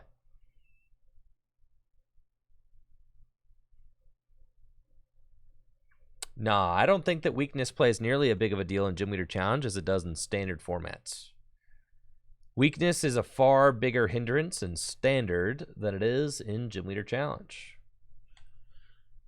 And I think that's almost anybody who's played Gym Leader Challenge can attest to that. Fire decks beat water decks beat lightning decks all the time. Happens. Psychic decks certainly beat dark decks. And there are weakness guard energy. There's weakness policy. There's a lot of different ways to play around your weakness. Not to mention Pokemon with varying weaknesses like the Moltres in this deck or Ho-Oh that are weak to lightning and not water. So if you're losing every single game to your weakness deck, you might just need to try a little bit harder. Let's see. So this turn, we've got Rally Back for the knockouts. I got Hexed. That's cool. So we're going to Training Quartz. Get that back. And then Colors.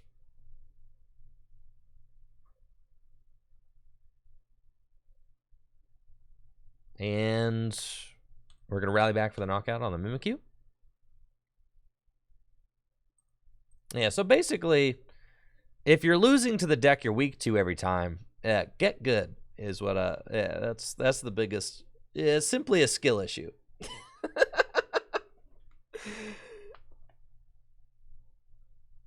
Yeah, just literally, get better at try getting better at the game. For sure. Probably a skill diff.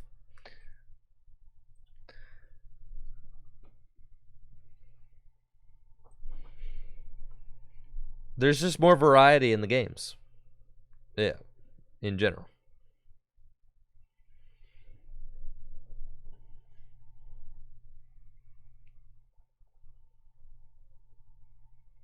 Oh, yeah, metal deck in metal. I beat fire all the time with my metal deck. All the time, bro. You got metal frying pan, you've got coating metal energy, you got all sorts of stuff. Florges now doing some stuff. That's all right. Florges, huh? Sheesh. So what do I want to do? I've got training courts. I can draw into whatever card I want. Timer ball. There's nothing to timer ball for. Genius. Let's see. There's the stadium I could get. I could attack with Charizard. I could also get blacksmith. I could also get welder. Okay. So, which do we prefer, blacksmith or welder? Probably blacksmith. So let's smooth over,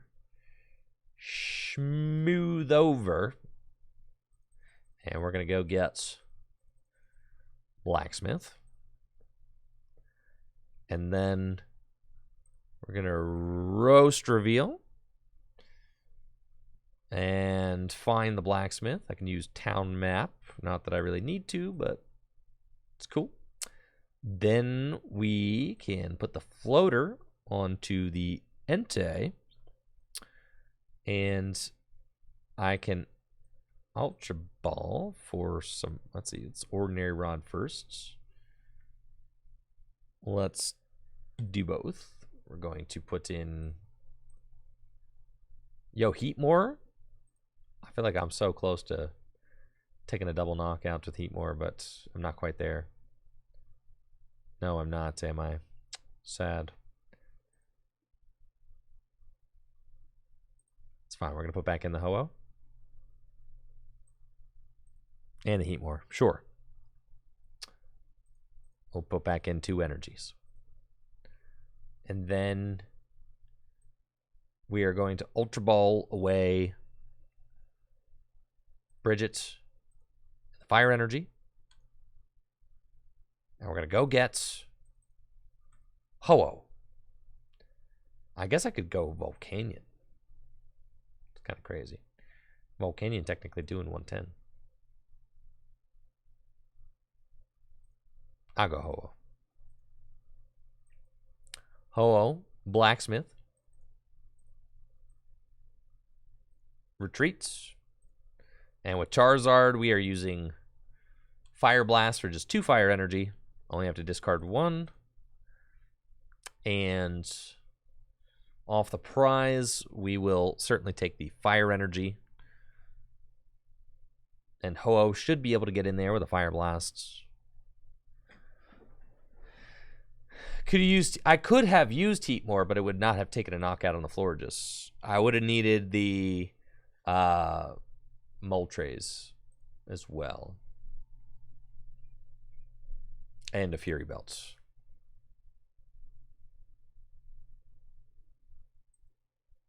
But yeah, I'm definitely loving the Moltres in this deck. It's really cool to have that, like, Pokemon searchable +10. I think that's really good. I think that of all 3 of the types that have that kind of ability, right?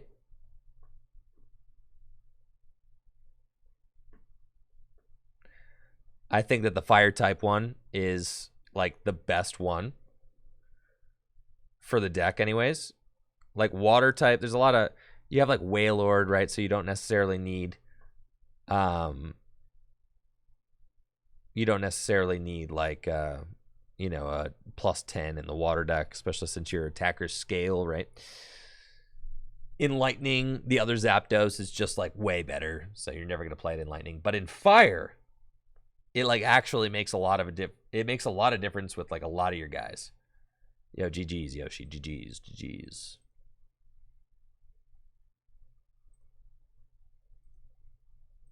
Cool. All right, hang tight. I'll be right back. After this, I'll be down to play a few more games to Gym Leader Challenge. If anybody else is trying to play, make sure to check out fullgripgames.com for any of the new Pokemon Go cards. And if you're unfamiliar with Gym Leader Challenge, make sure to check out gymleaderchallenge.com, and you can read up on all the getting started guides there. I'll be right back. Thanks for being here.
Yo, we are back. Thank you for the patience. This deck's been a ton of fun to play today. I'm definitely loving it.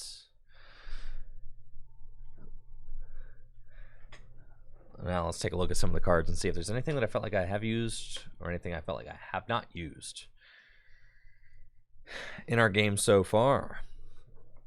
Now, something that I have thought about, if you like to get experimental or want to play with like some house rules, or you're just playing with some buddies or whatever, and you want to mess around, I think something that could be fun is trying out like I don't know what to call it, but like you could play like a custom rule where each deck is allowed to have 3 Pokemon of a single off type, right? So, like, that's something that you could try if you wanted to. That would allow anybody to play EVs if they wanted to. You could put up to 3 of a single off type in your Gym Leader Challenge deck. That's like a custom rule. If you wanted to try it out, you could. I don't think that it's better than pure Gym Leader Challenge, but it's something that you could do if you wanted to. I'm not going to endorse that way of playing, but, like, if you wanted to mess around, you want to put Octillery, you want to put an Octillery and a Manaphy in every deck, knock yourself out. You want to put the Inteleon line in every deck, knock yourself out. I mean, like, but that's, you know what I mean? I don't think it's really needed.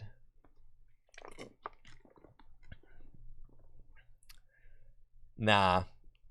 EV Scyther, I don't really think that stuff matters. The core of what Gym Leader Challenge is that it's a mono-type format, right? It just is. It's kind of the core of what makes it fun. The limitation, and I've talked about this at length, the limitations make it more fun, right? The limitations make the format more fun. I've talked about this extensively, but I definitely believe that to be true. All right, what card are we taking out? I like the idea of an escape rope. 11 energy are enough. 11? Yeah, 11's probably fine. That's fine. I'll add just the rope. Yes, I agree. The monotype also makes it so that each type in Gym Leader Challenge has like a very specific kind of like identity and play style, which is like, I agree with that. I agree. Yeah, Batracuda for sure. What's your screen name, Batracuda?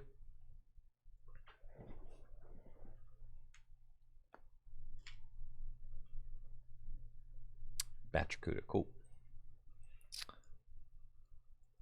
But ultimately, yeah, the monotype formats, I mean, that's just part of what makes Gym Leader Challenge. It's what makes it fun. The limitations make the format more fun. 100%. All right, I think I added you, Batracuda. Anybody else want to play? Gym Leader Challenge formats? Yeah, Razor, you got it. What's your screen name, Razor?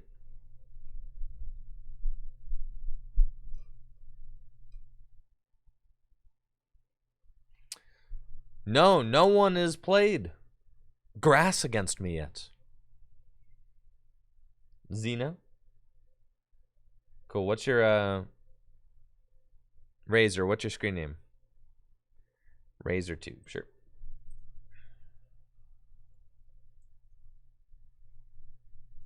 No, no one has played water against me yet either. But I ain't scared, bro.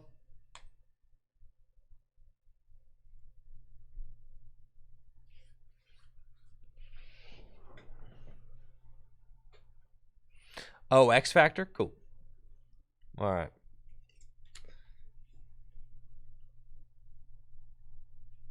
Yoshi says grass can definitely beat me. Okay, Yoshi, if you think so.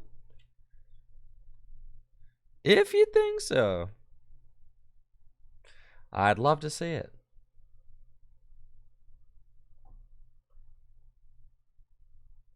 All right, Batracuda, you there? Try that again.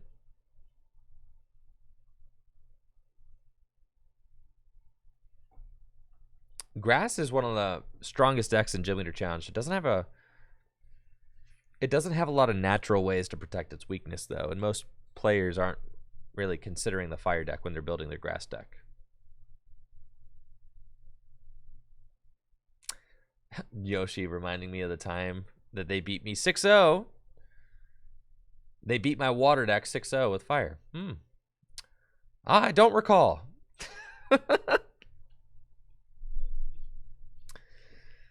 Looks like I'm playing against Batracuda's dark deck.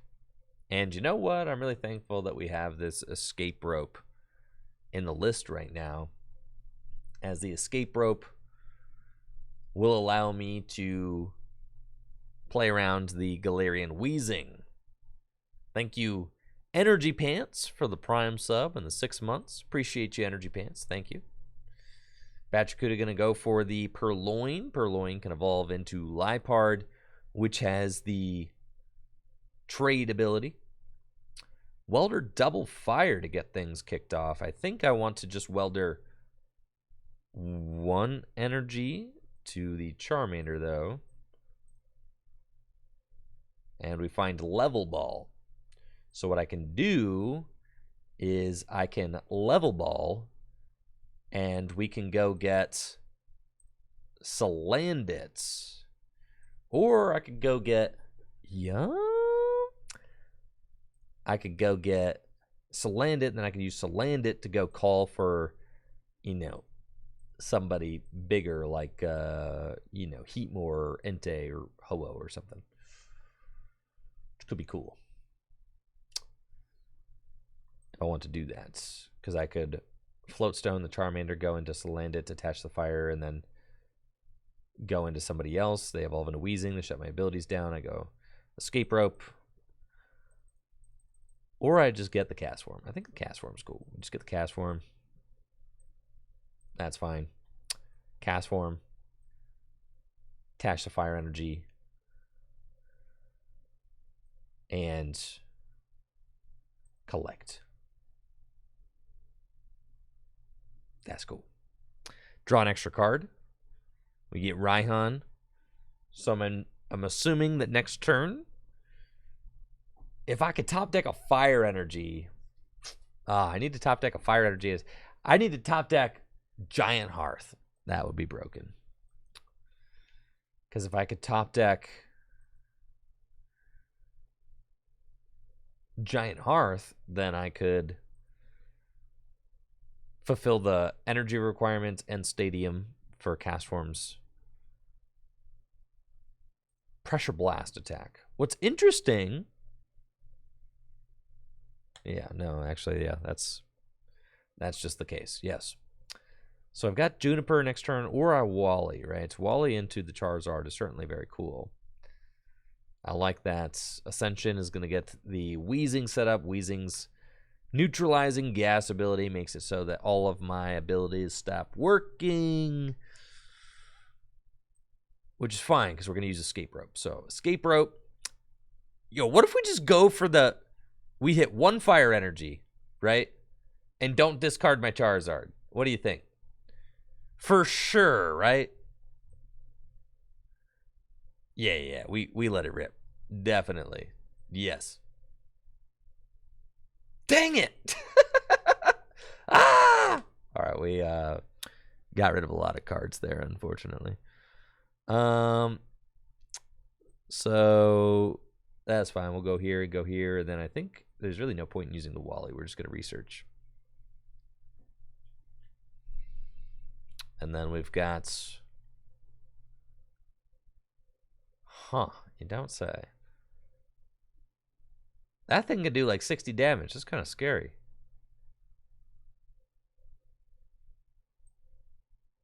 Let's attach to the cast form and retreat into the Heatmore and pass. That's cool. And then that would have been sick if I had hit it, though, all right? It would have been awesome if I hit the fire energy and then evolve into Charizard and pop the knockout. That would have been dope. I got Hisuian Heavy Ball.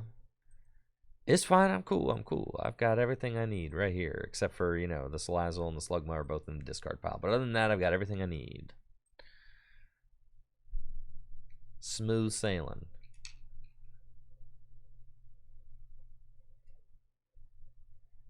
Now, Heatmore, what can use? I did lose. I'm getting Guzman. No. Hey, why would you do that? Why would you do such a mean thing? It's so hurtful. Huh.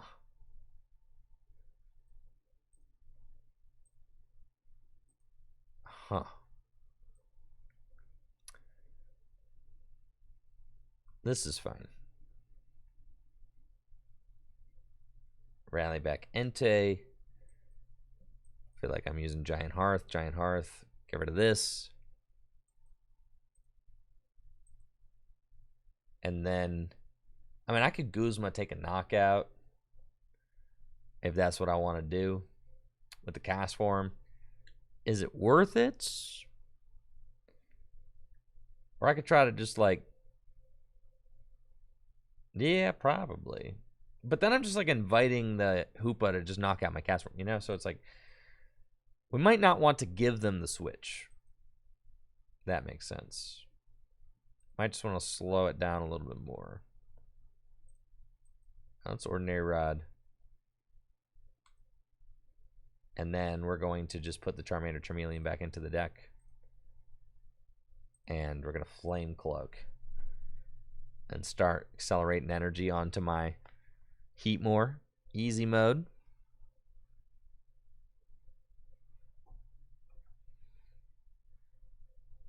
They got Spiritomb. I probably should not have gone for the Charizard. For the Charm. I'm thinking that maybe that was a little bit greedy. The Charmeleon play would have been insane, though. They had to get rid of the Beast Ring. That's sad. Field Blower getting rid of my Stadium. Exciting Flames does 90 this next turn. It's not the most exciting attack, but it's cool. My cast form is not doing anything now. And it's looking like Guzma will probably just take out my cast form, which feels bad.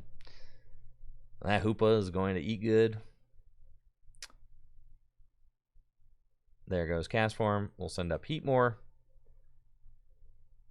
And I've got Ho-Oh now. I'm thinking that I just Flame Cloak again.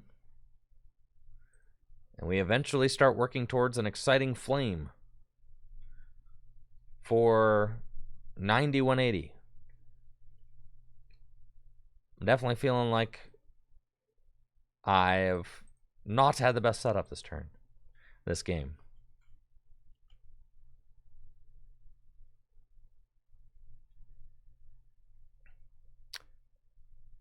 I think the dream for Gym Leader Challenge is that the game designers start to take it into consideration when designing their sets. You know, there's a small Gym Leader Challenge wish list. You know, like a nice support Pokemon for fighting. Something like that.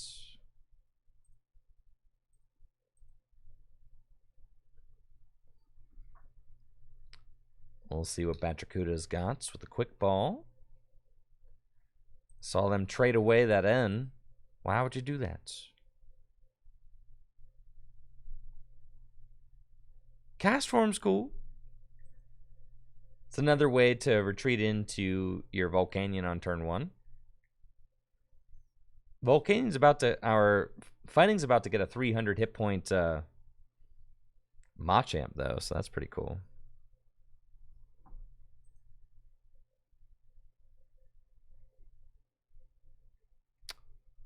The Float Stone will allow the Hoopa to pivot back. Maybe it's going to be Wheezing and Poison.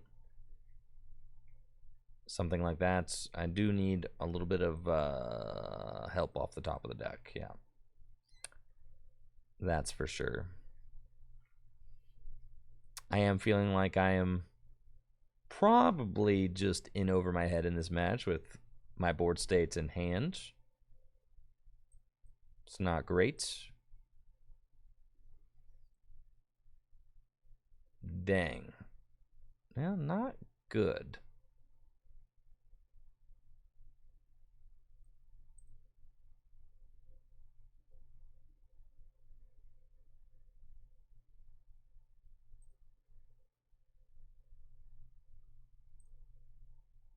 Oh, I should have field blow. Man, yeah. But then I play down to a 0 card hand. Yeah. But I could have field blower that. Try to stick the Hoopa again. Just buy a little more time.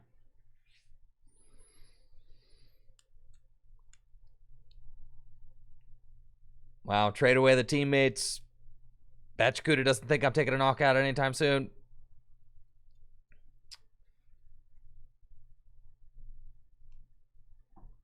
No, not boss on my only attacker. No. All right, Batracuda, I think you got this one. Unfortunately, I am not feeling very confident. Yes, GG's. Dang, bro. It started out so promising. Yeah, that was tough for sure. Did I have other people on the list? I'm pretty sure I did, right? Wasn't I keeping some sort of list here? I had Batracuda. I had Razor. That's right. Cool. All right, Razor's up. Yeah, tough one, Batracuda. Sorry, my deck didn't operate. That's on me. I think I had... yeah, I think I was too greedy with the Charmeleon play. It would have been sick, though. I just had to hit a fire. I should probably delete this Charmeleon from the deck and play a safer Charmeleon.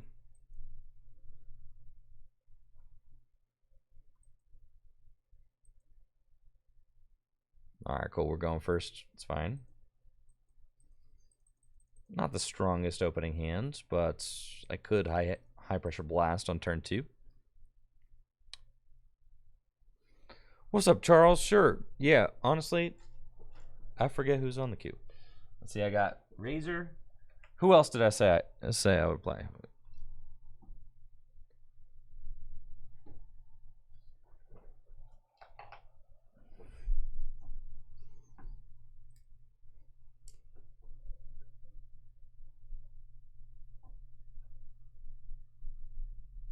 Nazer. Oh, Steel. Cool.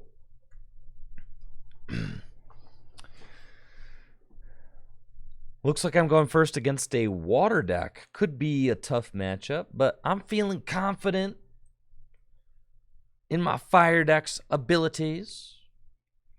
We've got the very brave Cast Form leading the way. Smack can do 20 damage, 40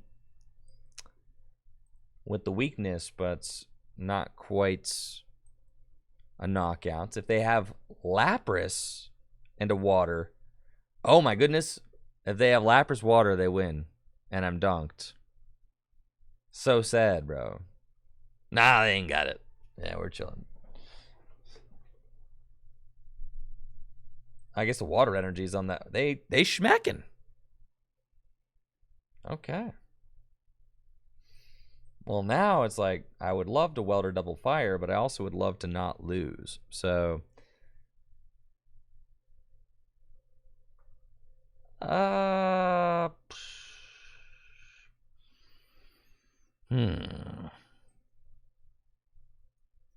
That's Juniper. It's a tough Juniper for sure. This hand stinks. Okay. Need to buy more time. And that hand was, you know, 7 cards. You feel like 7 cards are going to be enough. Sometimes not. I got all right, just a schmack again. They don't have a lot going on. This is good for me. I can do this. I'm confident. Got 1 fire in the discard pile. It's Bridget's. Can go get this guy and this guy and this guy. I think the Meg Cargo is in the discard pile, but that's okay. I can rot it back in. So we'll do that. And then I can Flame Cloak for 20. It accelerates another fire onto my Heatmore. Ho-Oh's definitely the dude. Yeah, I just want, like, my support guys out. Ho-Oh seems quite important. With Ultra Ball, they can go get Drizzile for Juniper, and go. Probably the best play they can make. But if Drizzile's prized, then... Okay, I was going to say, well, then it's got to be Octillery. They've got Shady Dealings. Shady Dealings can go get the Juniper. And potentially Juniper will allow them to get moving. I do need something good off the top to get cooking. Maybe like Colress, Evolution Incense, Evo Soda. Any of those guys. They've got Cynthia, so they will shuffle draw 6. And they're looking for a Frostmoth and 3 Waters so that they can start attacking with Wailord. If they have Octillery in the hand, they can evolve into Octillery and start using Abyssal Hands to draw more cards as well. Level Ball can get Starmie, and it's correct to evolve so that then you can retreat the water, or actually just Star Freeze. That's crazy. And they got the buckets. Star Freeze for 60. And I am paralyzed. Sad. No help off the top of the deck. Dang, man. You hate to see it. That's fine. We got an energy for cast form, and I'm chilling. Pass.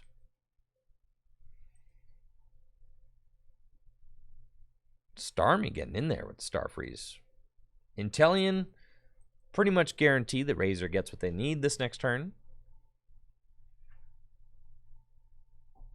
With Shady Dealings get whatever 2 cards you want out of the deck. Whatever 2 trainers, put them into your hands. I had a tough Juniper there. Unfortunately. Didn't get me into a ball search card to go get Salazzle and start drawing. So now we're feeling like we're a little bit far behind. But that's okay. We're not that far behind. I just need to find something like nowish. There we go. Nowish. Like I said. So we can go Ordinary Rod and do both. We can put those 2 back into the deck. And then we can put 1 of those back into the deck. And then we can teammates. And I will teammates for Evolution Incense.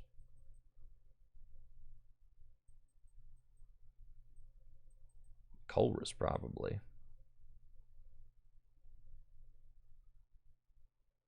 I want to draw more cards. We can Evolution Incense into... I guess I could get...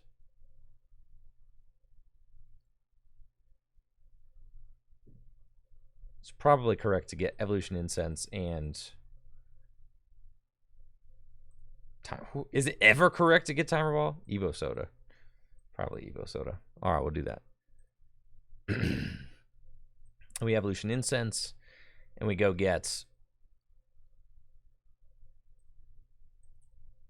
Salazzle, and we Evo Soda, and we go get Mag Cargo, and then we do this, and we say, all right, I will smooth over, and we're going to stack that to go get the Charmeleon. We're going to roast reveal, and then hopefully we got Charmeleon. Level Ball I don't actually think gets anybody else in the deck, though, so it's fine. Maybe I should have stacked Charmeleon instead. I'm going to do that. We're not going to use its ability, though. It'd be kind of broken, though. No! Then we're going to attach to Charmeleon. Because what if they come up with Wailord next turn? Well...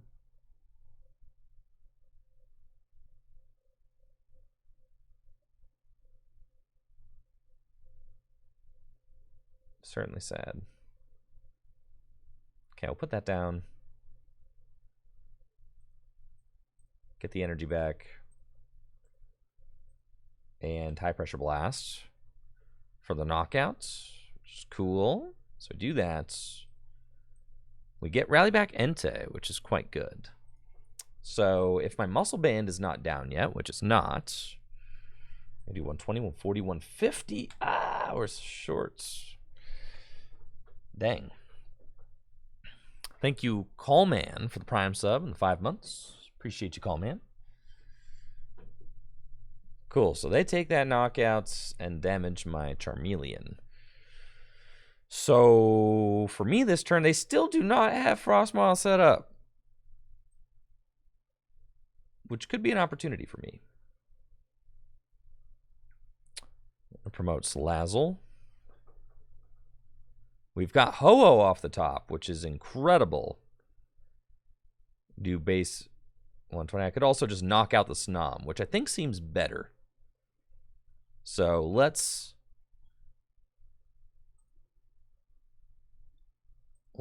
do smooth over. We're going to smooth over and stack the Charizard. And then we're going to roast reveal and draw into the Charizard, right? We get Charizard here.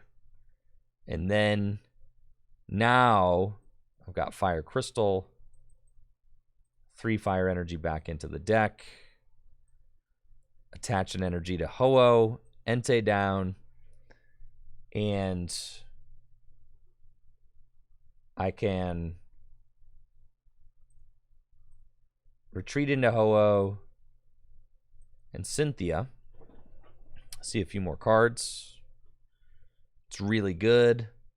I can use Nest Ball to go get my Heatmore and Magma Basin to accelerate another energy onto Heatmore, and then Sacred Fire to knock out the Snom, right? So we do the 50 damage there. Now what's interesting is that Ho-Oh is not weak to water. It's weak to lightning. So the 120 damage from Intellion's not going to be knocking out my Ho-Oh this turn. We're at 4/4 prizes, which is really good. And I've got some options queued up for this next turn. I can potentially Magma Basin to my Heatmore and use its Exciting Flame attack with the Escape Rope. I could use that to get it into the active spots, which could be good. I could knock out the Inteleon on the bench, or maybe if my opponent tries to put down another Water Accelerator, could do that. Looks like they just have to manually attach. And they do not score the knockout on Ho-Oh, which is quite good. So now we can go Magma Basin onto the Heatmore, Muscle Band, Escape Rope, and we Colress for a lot. So we're going to do that. And then we Colress for 8. We're hoping for a fire energy. We find one.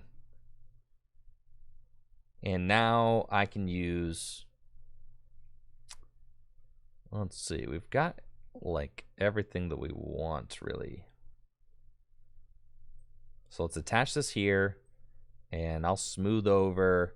And we can stack a good card for next turn. We'll stack... Boss seems fine. And we're going to use Exciting Flame and do 180 damage to that Inteleon on the bench.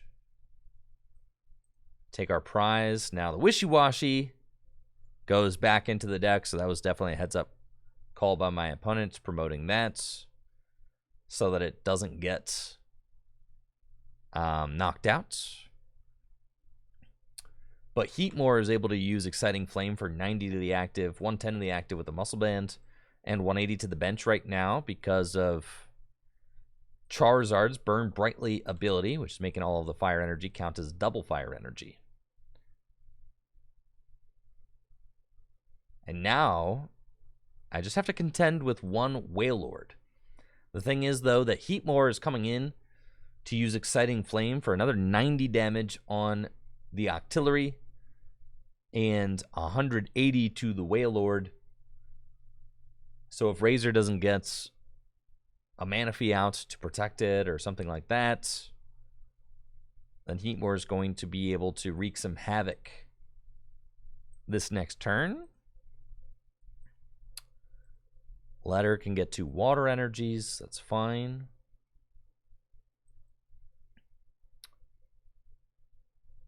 And then Blacksmith, we also have to accelerate some more energy into play, which is quite good. Boss looks like it might be a boss install type situation. But we should be chilling. I can retreat the Ho-Oh right back into Heatmore. I can attach an energy to Charizard. Charizard's one of the biggest attackers in the deck. Go get the Moltres out. And I can also Blacksmith. Let's see, do I have any fire energy in my... 2. Yeah, that's fine. Let's Roche Reveal and just grow bigger hands.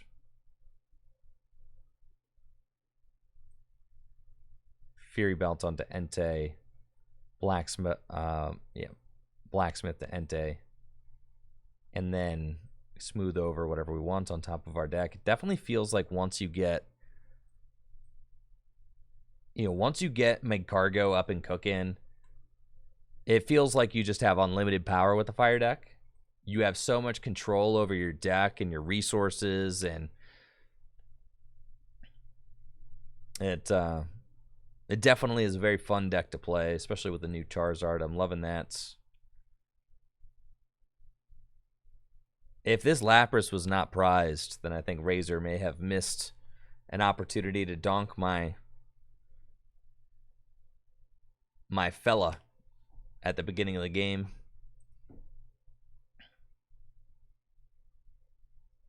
We're getting Marnied, though, so we're going to get set to just 4 cards. But I did stack the Raihan, so we're kind of chilling. I also got Rally Back Entei, ready to rock and roll. Charizard can be my finisher at the end of the game. Could just go in with Entei, rally back, take the knockout. Charizard, Flare Blitz can knock out the Lapras. Shouldn't be an issue. Energy to Charizard. And let's just Raihan to the active. Grab a boss. Sure. Stack a good card on top of the deck. Fire Energy. And then rally back for the KO on Wailord. And we should be able to finish this game up. Even if Razor is able to use Raihan or something crazy and go Raihan Hydro Pump for knockouts, we would have Charizard and its Flare Blitz attack to finish up the game. So we're chilling. Should be anyways. Confuse Ray could be the attack of choice. Just try and slow me down. Hydro Pump doesn't quite get there for the knockout. It's only doing 100 damage with weakness. Or 80 damage with weakness. So it's going to be Confuse Ray. And that is going to be GG's. Charizard. Flare Blitz. 170 damage. GG's, Razor. Thanks for playing. All right. Let's do X Factor Steel. What's your screen name, X Factor?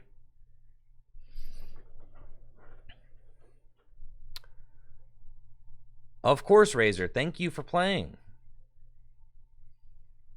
I know. I'm really loving Fire now, for sure.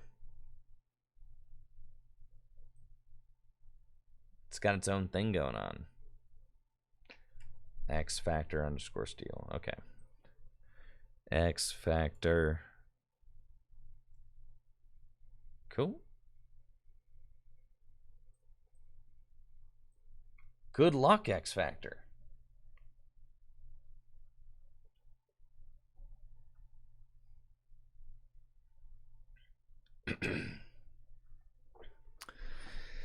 Yeah, the Mag Cargo is definitely good. There was a point in time where I didn't know if I necessarily wanted to play the Mag Cargo.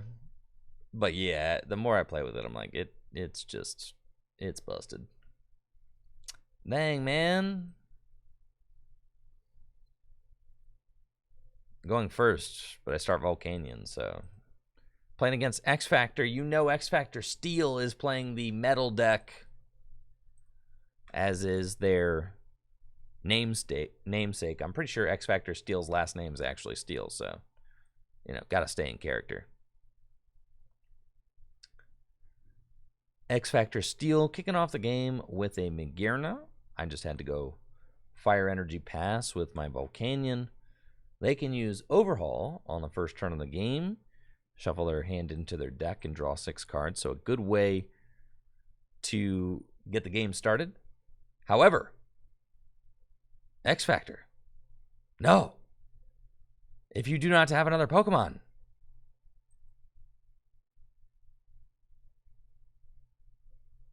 oh, I missed. Dang it. Missed the Fire Energy. Well, how sad.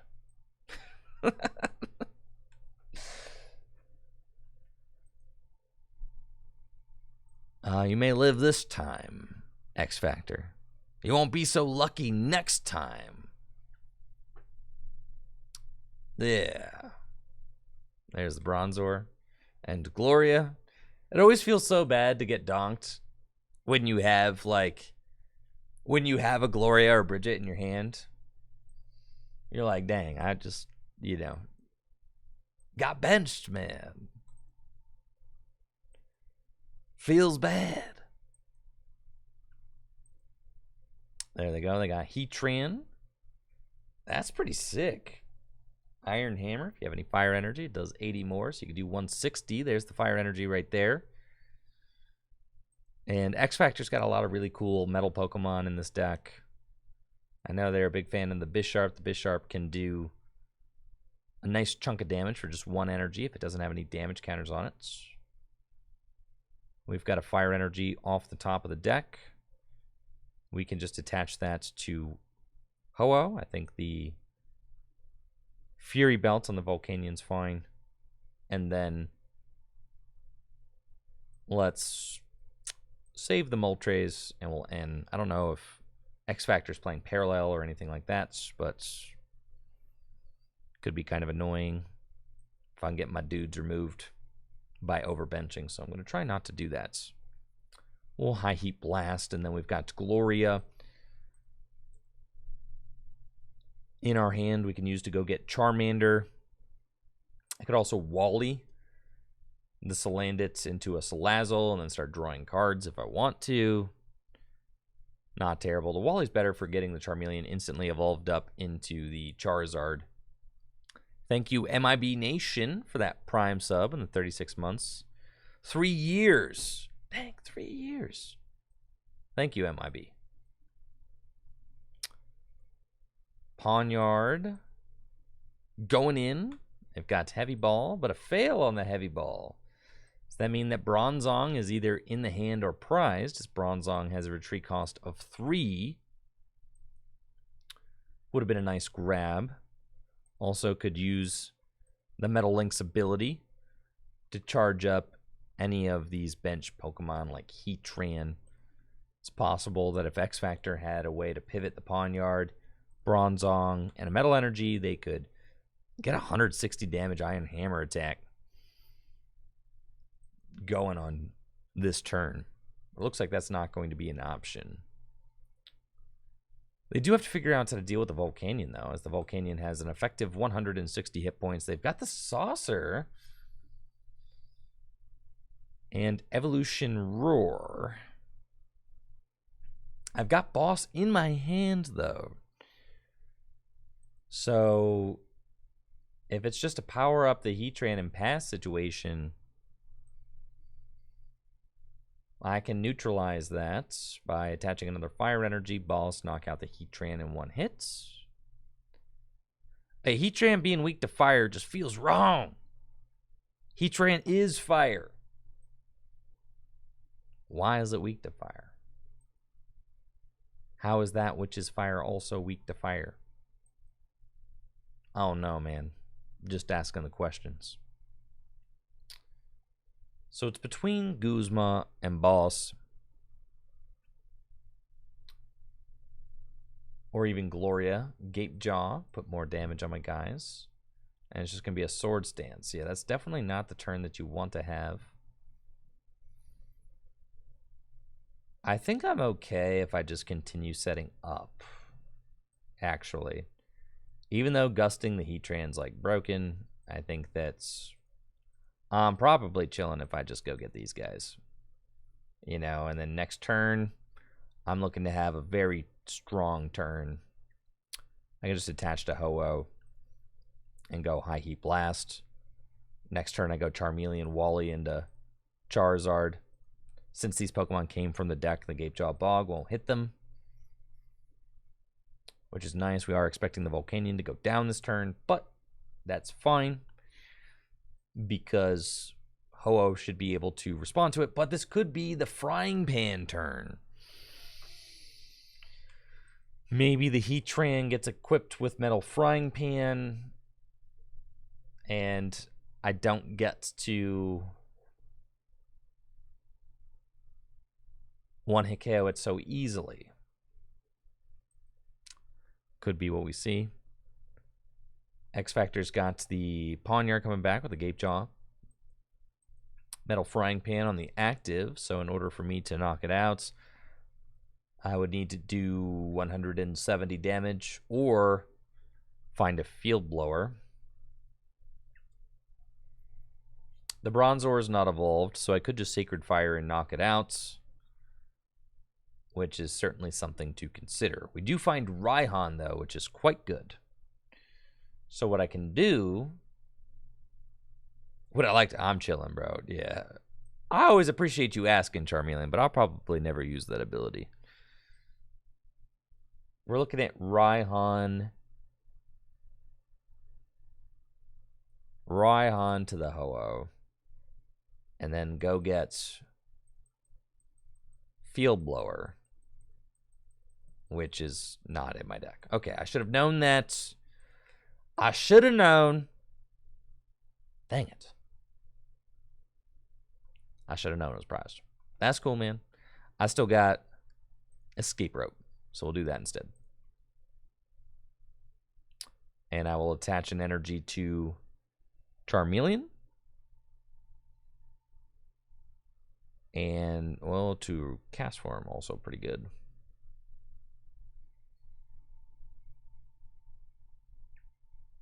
Charmeleon.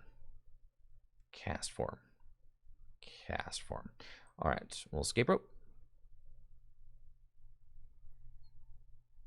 I should have Raihan to the cast form, I think.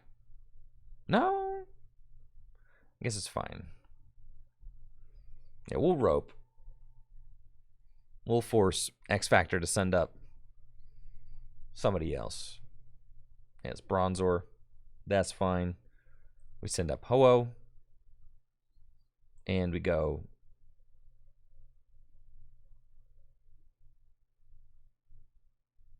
Sacred Fire to Bob the Pawnyard. Okay. As the Bronzor is not evolved yet. So that's fine. I do need a Fire Energy or Fire Energy equivalent off the top of the deck that I can get in there with cast form. I guess it was better for me to put the energy onto the Charmeleon, because then I could evolve into Charizard. If I top deck a Fire Energy, I could do the 170 that I need to knock this thing out, right? And you can see the Heatran is like, all right, now that it's got the frying pan on it, I let it slide for like one turn. I was like, it's cool. I'll just set up my board, you know, instead of going for the Heatran. And now I'm definitely paying for that. Boss on my Charmeleon. Why would you do such a thing? It's like kind of okay. Because now I can just gust around the Heatran again. Though I don't want to, dude. Like, I do not want to gust around the Heatran. I'm tired of gusting around the Heatran, frankly. We can do Ball Guy.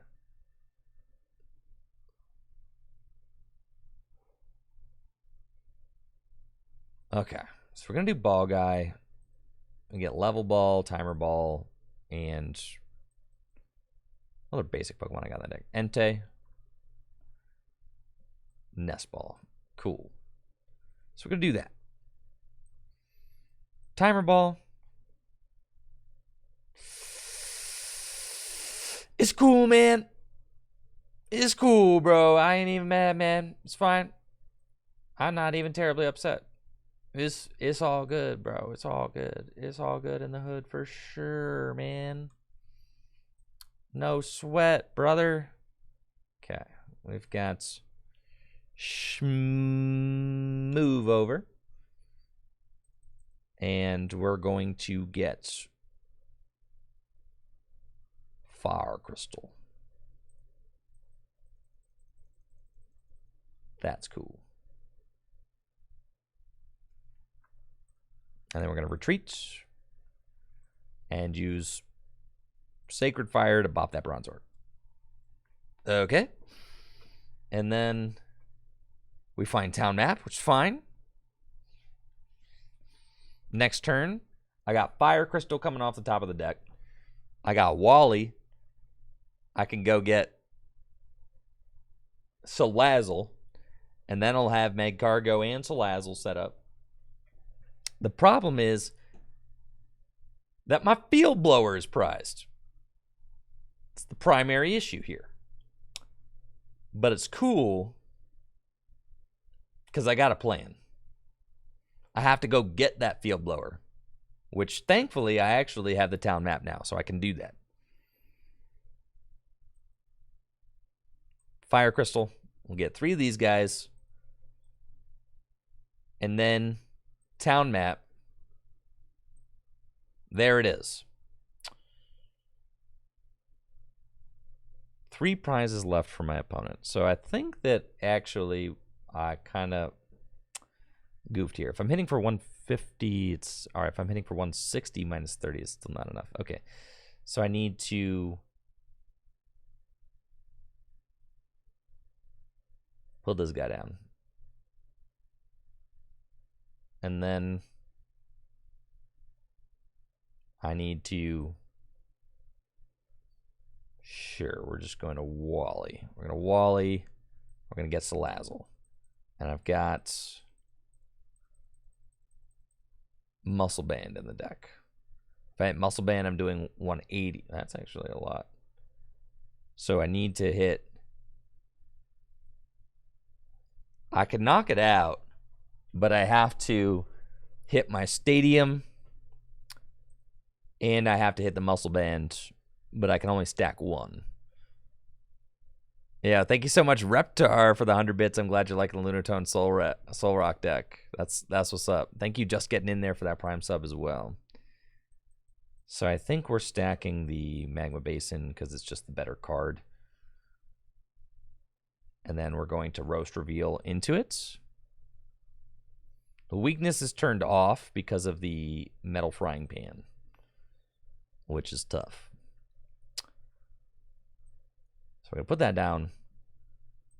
Attached to here, Magma Basin to the Entei. Retreats. And rally back. Which is fine. We'll just do that. And then, with both Mag Cargo and Salazzle set up now, we should be able to carry on through the rest of the match, because we've got some really good cards. Now, unfortunately, it looks like Guzman Hollow will be countering the Magma Basin, which is not great. But I do have Make Cargo and Salazzle set up, so it means that I can go and get the cards I need to attack with the cast form. But you can see how this matchup's actually getting very close. Metal has a lot of ability to turn off its weaknesses between the Metal Frying Pan and the Coating Metal Energy, which is quite powerful. We'll promote Meg Cargo, and I've got Juniper, but it doesn't matter because I need something like a welder or something. You got only 70 hit points left, so all I need to do is 100. The cast form's a little bit overkill, but it's fine. We're going to move over, and we're going to get Welder. And then we'll Roast Reveal that. And we find Welder. So I think it actually might be better to Blacksmith. So I think I'm going to attach here, because then I can just go Energy Boss Game. Yeah, so we're going to attach here. We're going to go Blacksmith to the cast form. And then we retreat. And we High Pressure Blast to knock out the Heatran. And we take the Field Blower, which I would have liked earlier, but it's fine. Finally got it. And we can use Salazzle to take the game on Galarian Berserker. Just do that 60 damage that we need.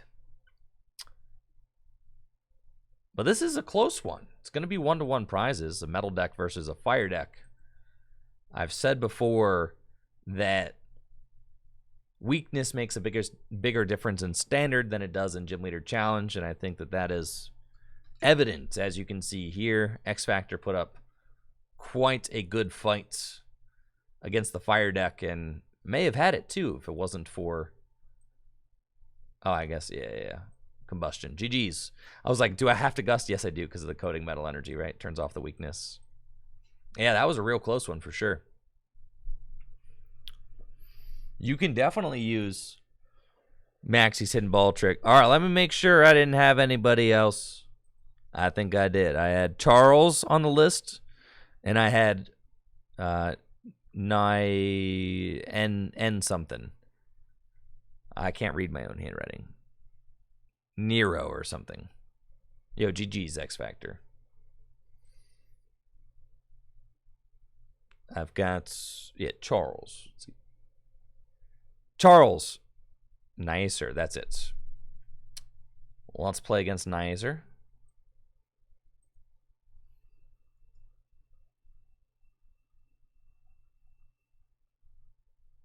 Rip Live is my IG. Oh my gosh.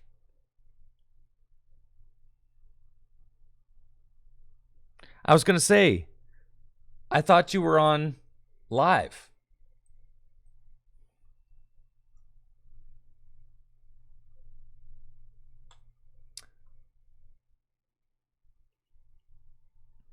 Did you make a is that account from scratch then, Charles?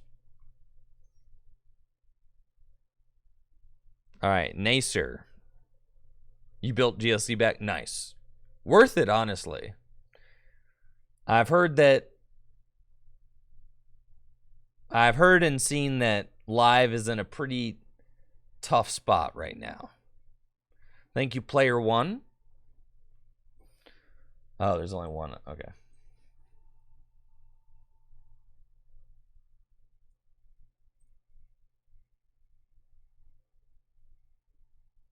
Cool. We should be good now.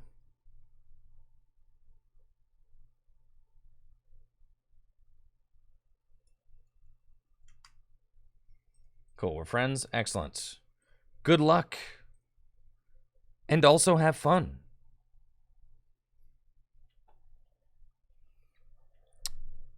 Kununu, I'm glad you're enjoying Gym Leader Challenge. You got to play a fire against water at locals and you still won? That's busted. Well, send some of that energy Nacer's way because they've got a grass deck. And I'm playing fire all day today.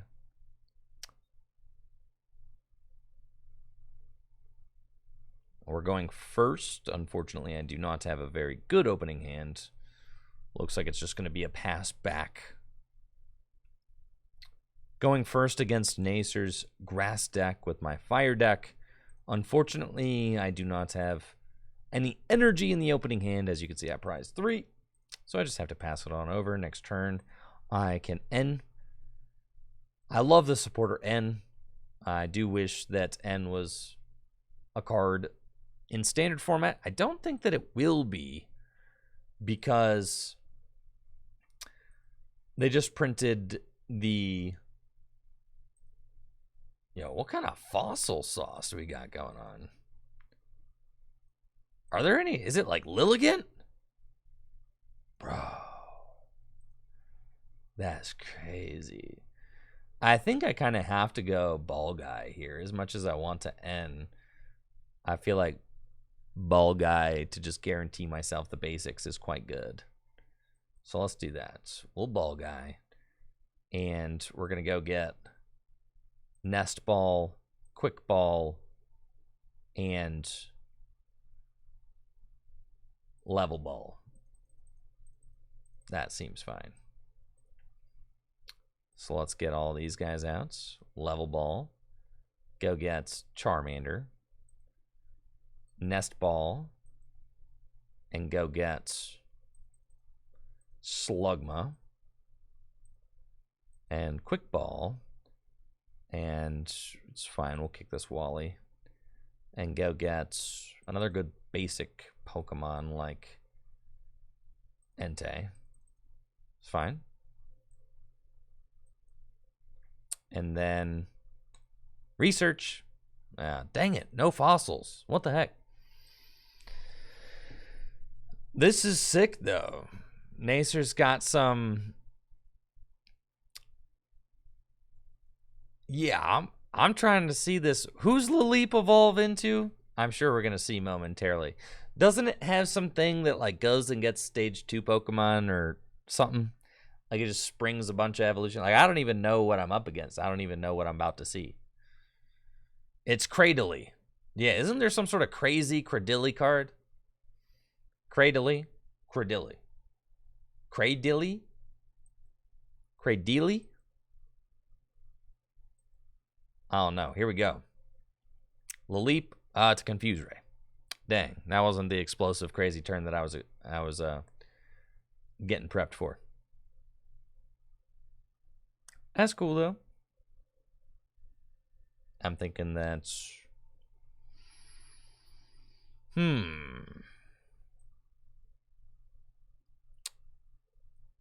Volcanion. Escape Rope. And then we're going to promote Volcanion and go for a Flare Starter. Just get an extra energy into play. Seems fine.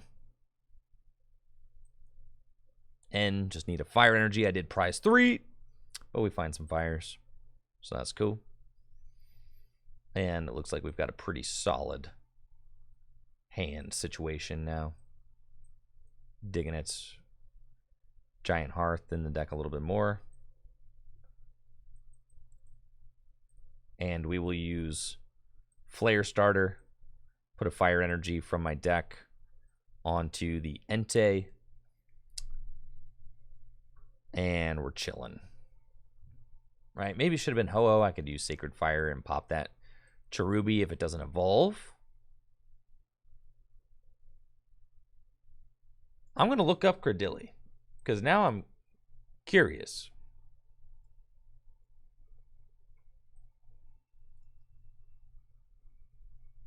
Cradily. There's Life Explosion. For each energy attached to this Pokemon, search your deck for a stage 2 Pokemon, put it onto your bench. And there's Swaying Strangle. Your opponent's Pokemon that are affected by special conditions cannot retreat. I'm thinking it's probably... Wait. Now, how come... Alright. Help me out here.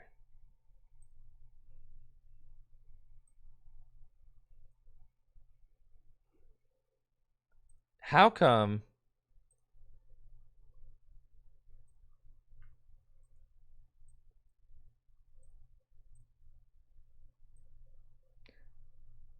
this Cradily on the left is a stage 2 and this one on the right is a stage 1? Why is that? That don't make no sense. Alright, so they're going to confuse me again. I don't know, man. The fossil? I'm confused. I should have put the energy onto my Ho-Oh last turn. I'm getting mildly punished for that. But it's cool.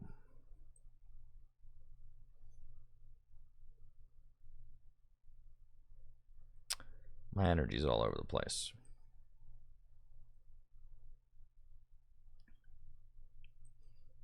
Moltres, Floatstone, Cynthia. I'm insane at this game. Giant Hearth. Never punish, bro.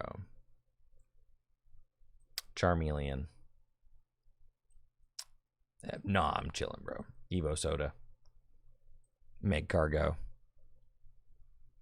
And then we got the Basin. Basin, power up Ho-Oh. And then going with the Fury Belt. Retreats. Smooth Over. Evolution Incense.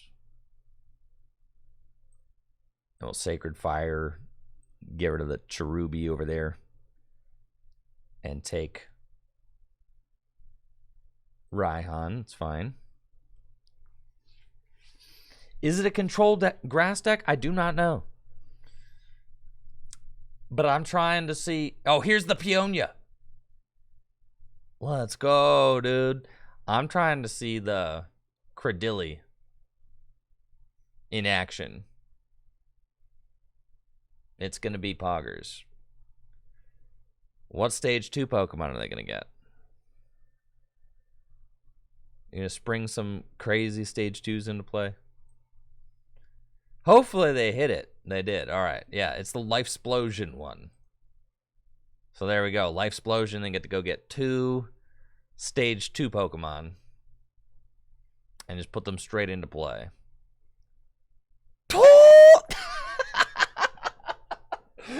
Ah!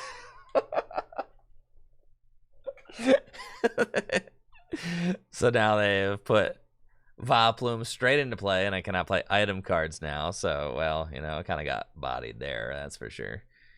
Let's That's why I love Gym Leader Challenge. It's so sick. Cool.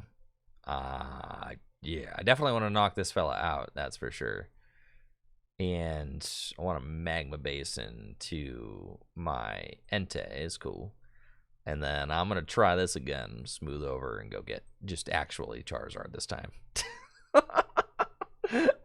and then I'm a Fire Blast. So we'll take that knockout. 280 damage. And off the prizes, I am going to want... I feel like I've got really good supporters in my hand, so I just want more energy.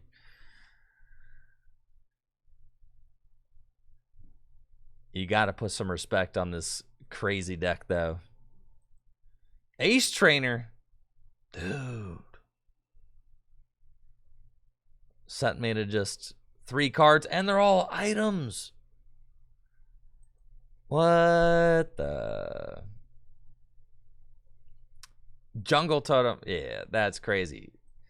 My opponent about to be using Solar Beam up in here. All right, let's try to go get that Charizard again. I'm going to stack Charizard, and I'm going to go Magma Basin one more time. And we're going to Sacred Fire, pop the Gossifleur, and go get the Juniper out of the deck. Thank you, Finny, for the Prime sub.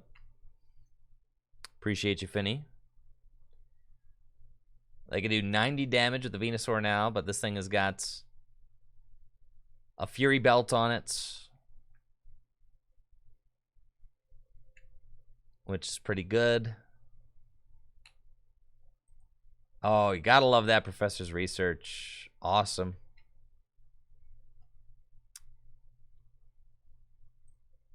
I saw a Groddle earlier. Looks like they have plenty of prize surge. I saw a Peonia and a Gladian. So they just have to do 90 damage. We've got the Charizard.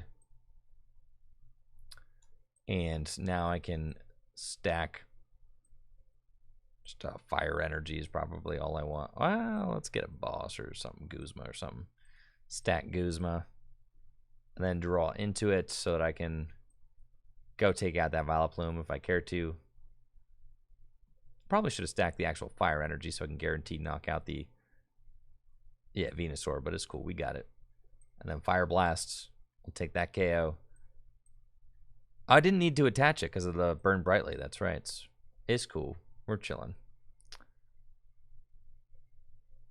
Yeah, I'm glad you're digging the channel there, Finny. Thank you so much for that Prime sub. Thanks for being here. Got Zarude. I love this Vileplume as a card. It's tough to build a deck around in Gym Leader Challenge because it feels like you want so many items too. It's definitely possible though. They're going for the old banana in the tailpipe, bringing up the Meg Cargo and charging up their bench dudes, but I have got Guzma as my switch card. Guzma the Volcanion. Put an energy onto the Charizard there. Attach an energy to Charizard, and we're going to use High Heat Blast to knock out the Vileplume. And now that the Vileplume is out, I should have no problem stringing together the cards that I need in order to take the last prize.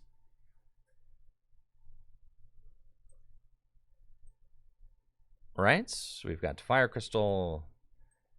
We've got Schmoove over. If I get Gustalled again, I mean, I don't have an easy way to switch this Meg Cargo. That's certainly true. But I've got a board full of fire guys, all juiced up. It does feel good to play fire as kind of this like big basics attacking deck with evolution, you know, guys as your support Pokemon. I do really like that. What do you do? That's crazy. That's spicy. All right, that's going to be GG's, Nazer. GG's. Charizard. Flare Blitz that Turtwig. No mercy. Yeah, GG's, Nazer. Pleasure playing you.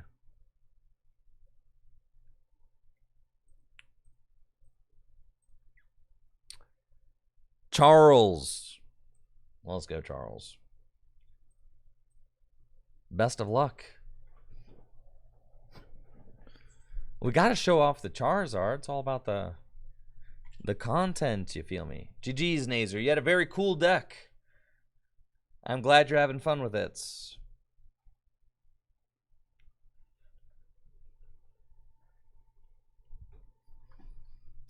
Tane Zero, we have no updates on live. None. So the answer to your question is we have no idea. Beta is not going well. The game is in an unplayable state where expanded cards are legal and standard right now on the Pokemon Trading Card Game Live.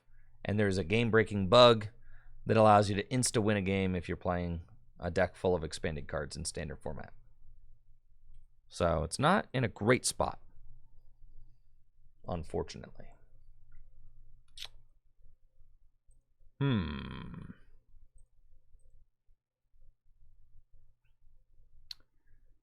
Playing against Charles with his Psychic deck. Kicking things off with a turn 1 Hisuian Heavy Ball. Feels really good. Great way to check your prizes. Can also fish out a basic Pokemon if you happen to have one prized. That is quite good. I don't have... Oh, is it turn 1 Let Loose? That would be exciting. I do have Wally. I can turn 1 Wally. I can turn 1 Ultra Ball for Slugma, Wally into Magcargo, and stack my deck, but it looks like I'm getting Let Loose, so that plan is not happening. Instead, we've got Ball Guy Welder. Ball Guy's not the worst card to have, especially since I can Ball Guy. That's actually pretty cool. If I find myself a Fire Energy, then I'm actually kind of cooking. Because I can use Ball Guy to go get basics, and then Ball Guy to go get my evolutions. We do not find the Fire Energy yet, but it is definitely Ball Guy time. We're going to do that. The only other 2 balls in my deck are Ultra Ball Time Balls, so something to think about. We'll... Okay, settle for that. We're going to go get the Nest Ball, get Slugma, and with the Quick Ball, get rid of the Moltres for now. Go get Salandit. Okay. And I can save the level ball for the Magcargo next turn if I have to, which is good. So we're going to do that. I'm going to bench this Entei, and we're going to pass. If I top deck a Fire Energy, then I'm in kind of a cool spot because I can Ball Guy again, and I can Ball Guy go get Salazzle, and I can go get Magcargo, and I can stack whatever I want on top of the deck and then draw into it. So that's pretty cool. I would love to bump that Old Cemetery, though, as the Old Cemetery is kind of harshing my vibe, getting in my way. If I attach energy, it pings damage counters. Don't really want that. And it looks like it's just going to be a Psi Power from Charles, placing 3 damage counters on my Pokemon. Maybe the Salandit. Actually going for the Slug. We find a Fire off the top, as I thought we would. And... Alright, this is interesting, because I can... Alright, so I can... No? Yeah, I can level ball... Alright, we can level ball for the Magcargo, right? And then I can smooth over.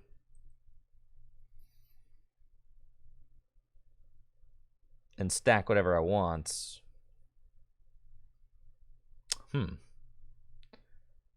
Or I can Ball Guy first. And I can Ball Guy.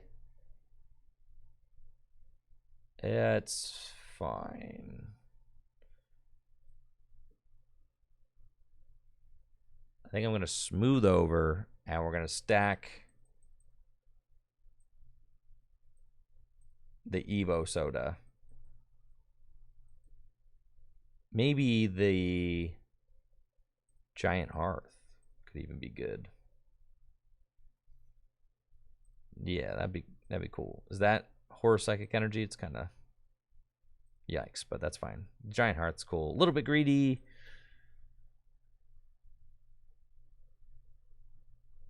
Yeah, a little bit greedy. But I want to... No, we're going for the... Change of plans. All right, we're getting that. And then we're going to welder to the active, which makes it take the damage, but that's fine. We find Fire Crystal and Evo Soda. I can use Evo Soda, and we can go get Salazzle. Give them a little bump in HP. It's not worth it to do this 20 damage and eat 20 back, is it? Probably not. No. So we're just going to chill. Huh. Maybe the Giant Hearth was better than getting the Salazzle. But we'll see. Charles got Erica's Hospitality, so we can draw, what, 4? That is one of the good things about having such a small bench. I think that getting the Giant Hearth was greedy because I wanted to have the Salazzle. I think I need to prioritize setting up my Pokemon rather than, over anything else right now. Now, what's tough is that I'm stuck not being able to do anything, and my Mag Cargo is about to go down. So I think I'm going here, and we have to Ball Guy again, right? And I have to Ball Guy, and we're going to go get these. Wow, my Charmander's not in the deck, and my Hisuian Heavy Ball's not in the deck. What the heck, dude? Oh, well, that's not good. So that Mag Cargo is certainly going down. I think we're giving Charles a little bit too much time now. I can't get the Charizard out because he's prized and stuff, all that ugly stuff. So let's just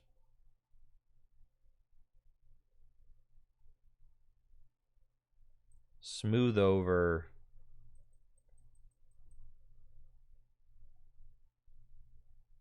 Yeah, in hindsight, the Giant Hearth would have been just better.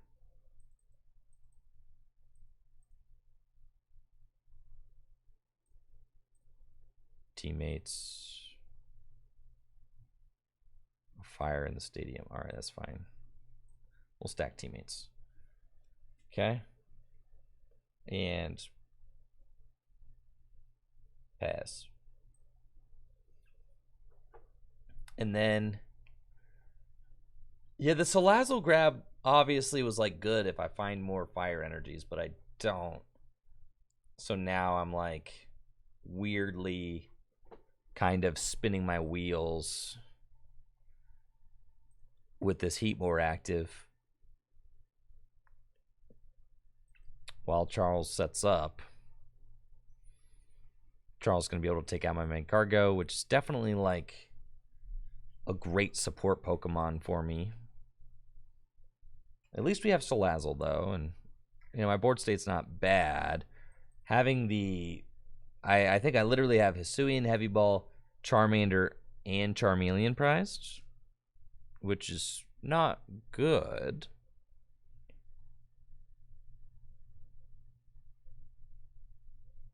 It looks like Mag Cargo is going to bite the dust.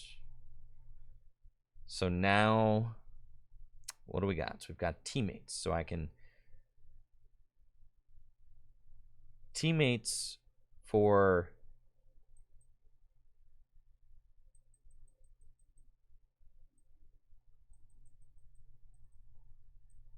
I'm in a brutal spot, aren't I?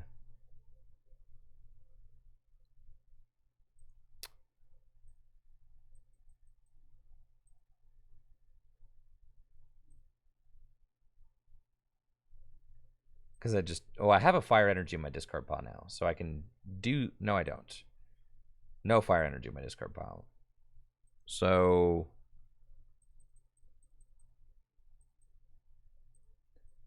It's got to be, like... I just have to get fire energy, which feels so bad.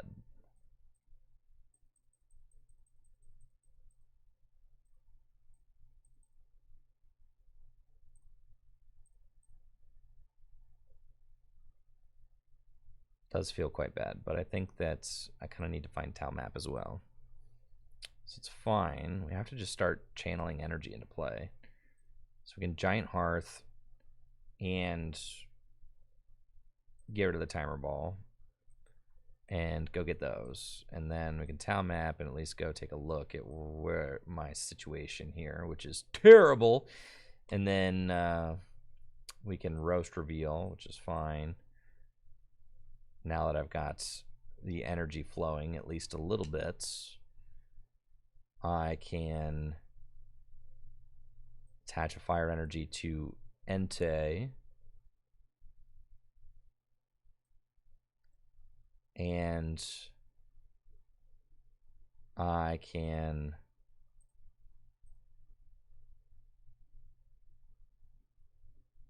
sure Flame Cloak. That's fine. We'll actually do it. Well, I am accelerating an energy to myself now, so it makes it slightly better. Thank you, Creo, for the 16 months. I appreciate you, Creo. Thank you. I'm anticipating that my Heatmore finally gets knocked out here, and I'm getting Marnied now that I've finally got some stuff going, which does not feel good.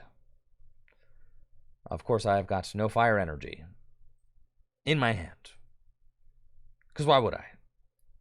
That feels bad. This Mew is going to sit here and just take out my entire board. The entire board, bro. It's ridiculous.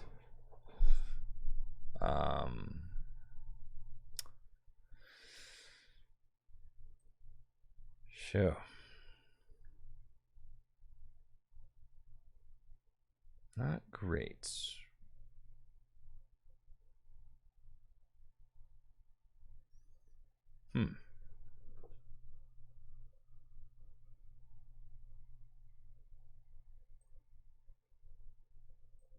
There's no energy in my discard pile. No. That really is harsh.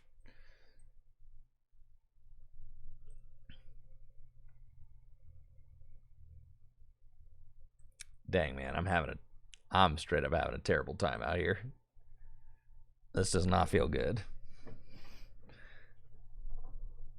That Marnie was so bad for me.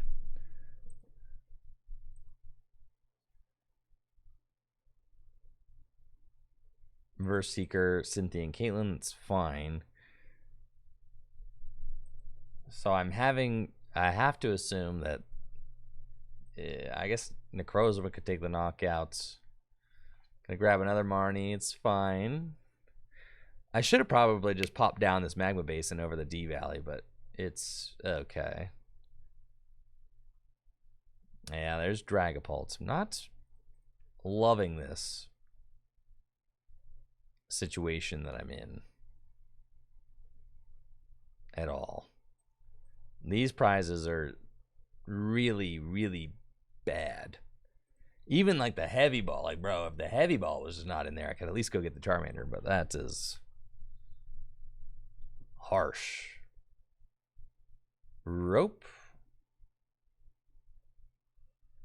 is fine. I've got Curlia.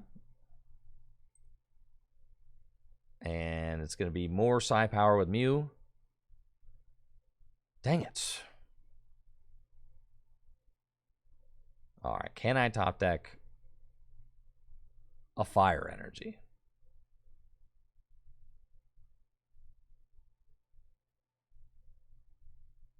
Yes. Cool. So let's go attach here. Magma Basin. Retreats. Oh, the pain. The energy there onto Entei. Rescue Stretcher. Let's get Slugma back. And Flame Cloak for the knockout, baby. Let's go. And my goodness, what do I even want? It's miserable. It's all bad, bro. It's all bad. It's all terrible. I don't even know if I can afford to get my Charmander. I think I have to get Raihan. I can't get the heavy ball because you can't play heavy ball if your prizes are face up. Come on, Zeno.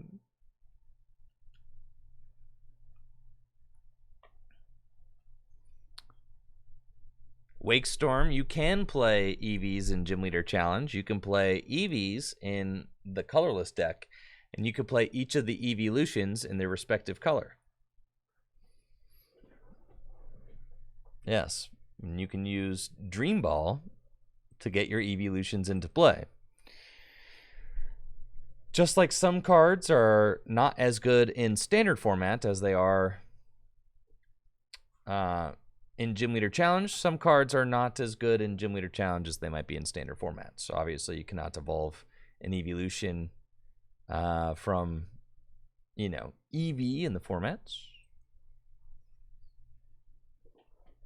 Yeah, but there are ways. There's the new Hypno coming out, which allows you to search your deck for 2 Psychic or 2 Stage 1 Pokemon, put them straight onto your bench. There is the Zoroark, which with the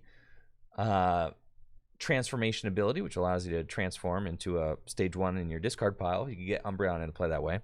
Archie's Ace in the Hole can... Archie's Ace in the Hole. Wait, how are you attacking with 1 Psychic Energy? Anybody? Ah, this guy. Okay. Archie's Ace in the Hole can get water any water Pokemon into play. Yeah, Charles, I think you got this one.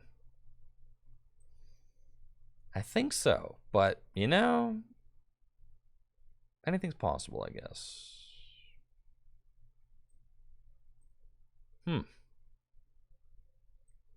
Not looking great. Roast reveal. Got the ordinary run. Okay. 2 Pokemon. Put them back in. We're going to put back in these guys. Okay. Fighting Fury bounce to the active. Do that. And let's Culrus.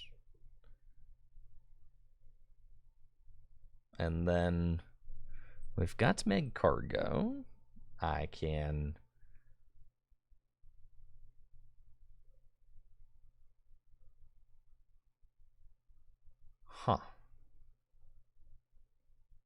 Not a great situation to be in.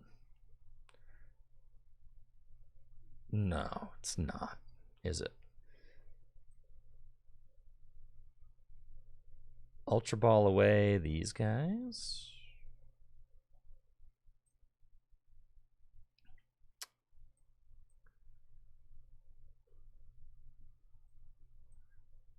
Go get Heatmore.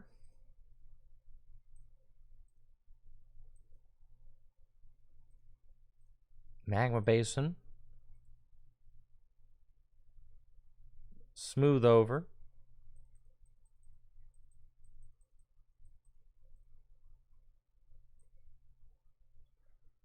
Floats down. Rally back. You hate to see that. It's cool, man. I'm fine, I'm sure. I'm cool, man. I ain't even mad, bro. Phantom Force, not a knockout. But I have an opportunity to potentially charge up this Heatmore. I'm going to go to 3 prizes. I just have to hit this turn.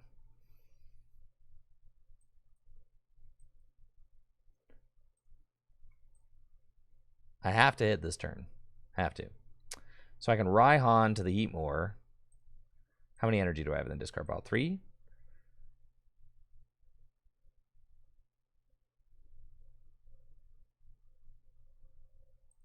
Magma Basin to the Heatmore. Raihan to the Heatmore. What am I doing? 40 damage? It's not enough. Got to Raihan to this guy. And then go get another energy. And then I need to stack Blacksmith or something. Yeah, smooth over. Just give me that old Blacksmith card or whatever. Can I? Do I have it? Nothing. That's not good. That's not good. It's not good. It's not good. Telling me they're all in the discard pile. Everything. Oh, my plan is foiled.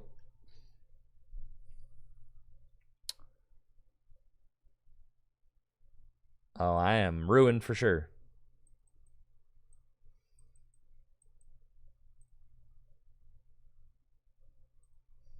Absolutely ruined.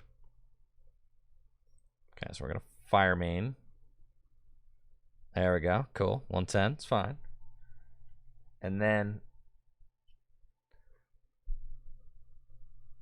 I got to hope that Charles does not counter my stadium for sure. I don't think that there's any way I can win, but we will certainly attempt. Oh, this is bad. Yeah, this is not good. That's a double prize take for sure. With the Necrozma built up, guaranteed to take the knockout. 3 damage counters here on the Entei. Yeah, this is bad. Oh yeah, the Blacksmith right here. That's for sure. I can maybe 50% take a knockout on this Dragapult. So I'm going to try and do what I set out to do, all right? I'm going to do it. Magma Basin on the Ho-Oh. Feeling confidence. Get out of here, Dragapult. All right. Great game, Charles.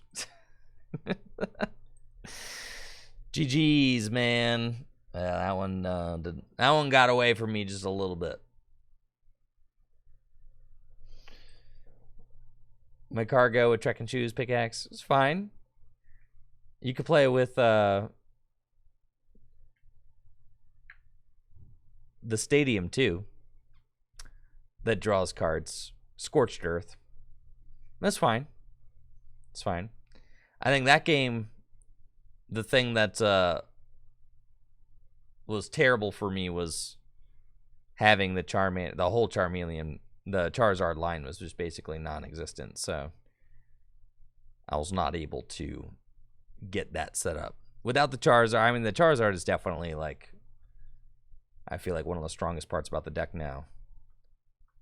For sure. When you have it, it's great. When you don't, you feel it. For sure. All right. That's it for the stream today. Thank you guys all so much for hanging out. And hopefully you had fun with some of the Gym Leader Challenge stuff that we were doing. Again, if you are new to Gym Leader Challenge format, make sure to check out the Tricky Gym Discord, discord.gg/TrickyGym. We've got a great community there of people to talk cards. They can help you out. If you're looking to... yeah, Mew getting to do 140 damage was also a problem that game. I agree, Charles. Yeah. So make sure to join the Tricky Gym Discord. Great place to connect with other Pokemon TCG players. We are 10,000 members strong and growing. So a very large community there. And thank you all so much for being a part of it. Also, make sure to check out FullGripGames.com. Great way to support the channel. Shopping at Full Grip. We've got the newest Pokemon Go cards available. So make sure to scope that out. And now we're going to raid somebody.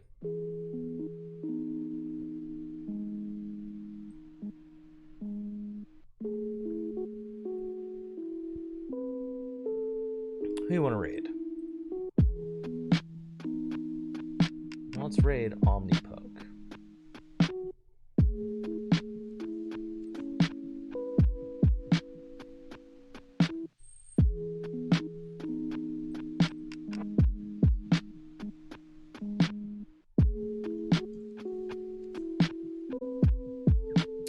See you guys.